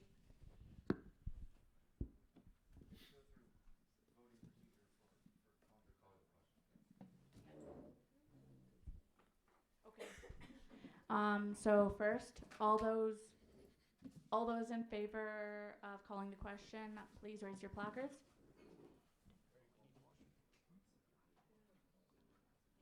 Yeah. The question has been called. We will now move to a vote on the main motion. Councillor K, just regarding your secrecy thing, yeah, like the vote's gonna be public. Yeah, never mind. Okay, cool. I realize that.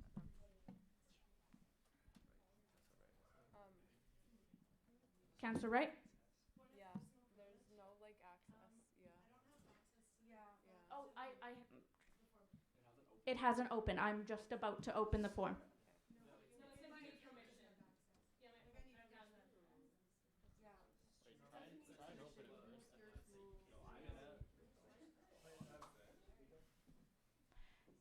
VP Finance? Okay. Can someone motion for a 1-minute recess? Thank you, Councillor Dariani. Second, Councillor Freed. All those in favor? We should roll call. A 1-minute recess has been called. We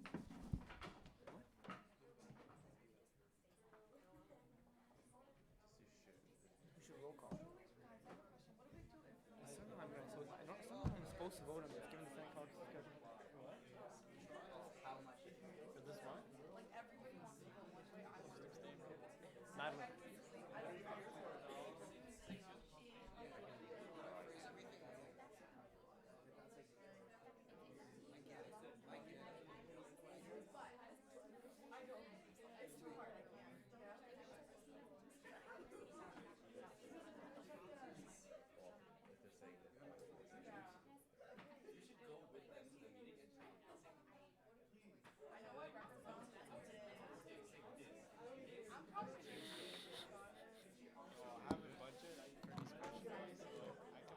Really? You have a budget? I have $0 in budget. I made sure we got something. Do you want some? Sure. They don't have access because it's their US, bro. No, there's no way. You can't defend that. Are you staying till the end, or? Probably. I mean, they start at 9 tomorrow. It's chill. Madeline. Senate caucus was against the moratorium, right? Okay, but Yeah. So I'm trying to decide how I'm supposed to vote on this. Because I literally couldn't care less about this motion. I think we should reverse the moratorium and just impose a no condition. We'll call the end to the recess. Councillor Doss. Yeah. Just wait. Voting is now open. I don't know. I'm going to vote yes on this, just to respect the will of the Senate caucus. But in my heart, it's a different thing.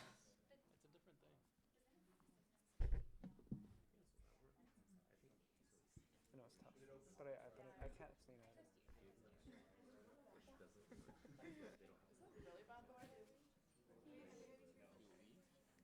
do 7 up. I have like 2 or 2. Oh. Monday, Tuesday. It's so fresh, and then I couldn't even. Oh, is link open? And now it's not letting me fill it up because I already filled it up. It's like you've already. You don't cancel it. Sure. Here. Yeah. Councillor Mackey.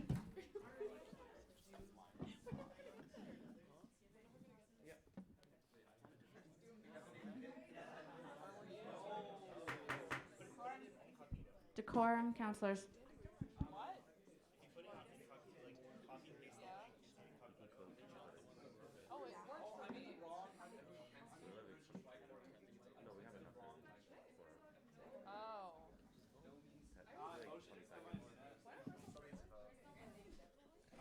Well, I feel bad for voting yes on this. In my heart, I want to vote no. It's fine. It's fine. Anyway, Senate, I feel like I have to respect the will of Senate caucus when we had a discussion.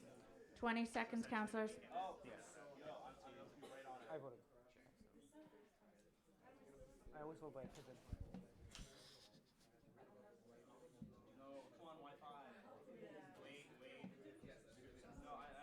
Can we just have a motion to call a 2-minute recess? A 3-minute recess put forward by Councillor Doss. Can we have a second? Councillor Wu, thank you. Voting. All those in favor? A 3-minute recess has been approved. Yeah. We'll announce the permanent departure of both Councillor Wu and Councillor Ramey at 23:17.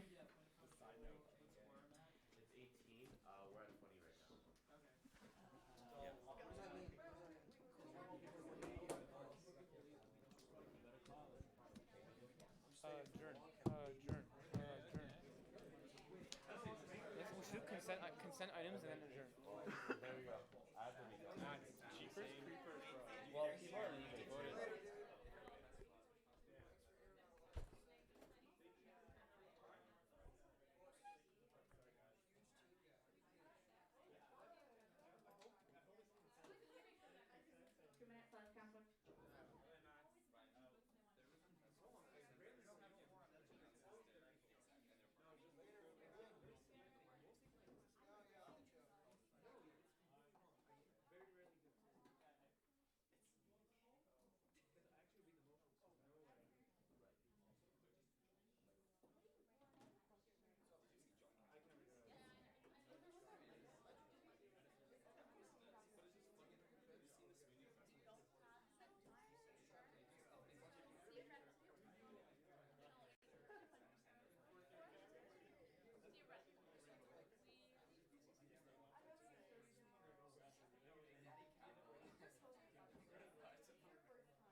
External, please sit in your seat.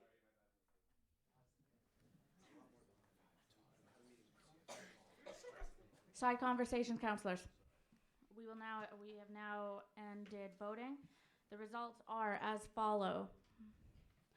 4 in favor, 15 oppose, and 3 abstain. The motion fails.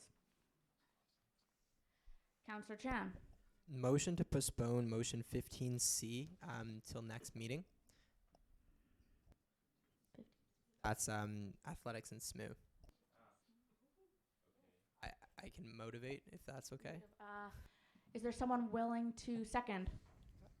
Councillor Dariani. I think that's out of order. You may now motivate.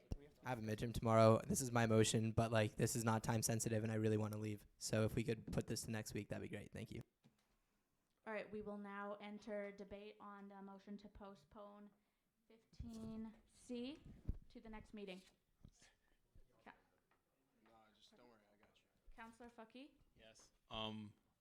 According to VP Finance, there are like 9 fees going up for the referendum. Does that mean there's 9 motions coming next council? Or like, yeah, I don't want to like clam everything into the February 28th council. Yeah, I mean, like, can we postpone it till after that meeting, or? That's out of order. Yep.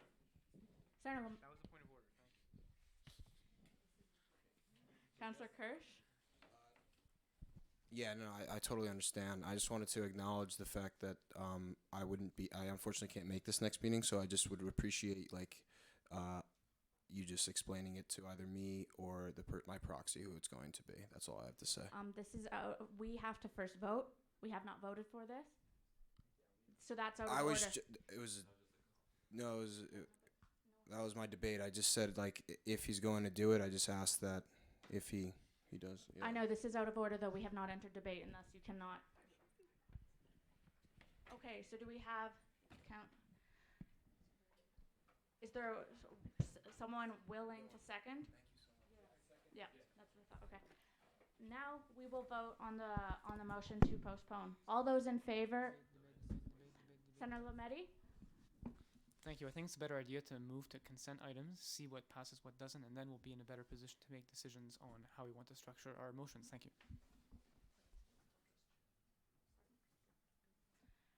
Councillor Chan, are you willing to withdraw your motion at this time? Sure,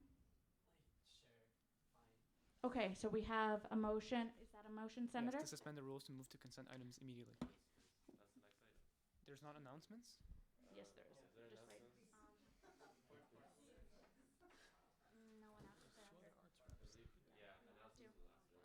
So that's why I'm suspending the rules. SMU President. I believe we laid the remainder of question period on the table as well. So it would be question period announcements and then. Well, technically, you would have to first take it from the table, but yes. Right.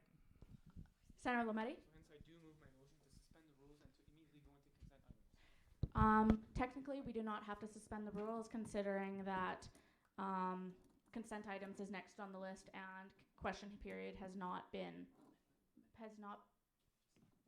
very happy with that. Thank you very much. Okay. Excellent decision. Okay. As such, we will now begin a 5-minute recess for consent items. To brief all of you on consent items. During this time, you will have the opportunity to vote on all remaining motions. You will have the opportunity to vote on all remaining motions on the agenda. This is your opportunity to approve a motion that you feel is non-contentious, and if so, you should vote to approve. If even one person votes to debate, we will do the full question period and debate. And note, if you choose not to vote on a given motion, that is an equivalent to an abstention. Regarding the personal privilege, I will fix right now, but we will begin the 5-minute. If we have a motion to begin the 5-minute recess, VP External? Yes, motion for a 5-minute recess to do consent items. Second by Councillor Budkar. Point of order, it's not necessary for an agenda. We can just start it. Sorry, I'm so sorry. Thank you.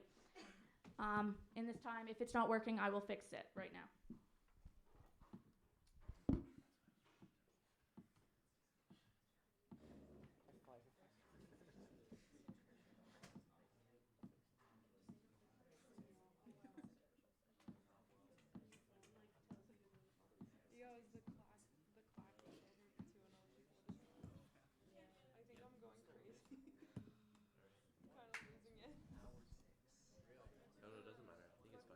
Can you try again now?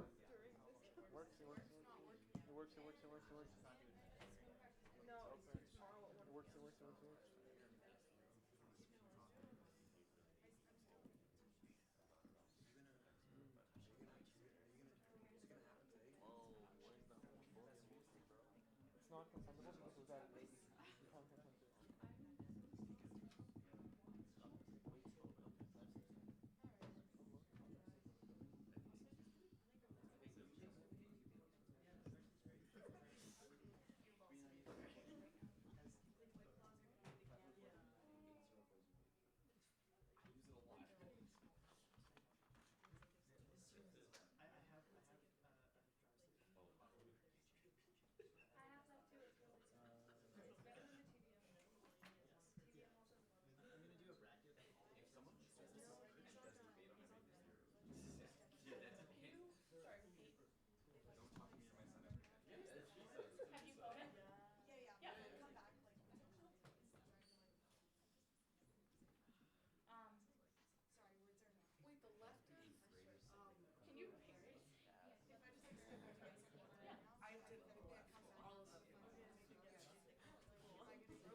I approved most of them. We have, it's 30 seconds. I approved 3 only.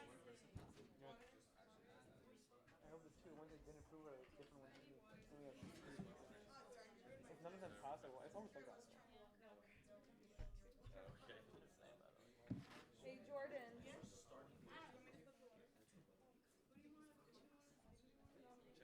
When is the election referendum?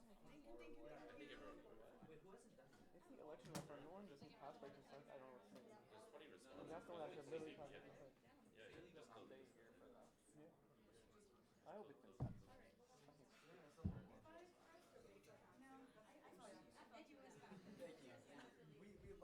Has anyone not voted yet?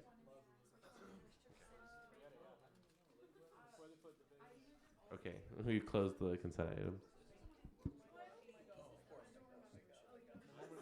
This is the most stressful part of council. Oh, we can check it. We can check it.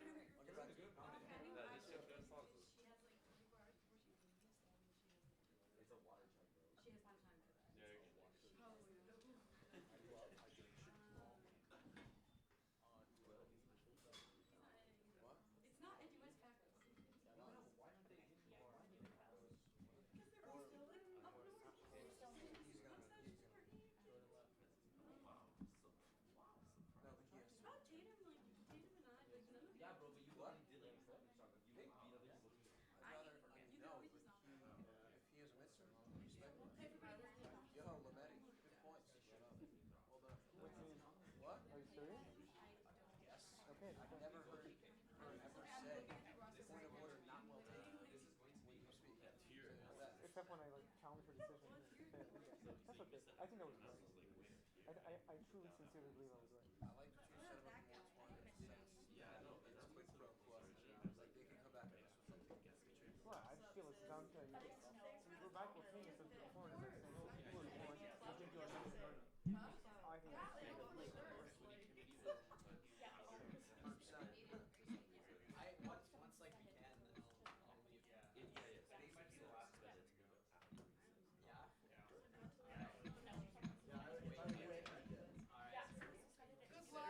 Consider me properly. Have we lost form? Good luck, dude. Good luck, Aiden. One more person can leave. You should have said that.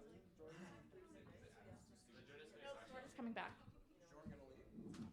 No, last year was. I mean, Yeah, there was some brutal. I think it's.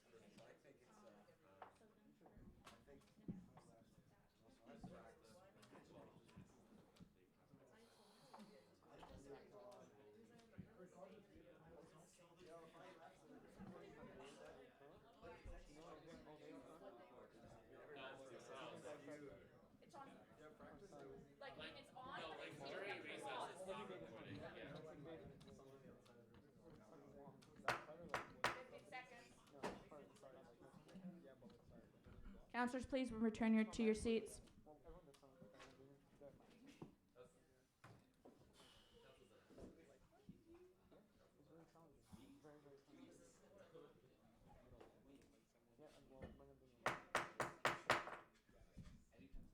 We will return to Legislative Council at 23:31.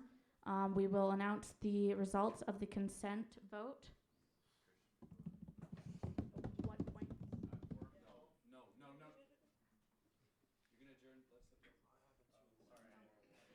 We are at 19. Quorum is 18. No, you. Yeah, Joan, I'm I'm new. just reading your responses now from the daily. It's all on the internet. Yes. I mean, I'm reading it. Yeah, we're fine. Oh, yeah, we're fine. Oh, yeah. Candidate debate for our track. Yeah. At the end of the year? Councillor Freed, please sit down. I mean, it has my name on it, so I'm gonna take it anyways. I have my Senate one. Yeah, AUS candidate. No. Yeah, AUS candidate. Okay. We will announce that Legislative Council has resumed. Side conversations, councillors, please. We'll announce that Legislative Council will resume at 23:32. With such, we will announce the results of the consent vote.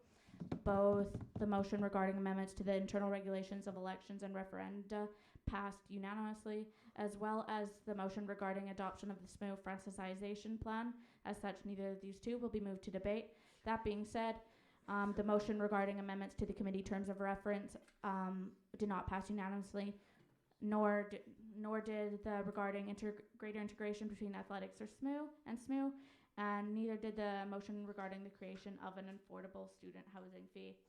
As such, VP Finance. I'd like to move to suspend the rules to acknowledge election SMU who sat through this entire council, only for their motion to pass by consent vote at 11:30.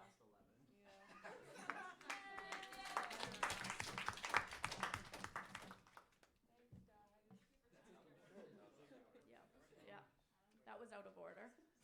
But thank you. Councillor Kirsch? Point of personal privilege. Are we at quorum? We are. Yes.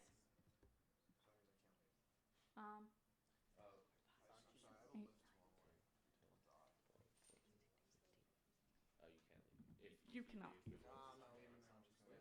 I'm just gonna we thank you for your service, Councillor Kirsch.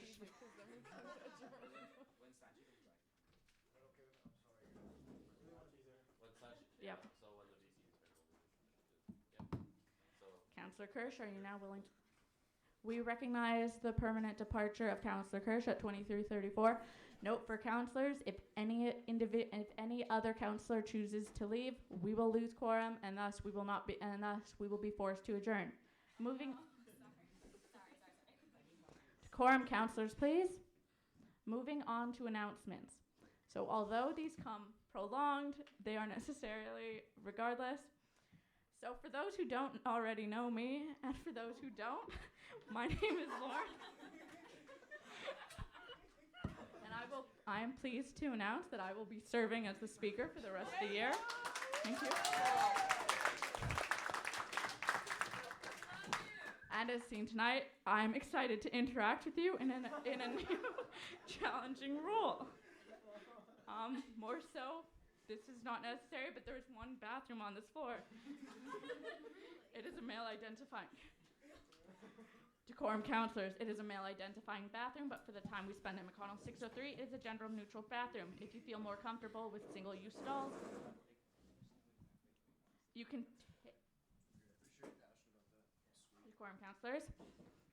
If you feel more comfortable with single-use stalls, you can take the elevator down 2 floors to the 4th floor and go down the hallway. For water, it is all the way down on the left.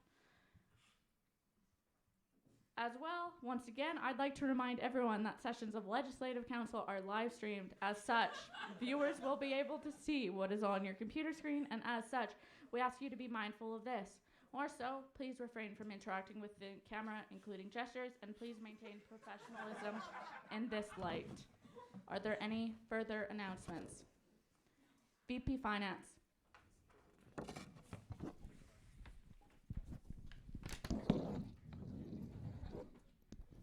So this is also noticeably poor timing, but 3 SMU executive positions have been extended. Vice President Finance, Vice President Internal, and President. If you would like to run, the deadline is Monday at 5 p.m. please feel free to reach out to any of us if you have questions about the role, what it entails, what legislative council is like. Yeah, and also if you know people who you think might want to run, who might be interested, there are definitely roles that don't require you to have prior experience within the SSMU. Of course, like any knowledge helps, but definitely you can do these roles with a variety of backgrounds. For example, finance does not need a finance background. So if you know anyone who might be interested in running, let them know. Thank you very much, VP Finance. VP External.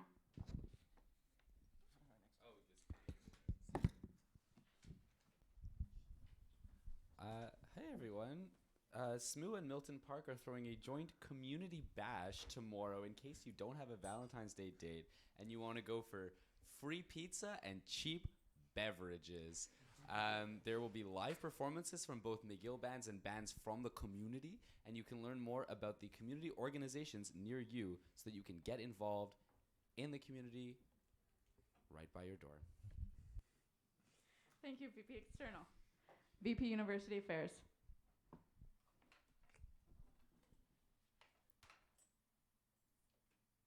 Hello. It doesn't matter what time I say these.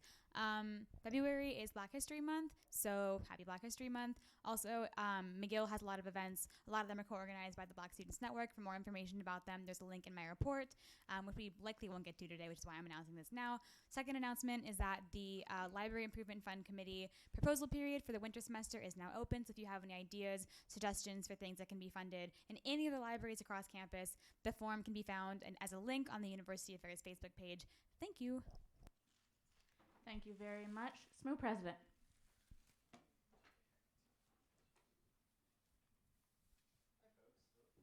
Hey folks, I have a few announcements. I will begin with Drive Safe. So considering the time is 11:38, Drive Safe is now running. You can call them at 514-398-8040. They'll take you anywhere in the island of Montreal to Kahanawake and to Longueuil, if I'm not mistaken. So they're going until 3 a.m.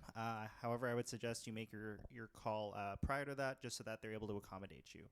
Secondly, our General Assembly is on Monday, February the 24th, taking place at the new Residence Ballroom. It will begin at 6 p.m., followed immediately after, around 7:30, by the SMU Candidates Debate. Please make it out. Let your constituents know. It's always important to have democratic participation. Now you can get a double whammy with your GA and your candidates debate. Thank you. Are there any individuals who wish to make announcements at this time? VP External.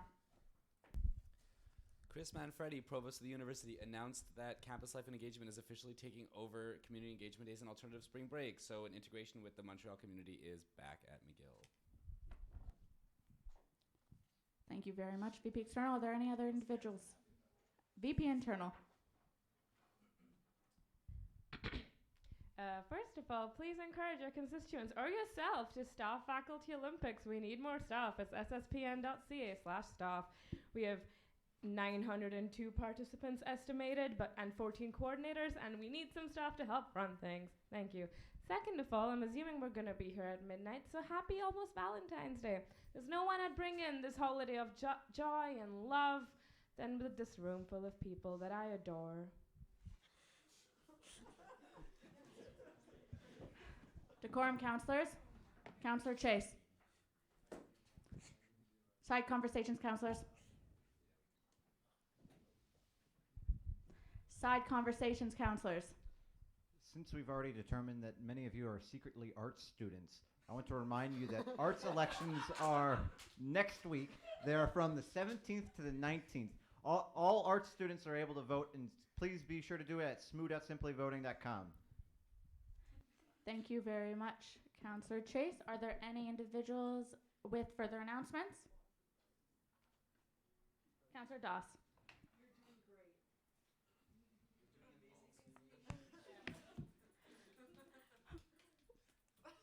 The speaker really thanks you for this. That was really nice of you to say. Thank you. Okay, are there any further announcements? Seeing none, we will move on to the next item on business arising. Oh, VP. We're gonna need to motion to extend. Would anyone, is there a motion to extend? We have a motion to extend by how long, Councillor? By 15 seconds. Do we have a second? VP Finance. Would you like to amend? Okay. You're a pro. You can do this. Come on. Yeah. Can we have with VP Finance seconding, can we have a vote to extend discussion by 15 seconds? Make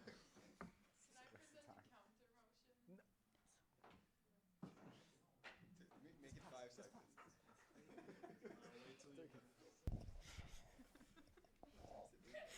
Decorum, councillors. Can I motion to adjourn? You could, but seeing the amount, considering the heavy amount of motions we will have next council regarding fees and whatnot, and seeing the amount of business we have tonight, a lot of it is just mainly reports. We would advise against. That being said, if you are still willing. Not to be mean, but like I had a motion, and it hasn't been voted on. Which, sorry. Announcements. It has precedent. Yes. Yeah. Oh, yeah. Yeah. Return. Thank you. Yeah. Senator Lametti was right. It had precedence. That being said, now that has withdrawn, we are now going to be going back to the voting to extend discussion by 15 seconds. All those in favor, please raise your placards.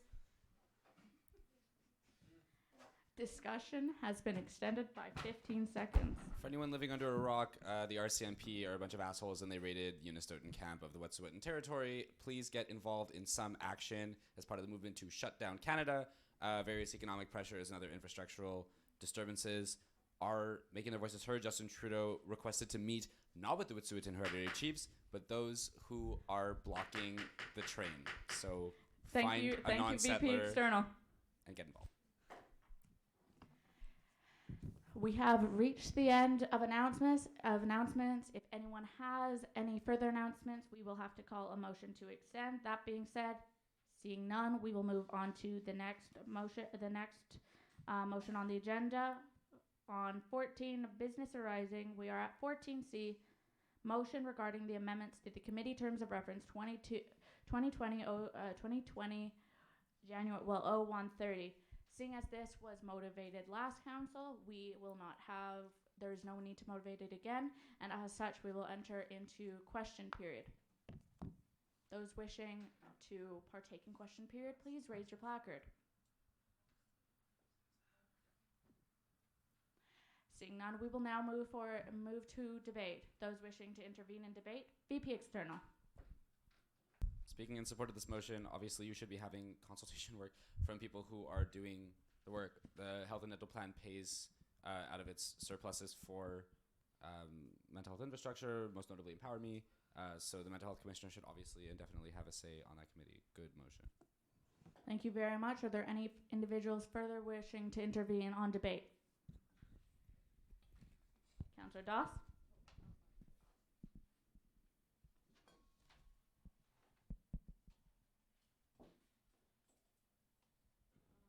Motion to call to question. VP Finance? I move to adopt this motion by unanimous consent. That is very much in order. As such, we need a seconder. Who is willing to second? Senator Lametti.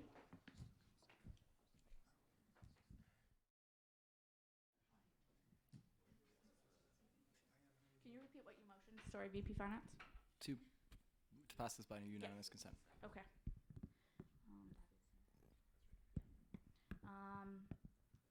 Not debatable. Those wishing to pass it by unanimous consent, please raise your placards.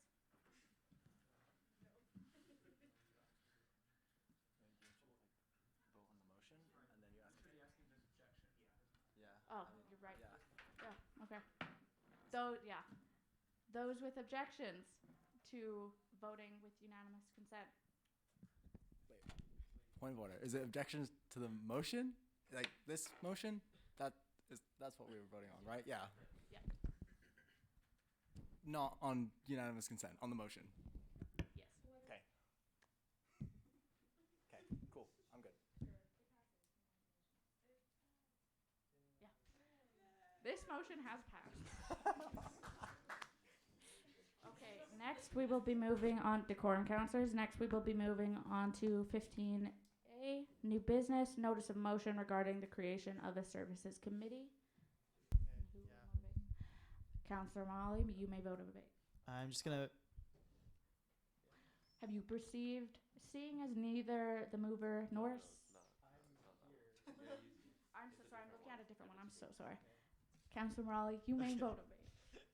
I was confused. I am here. I'm just going to motivate this really quickly. Basically, I've had a few meetings with all the services coming together to talk about stuff, and we've talked about shared issues. And one thing that came up was the fact that we'd like to do this in a more formalized way. So I drafted this up. I consulted with VP Student Life Kawasaki and made sure this is all up to internal regulations and everything. And it would just formalize a committee where all the services could meet, talk about shared issues, talk about goals, working together on projects, and this would just ensure that what is currently happening will continue year in and year out. Thank you very much. We will now be moving into question period. Point of order. This is a notice of motion. Yeah, sorry. My apologies. Okay, next we have 15B, notice of motion regarding affordable student housing plan 2020-13. VP external to motivate. I just need to pull up the document on my computer as a Chromebook, so give me a sec. No offense, Google. Some offense, Google. Yeah, so properly defined, a plan involves capacity building over the next 5 years. So we have nominally made a commitment to affordable housing. We just started with a committee, but we've been working with Util and paying them $3,000 every 3 years since 2014, since their inception. So clearly there's like some musings about what we want to do around affordable housing. So this formalizes and otherwise sets goals for that. Here you're talking about obviously not just Util. There were certain concerns brought up in the past that you don't want to just have like a sort of decorative committee to just do stuff with Util. But also about informing tenants of their rights, a statement of principles on affordable housing. So you are encouraged to read that. It's not technical in nature. It just says that like anti-capitalism and housing go well together. Like making someone pay to have a roof over their head is pretty messed up. It formalizes a housing annual general meeting where members can come and talk about their housing priorities, which can inform the work of the committee. So it builds in a consultation process. It outlines community partners that the group should be working with. The guiding document is mostly for executives and for the Affordable Student Housing Committee. That is. What else? Eventually moving towards tenants committees within apartment buildings, so where you have a shared landlord and there's a collective knowledge of a landlord being perhaps abusive. It allows tenants to sort of talk to each other and outlines a process by which the housing committee can start getting that ball rolling. So that tenants can start to talk to each other about like rent eviction, price gouging, and other things. What else? Yeah, and just otherwise, again, outlines projects and opportunities for constructions of affordable housing, campaigns around affordable housing, etc. Thank you very much, VP External. The notice of motion has now been motivated and will be subject to question period and debate at next council. Next, we have 15C, motion regarding greater integration between athletics and SSMU 2020-13. Senator Lametti.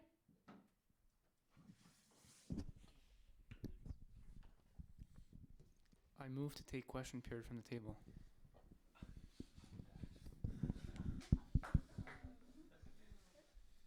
We have to do it at some point. Yeah. For Councillor Doss, basically that's acceptable.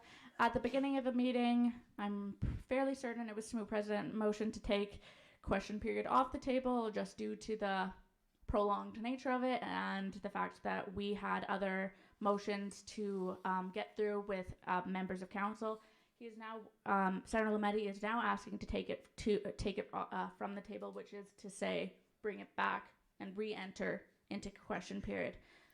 With that, we require a second. Is there anyone willing to second? VP External. All those in favor of taking question period from the table, please raise your placards. Noting a majority, we will now re-enter question period. Those with questions, please raise your placards. VP External. Does the medicine senator have a question? That's my question. Senator Lometti. Yes. With all individuals who are wishing to ask a question, can you please raise your placard? Senator Lometti, did you have a question? Yes, but I'm not going to ask it. Member of the gallery, please come up to a microphone, state your name, spell it for the minutes, your constituency, and your personal pronouns if you choose to do so. Asakone, A-S-A-K-O-H-N, Faculty of Science. What is the senator's question?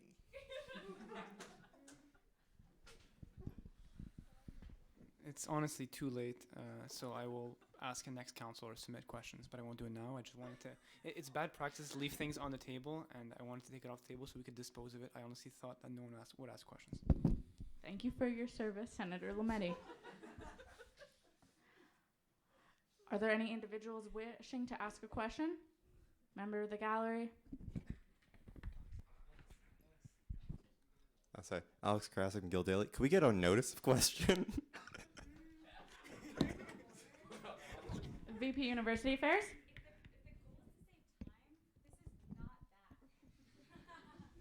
Word. So I will defer answering this question. VP University Affairs, that was okay. Councillor Bucky, that was not well, the point was not well taken. I defer answering this question. Thank you. Many thanks, Councillor. Many thanks, Senator. Are there any individuals wishing to ask a question? Seeing none, we will end question period. SMU President? Is this a question? So I would assume we're on 15C now. I move to postpone that until the 2 legislative council sessions from now. Okay, so we have a motion to postpone until the March 12th Legislative Council meeting.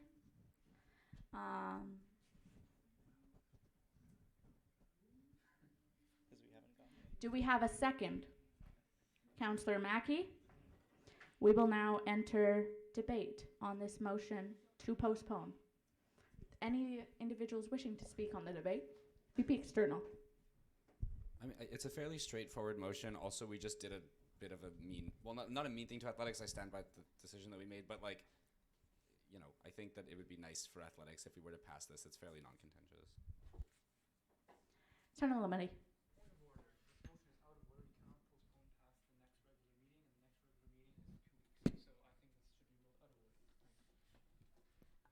Well, actually, we would be postponing to a certain time by special order. As such, the motion is still, we needed a second, and we are currently in debate.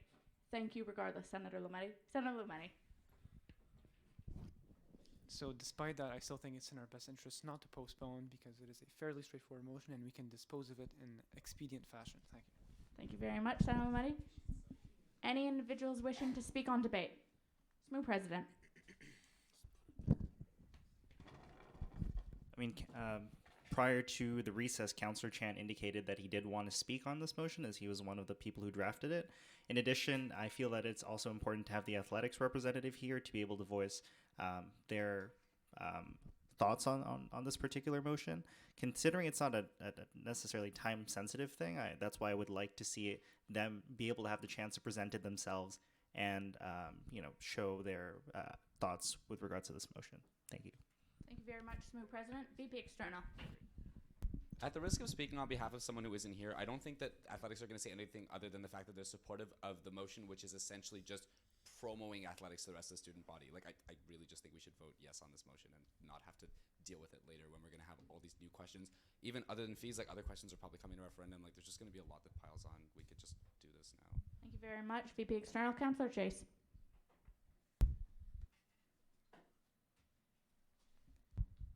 I do know for certain that Councillor Chan does want to be able to motivate it to talk about it because I do know that there is going to be actionable things that SMU does, and I think that it's important that we hear Councillor Chan's and Councillor Francisini's perspectives on what they think should be, what their vision for the motion is. Thank you very much, Councillor Chase. VP Finance.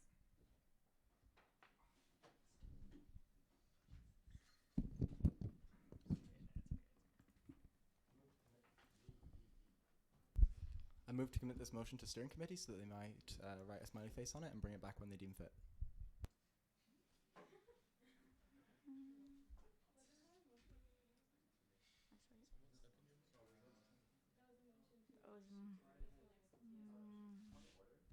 Yes, VP. Correct. Okay, yes.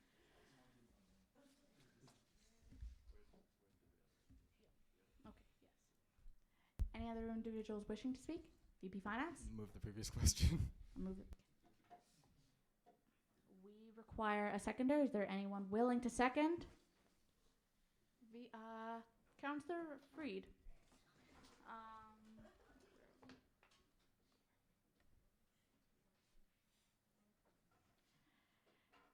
There will be no debate. So, that being said, all those in favor of moving of calling the previous question, please raise your placard.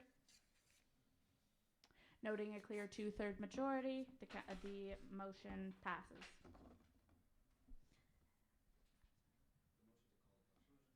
Yep. Yeah. So let's vote. Yep. Yeah.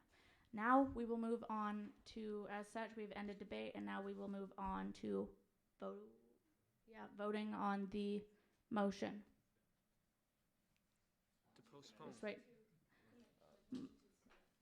Yes, sorry. Thank you. Thank you, VP Internal. Yeah.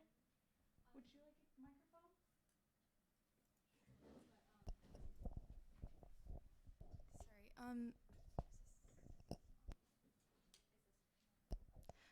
Regarding this motion too, just an information to everyone.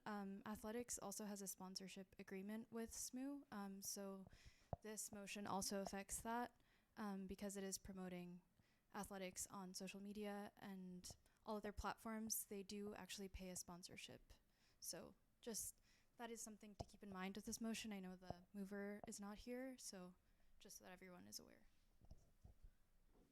Thank you very much, Yasmin. As such, we will now enter the vote on the motion to postpone until the March 12th meeting. All those in favor of postponing until March 12th, please raise your placards.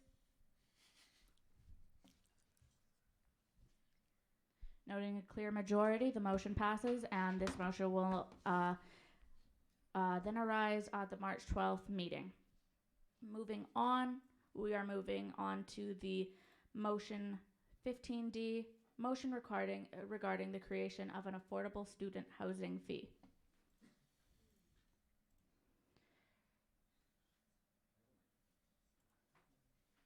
VP External to motivate. Hi, everybody.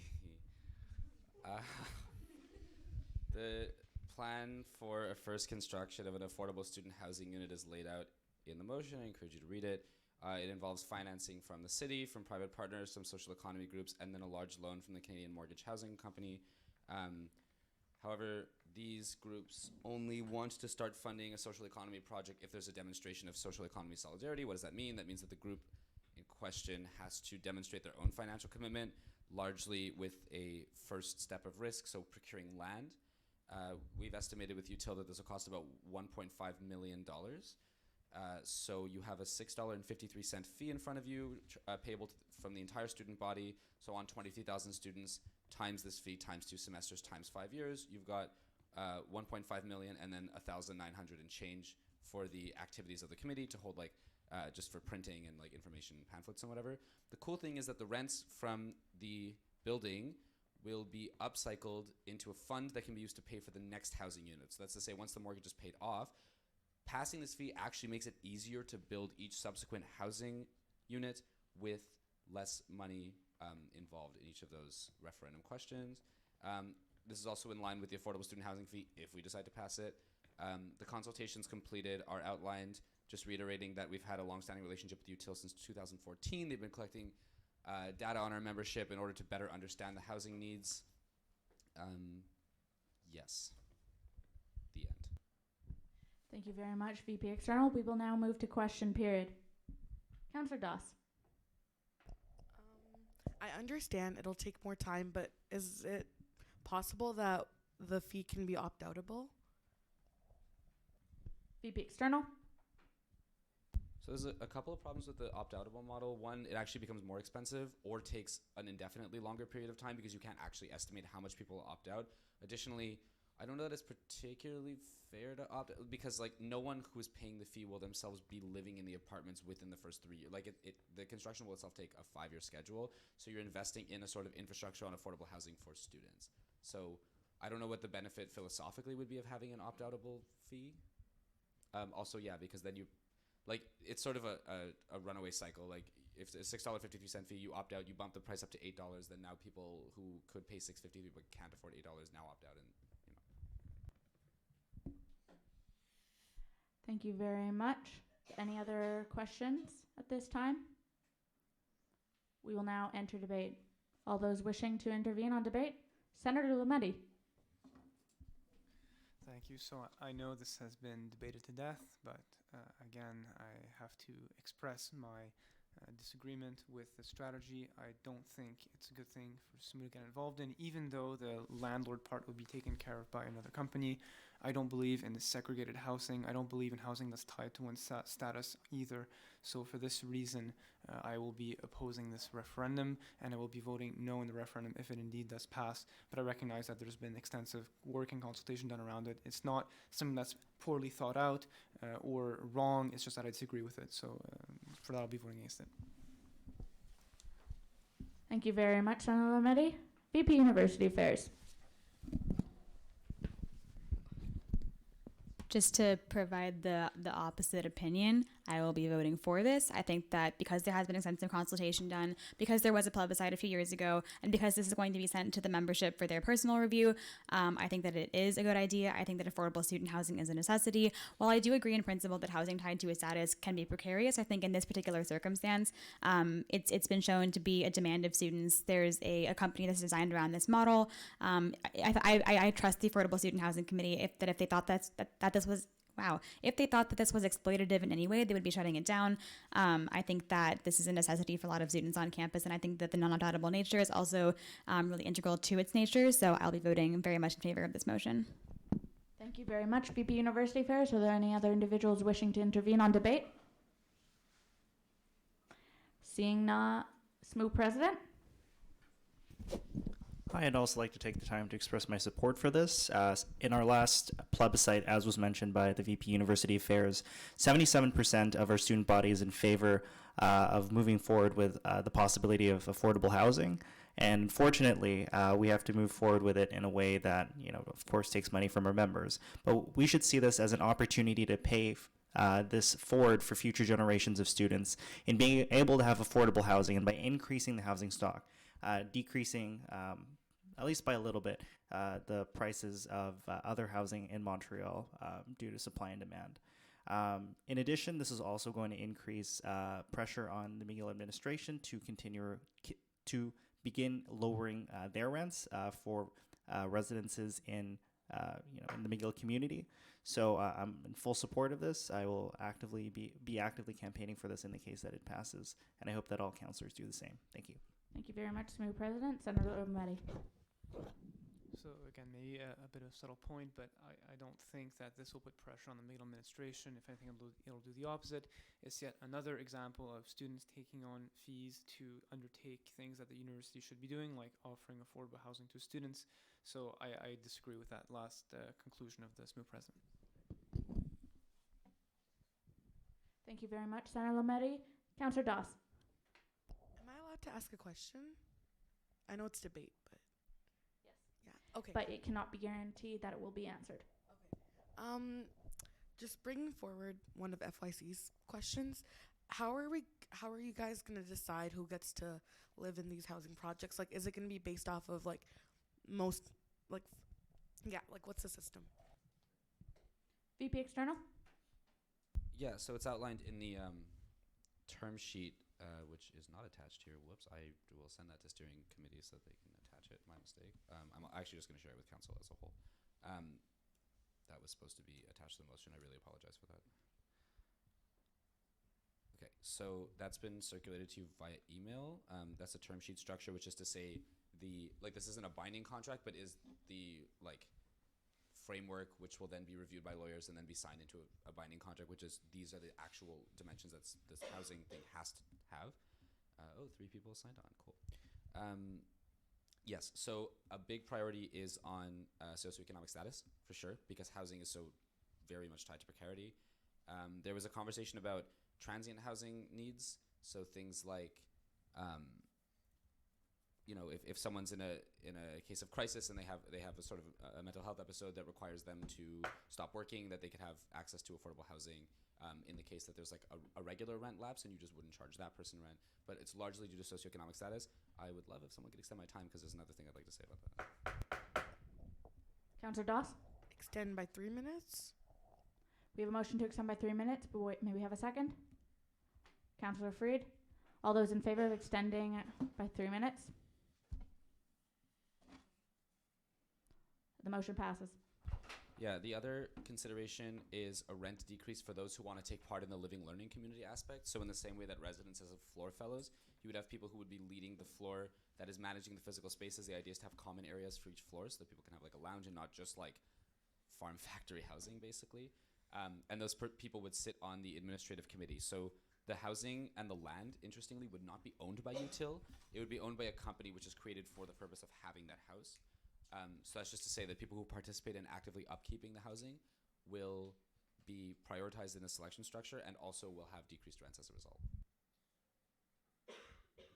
Thank you very much, VP External. Is there any other individuals wishing to partake in debate at this time?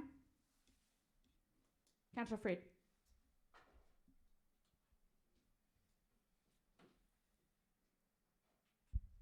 Thank you.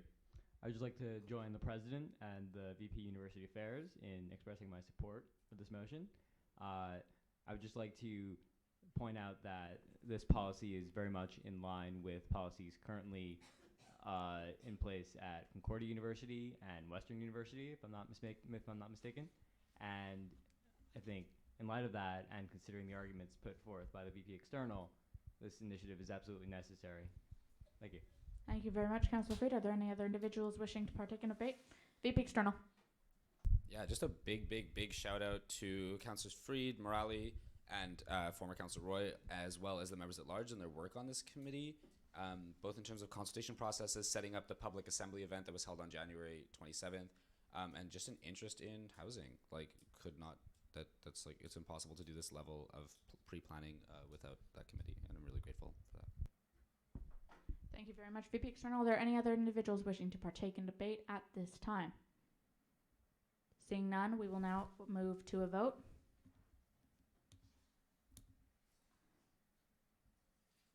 The forum should now be open, councillors.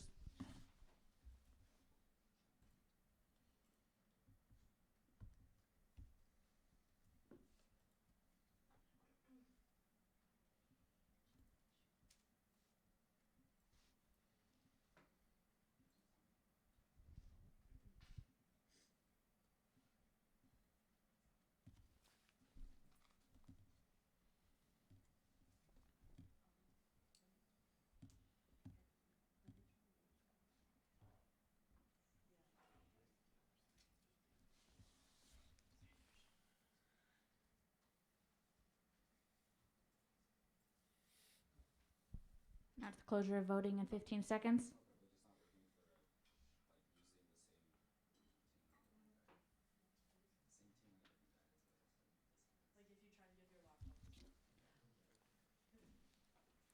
I can.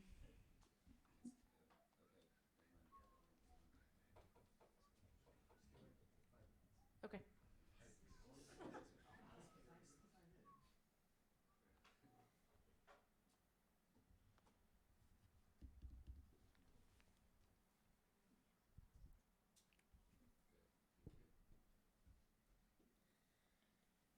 We'll announce the closure of voting in 15 seconds, seeing as how everyone has now voted. With the closure of voting, we have, with 10 in favor, 4 opposed, and 4 abstaining, the motion passes. Moving on, we have motion 15A, motion regarding condemning the presence of homophobic and transphobic blood donation policies on McGill campus. Seeing as neither the mover nor seconder are here to present, we ask potentially either of the other two arts representatives to motivate instead. If not, we will postpone until the next meeting.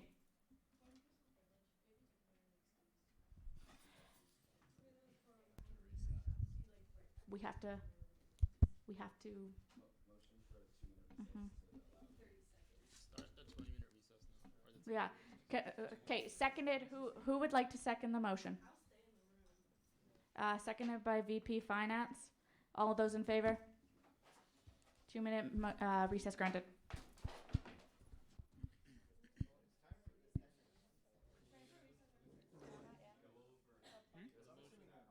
Which motion? The housing? Quebec one. What about it? I trust you. You're a medicine student. I think that it shouldn't be like that. Like, it's a mistake. The rate is so low. Like, even if you do blood pooling, you test it, it's fine. You know, it's safer now. I don't know why they didn't change their policy yet. I still postpone it. Just to read up on it.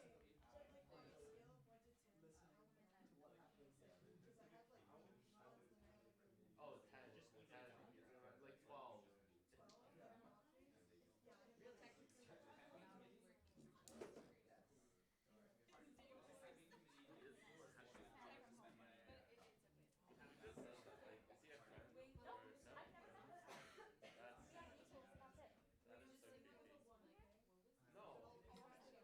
Do like a 4.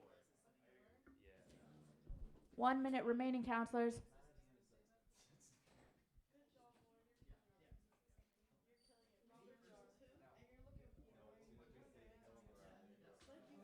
Yeah, just there was like 20 people that all voted fast forward at exactly the same time.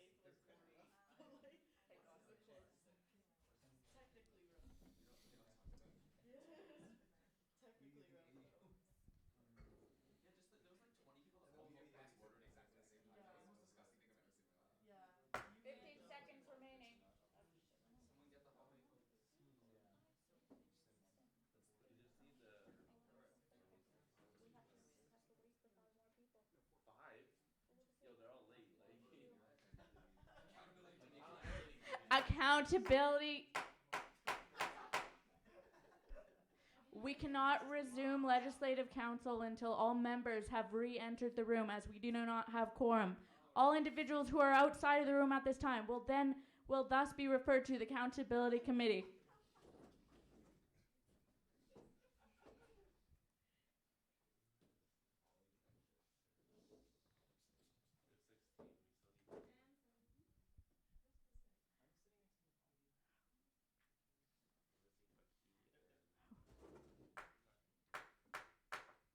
We need the 2 remaining councillors to rejoin. Until then, we cannot resume. We will note that the late councillors will be referred to Accountability Committee.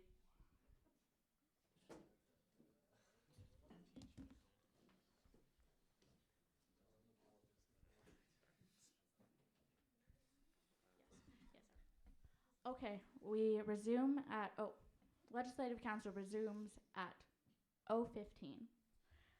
We will now resume at 15E, motion regarding condemning the presence of homophobic and transphobic blood donations policies on McGill campus.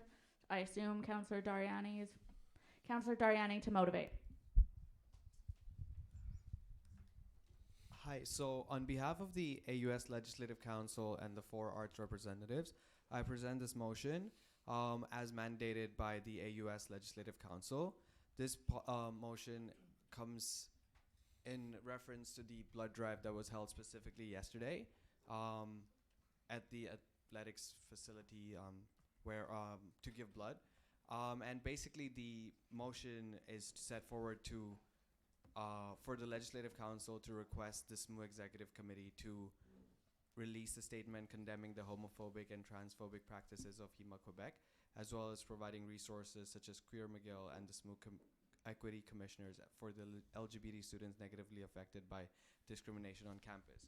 So just to explain a little bit of the background, yesterday we had a rather long conversation on this in AUS Legislative Council, and some of the sentiments expressed were, while this does condemn the HEMA Quebec organization as well as Health Canada's prohibition for homophobic and queer students to give blood, there was sentiments given that this might refrain students from giving blood in general, while there's a good deed in it.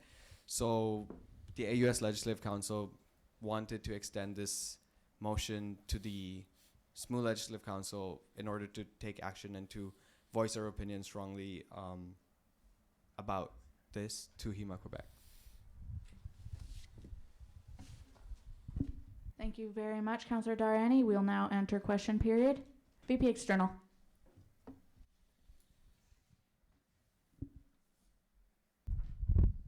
I don't know if you have the ability to accept friendly amendments insofar as you're not the mover or the seconder, but if you can, would you be amenable to changing AUS to SSMU in the motion? You are not open, as he is not a mover or seconder. Shucks.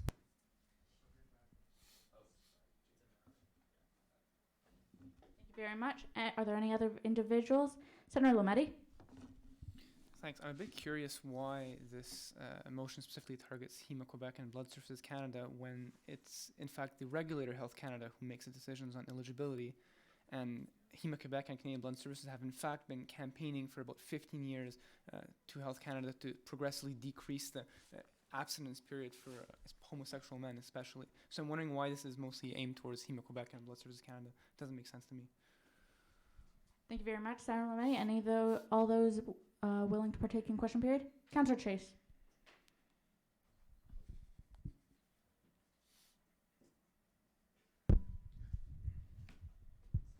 We had a extensive debate regarding that question last night. I guess Councillor Dariani can extend on this if my answer is insufficient. I don't know if there was how much this was answered, but I think that part of the condemnation is that HEMA Quebec is misgenders, and that was something that was frustrating to councillors, to AUS Council last night, and I think that's part of the reason why there were condemnations of HEMA Quebec. I'm not so much sure why health, the correct body that in the government was left out. Thank you very much. Are there any other individuals wishing to partake in question period at this time? Seeing none, we will move to debate. All those wishing to partake in debate, Senator Lametti.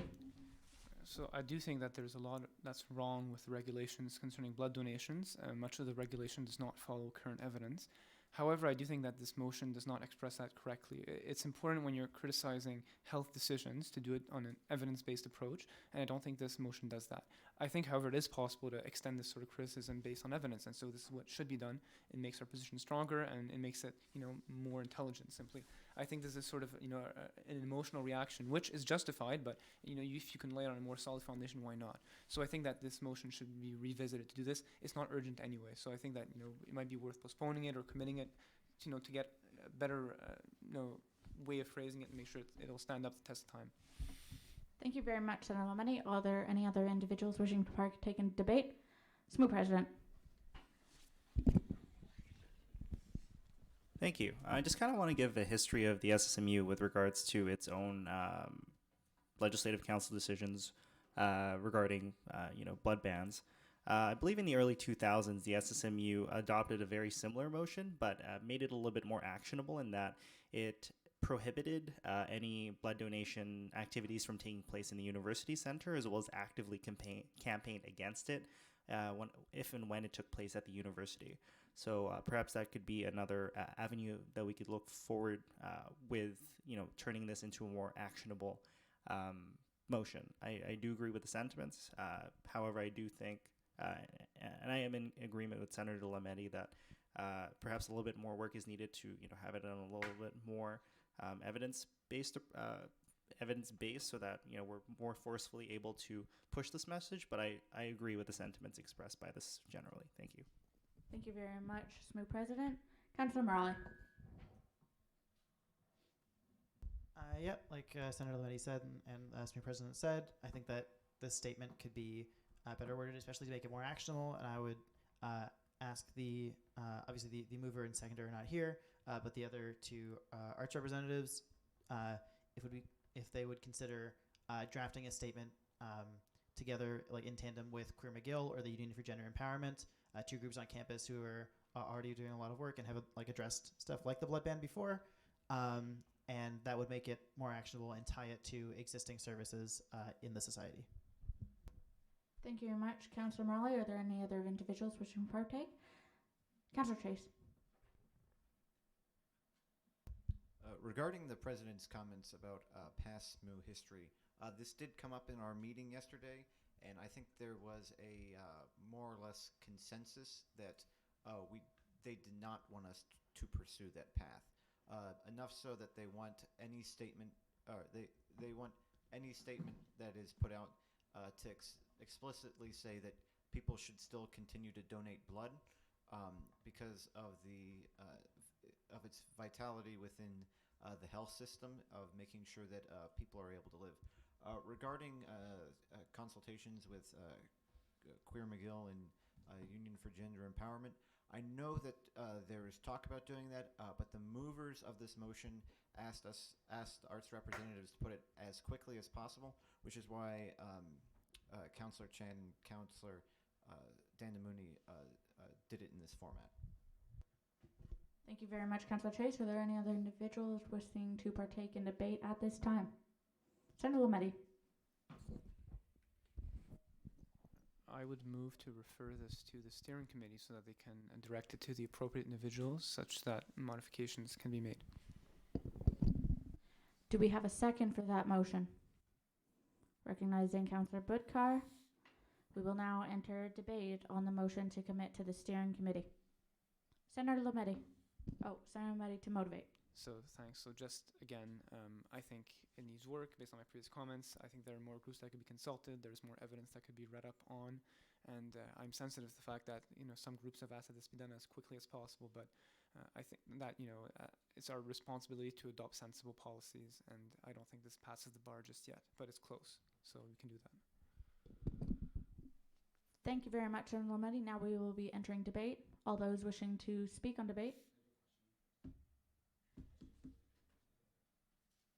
There's no question period, but we can. If you'd like to answer if you'd like to ask a question, all those wishing to partake in debate, please raise your placards. VP External. I'd move to amend the motion of the esteemed medicine senator to instead refer it to an ad hoc statement working group, which would be composed of myself, the Vice President Internal, and the Vice President University Affairs. The Vice President University Affairs has consented to be including this just so that we can bottom line consultation instead of referring it to groups, just so that there's a sort of accountability mechanism. And then we will take on the labor of talking to those groups, seeing what they want changed, and adding some research-based evidence. One moment, please.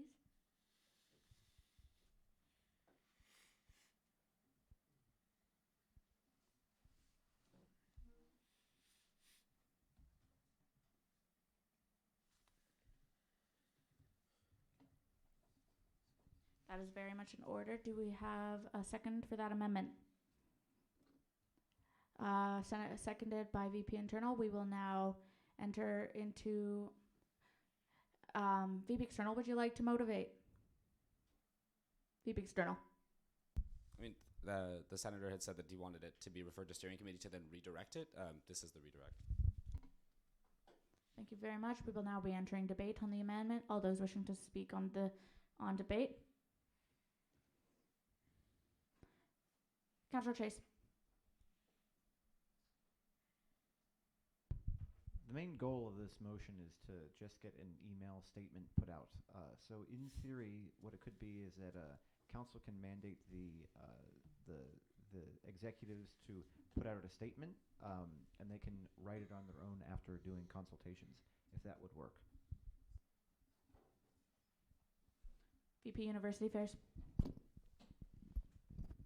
That is exactly what we're doing. Thank you very much, VP University Affairs. Councillor Chase. I mean, not necessarily. I mean, what I would be talking about is we pass this motion now, mandate them to work in this committee instead of referring it to an ad hoc committee and revisiting it at the next council meeting, if that's what, if I'm understanding. Okay, yeah, okay. I mean to say, like, the approach that you want. VP External.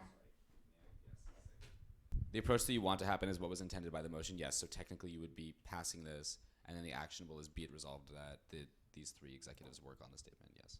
But with the understanding that we would be amending the statement at the same time. Yes. Senator Lametti. Thank you. We don't have to pass the motion and do resolution clauses. We can refer to the ad hoc committee, and the decision of the ad hoc committee can be to not bring the motion back and instead to release a statement that is revised that accomplishes the purpose of the motion. That is entirely within the power of the committee. So I think that's the best option. Thank you very much, Senator Lametti. Are there any other individuals wishing to speak on the purpose of debate? Seeing none, we will move towards a vote. The vote is to commit this motion to an ad hoc committee made up, if I forget an exec, please remind me, the VP Internal, the VP University Affairs, and the VP External. Is that correct? Thank you very much. As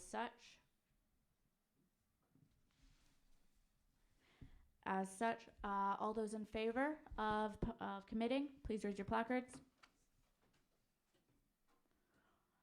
We note a majority, and as such, this motion will be therefore committed to an ad hoc committee consisting of the VP Internal, VP External, and the VP University Affairs.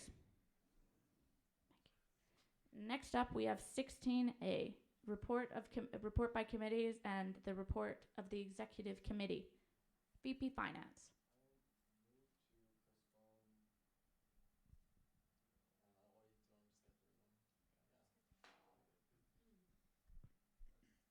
Are you withdrawing? Yeah.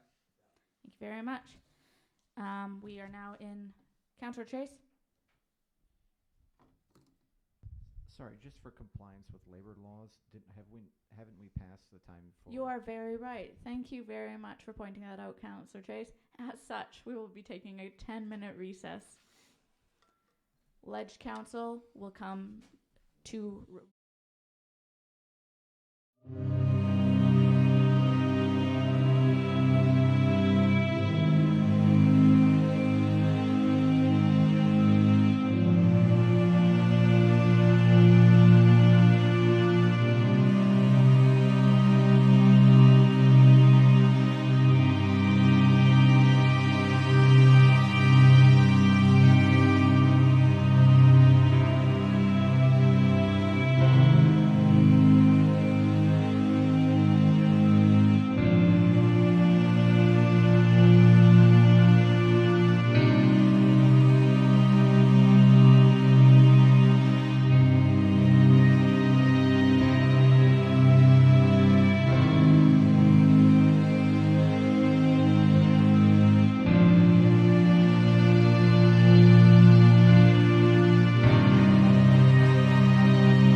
until the remaining counselors, notably Counselor Mackey, Counselor Wright.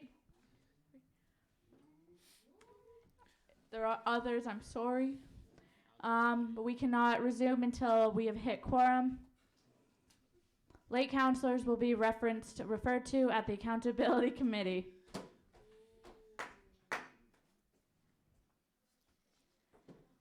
Can we do a motion of censure as soon as we have quorum?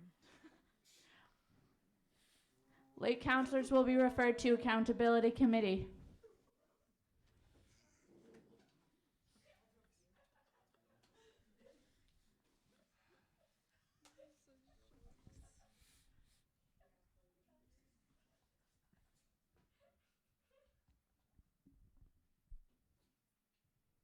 VP Internal, you okay? All right, we Legislative Council will resume at 0:40. We are now at 16A, report by committees, the report of the Executive Committee. SMU President to motivate. So from now on, I will assume, from now on to future meetings, I will assume everybody's had a chance to read it. I am open for any questions. Thank you. Thank you very much, SMU President. Moving on. Are there any questions? Seeing none, we will move on to 16B, report. Oh, 16B, report by the Funding Committee. VP Finance to motivate. All right, I'm going to be quick. You can ask me any questions on any of these if you have some. There's a couple that I'll bring your attention to. Number 3749, which is Law Needs Feminism Because, which is coming out of the Equity Fund. We might flip that to the Ambassador Fund just to ease some pressure on the Equity Fund. But that doesn't change the approval of the application or not. So as long as Council's okay with that.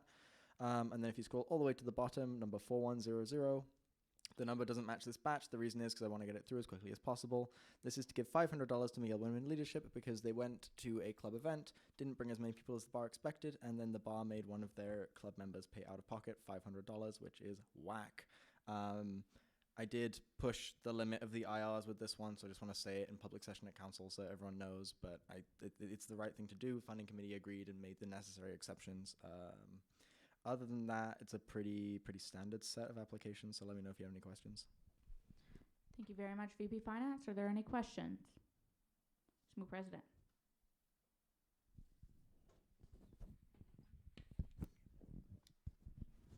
So I know in the past we've had concerns about unpaid internships and unpaid internships adjacent, as in groups that go to foreign places for voluntourism, essentially, and I have concerns that some of the groups that we've approved funding for do, in fact, engage in those practices. Considering we don't exactly have a policy on unpaid internships, I know we're having, voluntourism, essentially. My question is whether this was factored into the decisions made by funding committee, and if so, what was the discussion around that? Thank you. Thank you very much, SMU President. Are there any further questions? Perhaps VP Finance?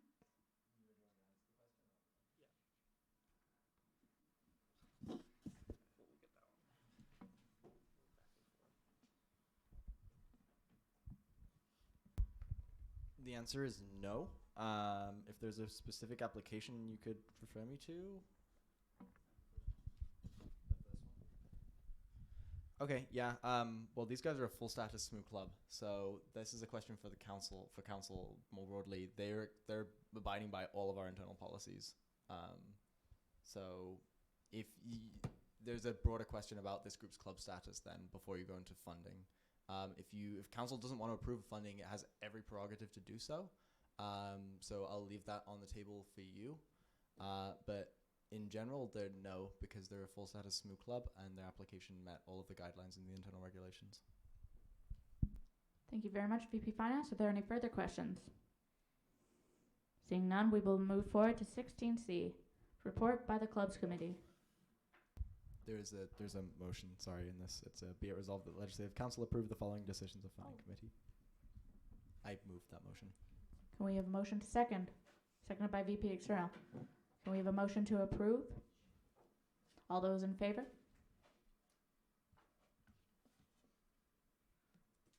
It is noted that there is a clear majority and thus will be approved. Moving on to 16C, reports by the club's committee. I'm assuming Councillor K to motivate? Sorry. Yes. Oh.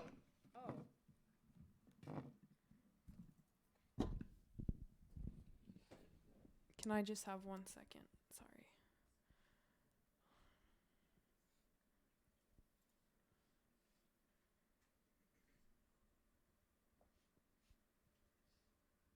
Okay, yes. Approve some clubs.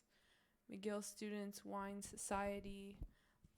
Lotus, she's the first McGill. Transit McGill, which is actually super cool and dealing with public transit. McGill Karatika and the Pakistani Students Association of McGill.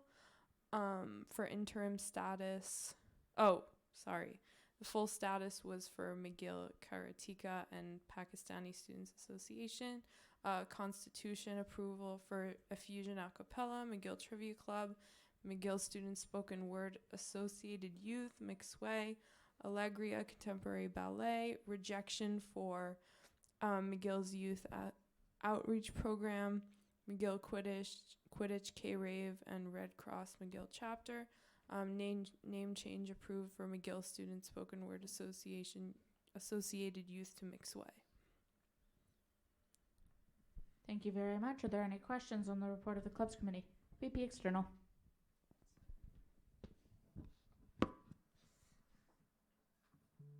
Yeah, just for clarification, on the constitutional rejections, when it says changes were not tracked, does this just mean that they submitted the new version without explaining what had been changed? Correct. Councillor K?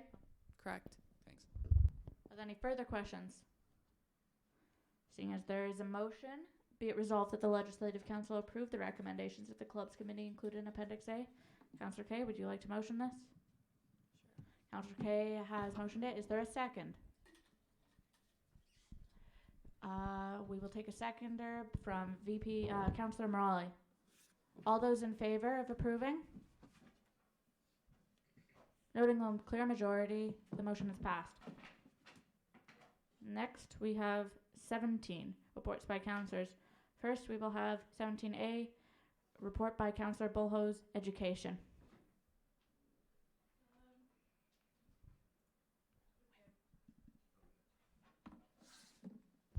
I guess like the first and kind of only thing I'm going to talk about was our strike against Bill 21. So I guess you guys pretty much know what happened, but we're taking a couple steps forwards. The biggest thing that they're planning is the possibility of a letter writing campaign to all residents of Quebec. And they're meeting mid-February, so I guess next week or this week, to collaborate with other organizations and universities. And then just last night, we were presented the idea of the climate strike, and we approved that. And then also, there's also a possibility of another strike on March 21st, which is the International Day for the Elimination of Racial Discrimination. But that's like, we haven't really had any plans, and I don't know if they're planning on collaborating with the student body on that. We just had elections. We have a whole new executive board. As of this week, our president is going to be up north doing her 4th field experience. So any communication to her, it's pretty limited. She's not really going to have Wi-Fi, so any issues should be sent to the VP internal. And then one other small thing is not really EdUS, but SAPEC, which is our PE and kinesiology council. So they're possibly changing their constitution a little bit because certain positions don't currently exist. They want to add a VP academic and a VP wellness. So they asked me to come here and ask if anybody, for advice on that. That's it. Thank you very much, Councillor Bullhose. Now on to questions. Are there any questions for the education representative? Seeing none, we will proceed with 17B, noting as Councilor Marcoux is not here, would you like to motivate for Councilor Marcoux? Yeah, I can present it. All right. Councilor Fucky to motivate. Thank you. So nothing much has happened since we presented late last semester. Our council is looking into restructuring its format. Currently, it's at 60 voting councillors, which is 5 from each department and the executives. We're looking to possibly remove votes for executives and lowering the number of students students from each department sitting on council to promote more contribution. And our executive team gave their midterm reports, basically their summaries of what they did the entire year. And a special thanks for helping us with the IRP. We had the Quebec Engineering Competition, which started off as the McGill Engineering Competition. Then we moved up to the provincial levels, and now we're moving up to the nationals as well. We also had Tech Fair, which was a 2-day fair, which includes employers coming from all across, I guess, say Canada, to recruit engineering students and possibly some computer science students. We had our GA yesterday. Quorum was 100. We reached it as usual. But it lasted 2 minutes, which is nice. Yeah. Any questions? Are there any questions for Councillor Fucky on behalf of Councillor Marcoux? VP External. How did your GA last 2 minutes? So we mandated all counselors to be there, so that's 60. And we mandated them to bring +1s, which is easy. So that's over 100 if you're good at math. Thank you very much, Councillor Fucky. Are Sorry. there any other questions? Councillor Morali. Yeah, I mean, if you reached quorum, that still doesn't explain how it only lasted 2 minutes. Oh, so there was nothing on the agenda except announcements. We announced everything that we needed to announce. Sick. Thank you very much. Are there any further questions?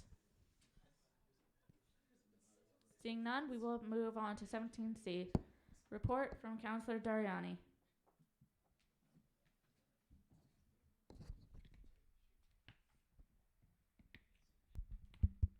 Hi, so I just wanted to explain a little bit about my role. I sit on AUS and SMU Legislative Council. I organize 2 big events, the AUS Graduate Professional Schools Fair in November and the Work Your BA series, which successfully completed with decent turnout at all of our events.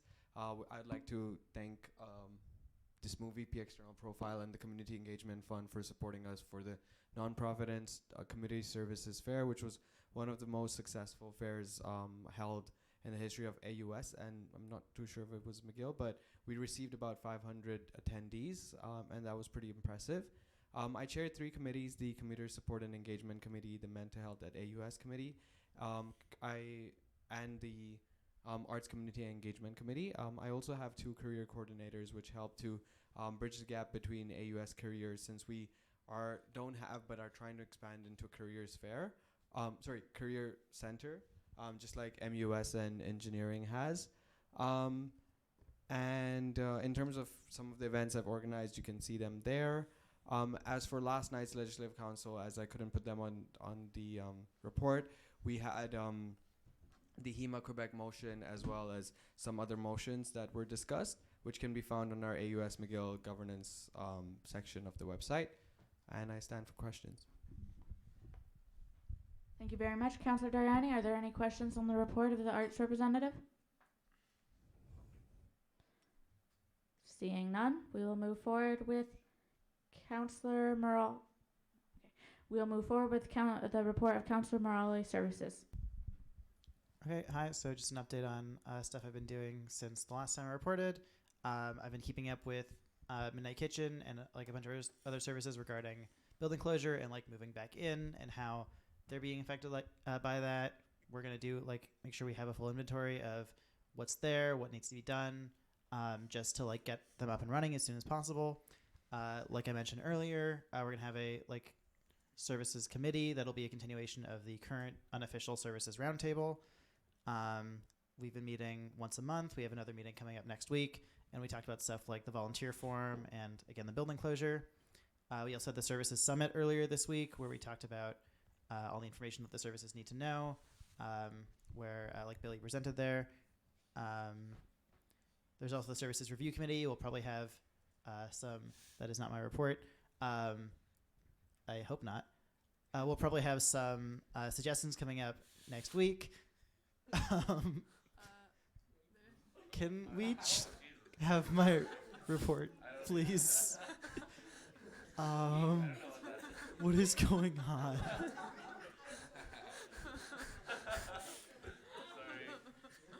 Can we have question period on that?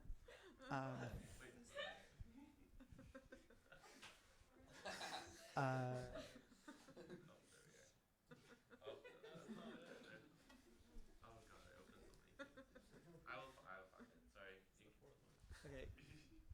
In addition to that, I've also been on the Affordable Student Housing Committee as one of my committees, and that's been going well. As you all know, the fee will go to referendum, so that's very exciting. Please make sure to vote. Yeah. Yeah, I mean, that's it. My main project right now has just been the Services Committee and making sure that that gets up and running. Any questions? Thank you very much, Councillor Morelli. We will now be moving to question period. Are there any questions? Seeing none, we will now move to item 17E, report of Councillor Mackey, Law. Okay, hello. Short and sweet. Stuff going on with the LSA and the law faculty generally since I last reported. We got a change in our degree designation, which is really like cool and nerdy, and you guys probably don't care, but it went from LLB to JD, and it's been like a movement 10 years in the making, so that's cool. On a une équipe FACO pour la deuxième fois en 10 années. I'm sorry, FACO. We have Coffee House, our law bar, still going on next week. I'm shifted all night, so come on down. New Chancellor Day Hall atrium. Personal projects. So something that I do other than SMU as VP External is I sit on the FEDEC, which is la Fédération des étudiantes en droit du Québec. So I went to their conference last weekend. No, sorry, not last weekend, but a few weekends ago with our exec team. But we are also reconsidering and reevaluating our relationship with this organization. So I'm currently consulting on that. If you have any questions, feel free to ask or email me. Thank you very much, Councillor Mackey. Are there any questions? VP External. Yeah, I'm curious, in terms of reassessing the relationship with FedDec, is it to do with their, like, well, I don't know if they have one, so I'm kind of asking, like, do they have, like, an overall very conservative nature and they're not very strong on advocacy? Because that's sort of a pattern that emerges with province-wide. Councillor Mackey. So that is one of the factors. Basically, we're paying a really high fee to be a part of it, yet McGill doesn't really, like, we don't really get that much of a seat at the table, and the students aren't really that interested. So, like, there's no constitution, there's no website. It's quite disorganized. So we went to the weekend, and we were like, this doesn't feel right because we're making students pay for this, yet we're getting, like, basically no benefit. So that's where we're standing right now, and we're consulting. Thank you very much. Are there any further questions? Seeing none, we will move to 18A, report of the President. SMU President to motivate. Thank you. I apologize for the delay in being able to put this into the council drive. I've been super swamped with work this week, so I tried to get this done as soon as I could, which ended up being in the middle of the Board of Governors meeting I was at previous to Legislative Council. Again, I will assume everybody has had the chance to read it. If not, please feel free to ask me questions. I'm more than happy to explain things. Thank you. Thank you very much. Are there any questions on the report of the President? VP Internal.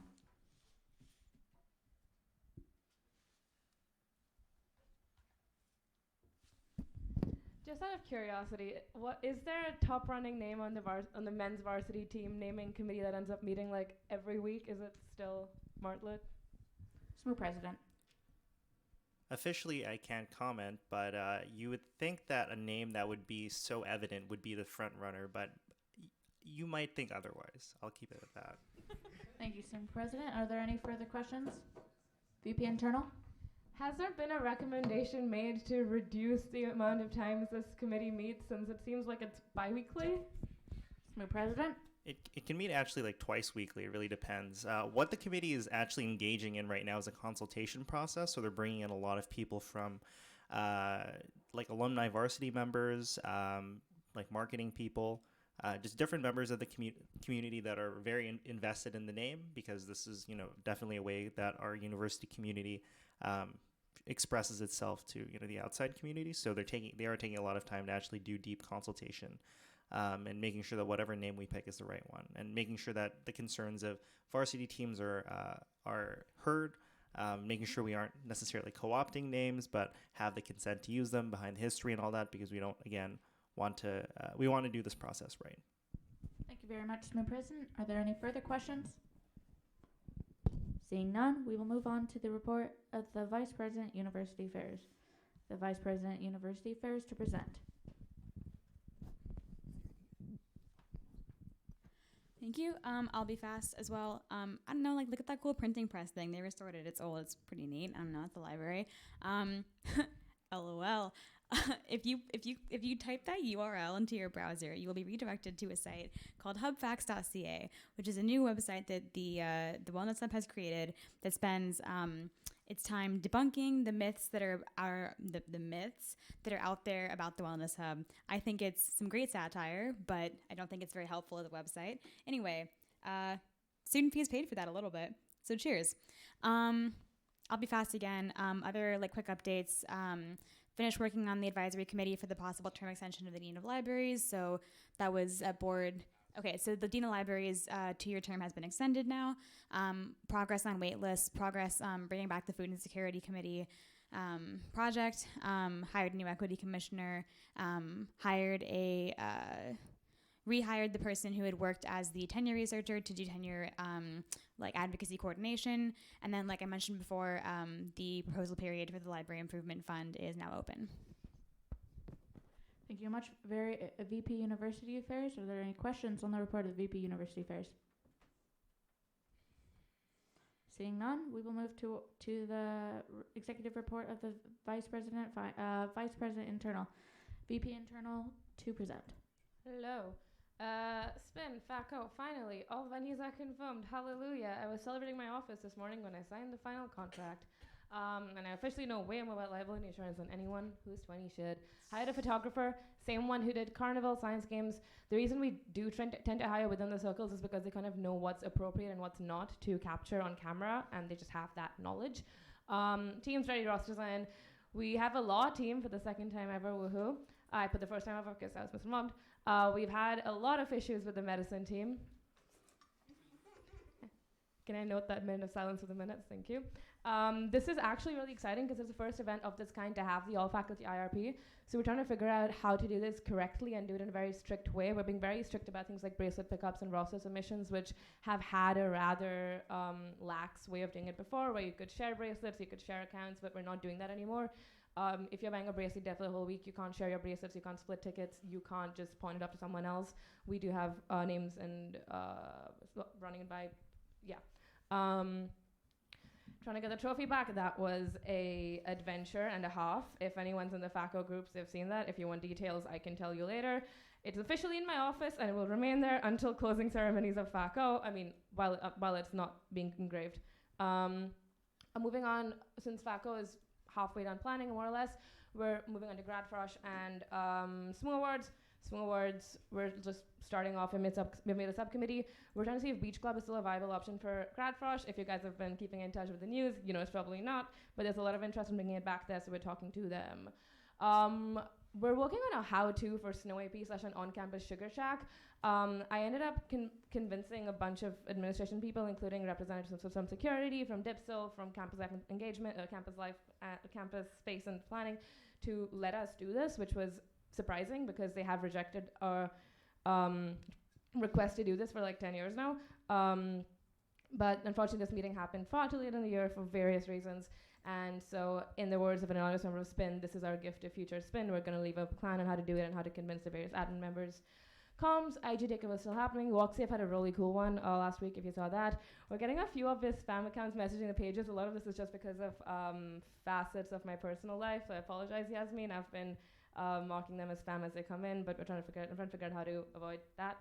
We're trying to currently rewrite the exact section on the website. A lot of stuff is missing or incorrect. It just hasn't been there for a very long time. For example, what is fun? Fun used to be sort of spin for first years, but then a lot of VP internals co-opted FYC to just make it a second event planning committee, and so fun was disbanded. It just hasn't existed in years. First year council, can I extend now? Can I get a 2-minute extension? VP external motions to for 2-minute extension. Can we have 3-minute extension? Oh Can my we have a God. second? Feeling the Councillor love. Mackey. All those in favor of a 3-minute extension? The 3-minute extension has been approved. Thank you. I feel the love. First year council, their town hall free food event is coming very soon. Stay tuned for that. We have a couple issues with just contacting building managers to let us host it, but that should be solved today. I think it was solved a few hours ago. They're very interested in holding a first year prom. It looks like it's going to be a collaboration with the basic first year committee, whatever they're called. I'm sorry, I don't know the acronym. I'm currently working with Clay to get first year council a spot in their summer listservs just to sort of engage people coming in to run for these positions. Oh yeah, upcoming with the interim dean of students. That's pretty exciting.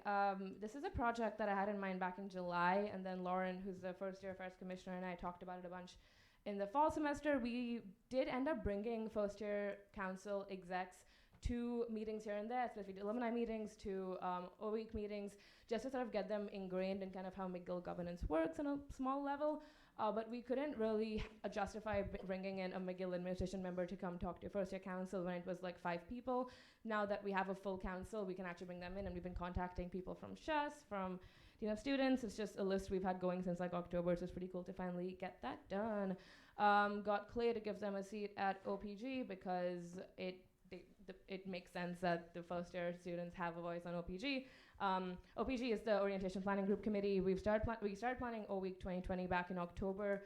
We had our second meeting last week, which was attended by the VP internal and off-campus rep of FYC. We talked about what was good, what could be improved, and what students require from O-Week. If you guys have any comments on what was good, what could be improved, what students require, let me know. Let FYC know, we can pass it along. Sustainability, Judge the Catalyst Awards last week. That happened in April. It's happening in April. They're just, I think they're self-nominated or student and faculty-nominated awards that touch upon various facets of sustainability, and they can be given to students, to faculty, to admin, to anyone that works at any level in SMU. And yeah, that's coming out in April. Sustainability commissioners are currently working on next week actually is their e-waste drive and education campaign. This also includes a project where they're trying to recycle jewel pods, which could be pretty interesting. It's also currently tomorrow actually, or today, it's the final step in the mug reuse project. They're having a mug engraving workshop, so all of the mugs they've been collecting are going to be stamped with a little leaf for the SMU Sustainability Commissioners to sort of know that's part of the recycling program within G-Store and dispatch in that area. This was done today. Can I get a 2-minute extension? Councillor Morali motions for a 2-minute extension, seconded by Councillor Freed. All Cool. those in favor?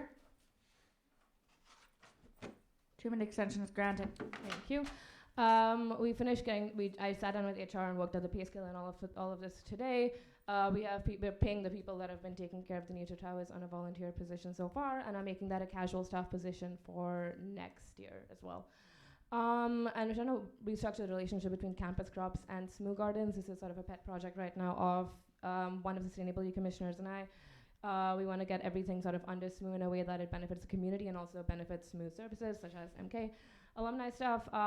Again, it was on Tuesday, but we did hear back today. The DIPSL is down to collect the funds for this project. In case you missed it, we're collecting funds to renovate specifically goods because they needed a specific thing we were targeting. And we're looking for ambassadors for this project. If any of you are interested in being fundraising ambassadors for McGill 24 for this project, hit me up. We're looking for about 3 to 4. It'll be really cool. You basically get to be an ambassador for this, and it'd be pretty interesting. Other stuff, we had Bicentennial Steering Committee yesterday. It went well.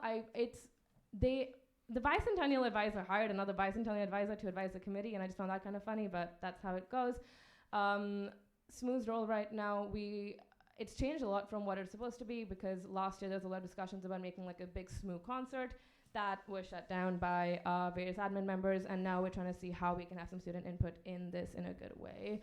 SRC was yesterday. That went well. I had a comment about how we could potentially make Walk Safe and Drive Safe more accessible to students with hearing and speech impediments, or even just people who like, don't want to call someone up at a loud party and make it texting, and I was directed to the correct channels to make that recommendation. Finance Committee, long-term financial plan, civil society, investments tomorrow. I'm sure Sam will be talking about that stuff. Thank you. VP Internal, are there any questions on the report of the VP Internal? Seeing none, we will move forward to 18E, the report of VP Student Life. Is any member of the executive willing to present in his absence? VP University Affairs? Seeing that he presented for me last week when I was not here because I was watching the live stream the entire time, I will present for him. Wow, I have not read this. Great. Budget and general finance. Is this? Yes. Is this Sam's? God, I don't know anything about money. I can't do this one.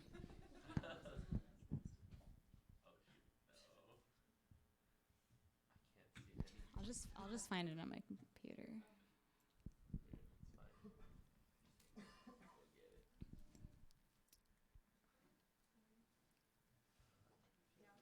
Down two more.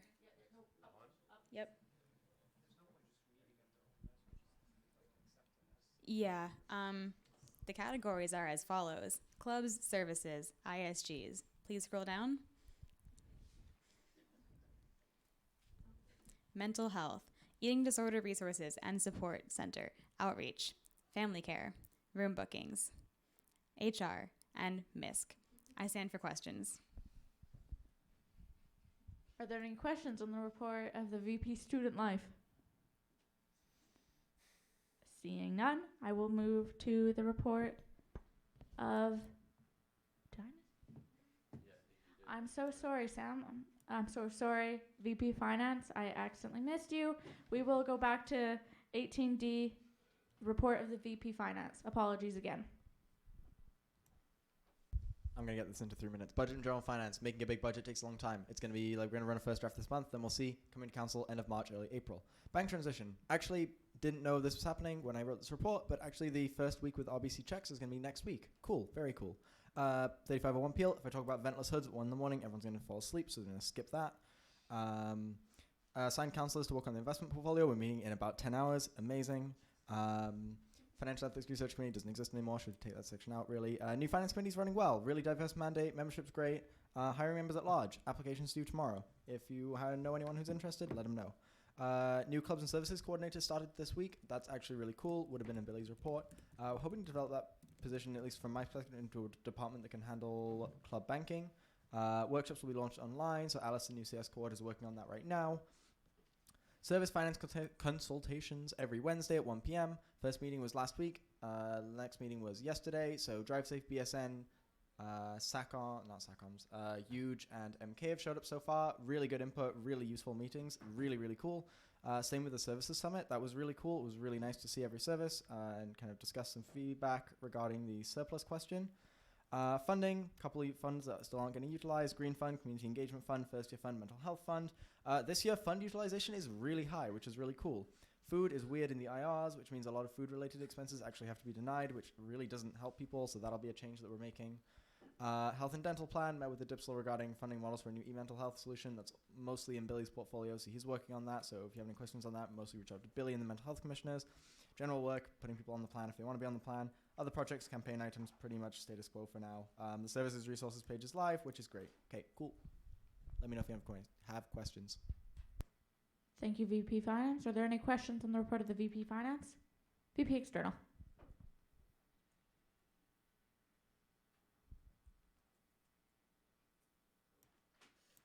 Does the underutilization of the green fund that you mentioned take into account the disbursement we just approved for $14,000? VP Finance.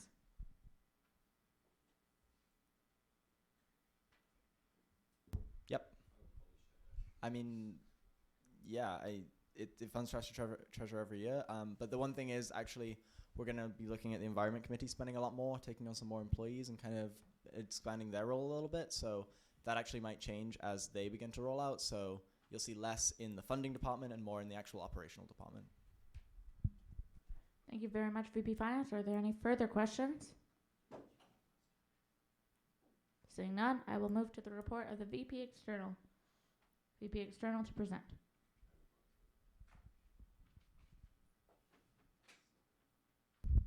Okay, just going to go over the key points. So again, I mentioned that Campus Life and Engagement has officially been given a mandate to host the sort of quintessential community engagement events, and they're also going to be holding a 3 times a year community engagement summit because there was strong resistance to the setting up of a standing committee on community engagement for whatever reason. Teaching and learning services, as well as someone I met with today who I can't remember. Sorry, it will come back to me when it is less late. We'll be working on experiential learning frameworks as well. What else? Oh yeah, Wet'suwet'en. RCMP is awful. They spend more money on shutting down Indigenous activists than on looking for murdered and missing Indigenous women. If you can find a non-settler organization, or at worst a settler organization, to do some advocacy or activism or contact MPs or anything, do that, please. As part of governance reform, we're working on reworking the representation blurb in the Constitution's preamble. So the preamble's invoked a lot in motivating stuff at Legislative Council. The portions on service and on leadership are very well defined. The one on representation really isn't, so it's worth like understanding what it is we mean when we say we're representing people. What else? Divest held a rally today. Housing plan just happened. Community affairs coordinator will be like heavily involved within the housing stuff because it has a lot to do with Milton Park.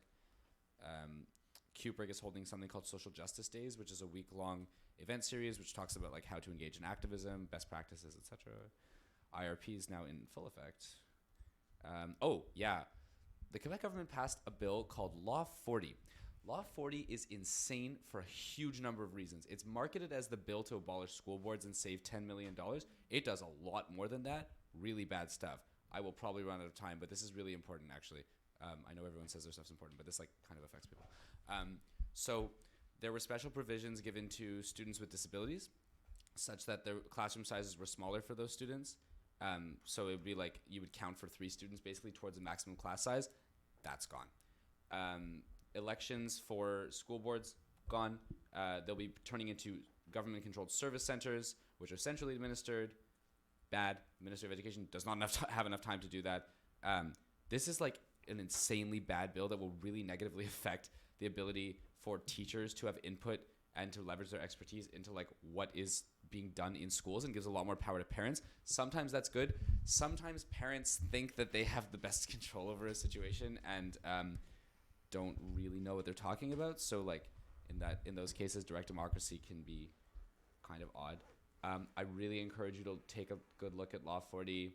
The government passed it in closed session. This is their 4th closed session this year. Like, this is not a democratic government. And they introduced a bunch of really last-minute changes. Like, the school boards were supposed to be phased out at the end of February. Now they're being phased out immediately. So French school boards are gone officially. A bunch of people just lost their jobs. English school boards are at the end of the month because otherwise it would violate language right provisions for English people. That's it. Yes. Thank you very much, VP External. On your part, are there any questions? Seeing none, we'll move to item 19. Seeing as there is no confidential session tonight, we will be moving to number 20, adjournment. Can we have a motion to adjourn? Councillor Wright. Do we have someone to second? Councillor Doss.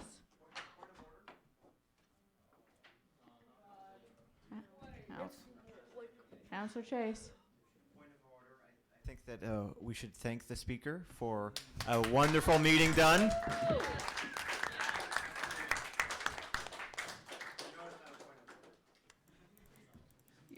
I mean, so technically that's not a point well taken. Regardless, thank you. I really appreciate that. I was really nervous. Thank you. Wait, can I mention something that we talked about before, that you said there hasn't been a female speaker in like how many years? In a couple, yeah. In a couple. So female speaker, that's cool. Thank you, everyone. Okay. With Councillor Wright motion to adjourning and Councillor Doss Seconding, can we have a vote? Motion approved. Legislative Council comes to adjournment at 1:19. Have a good night.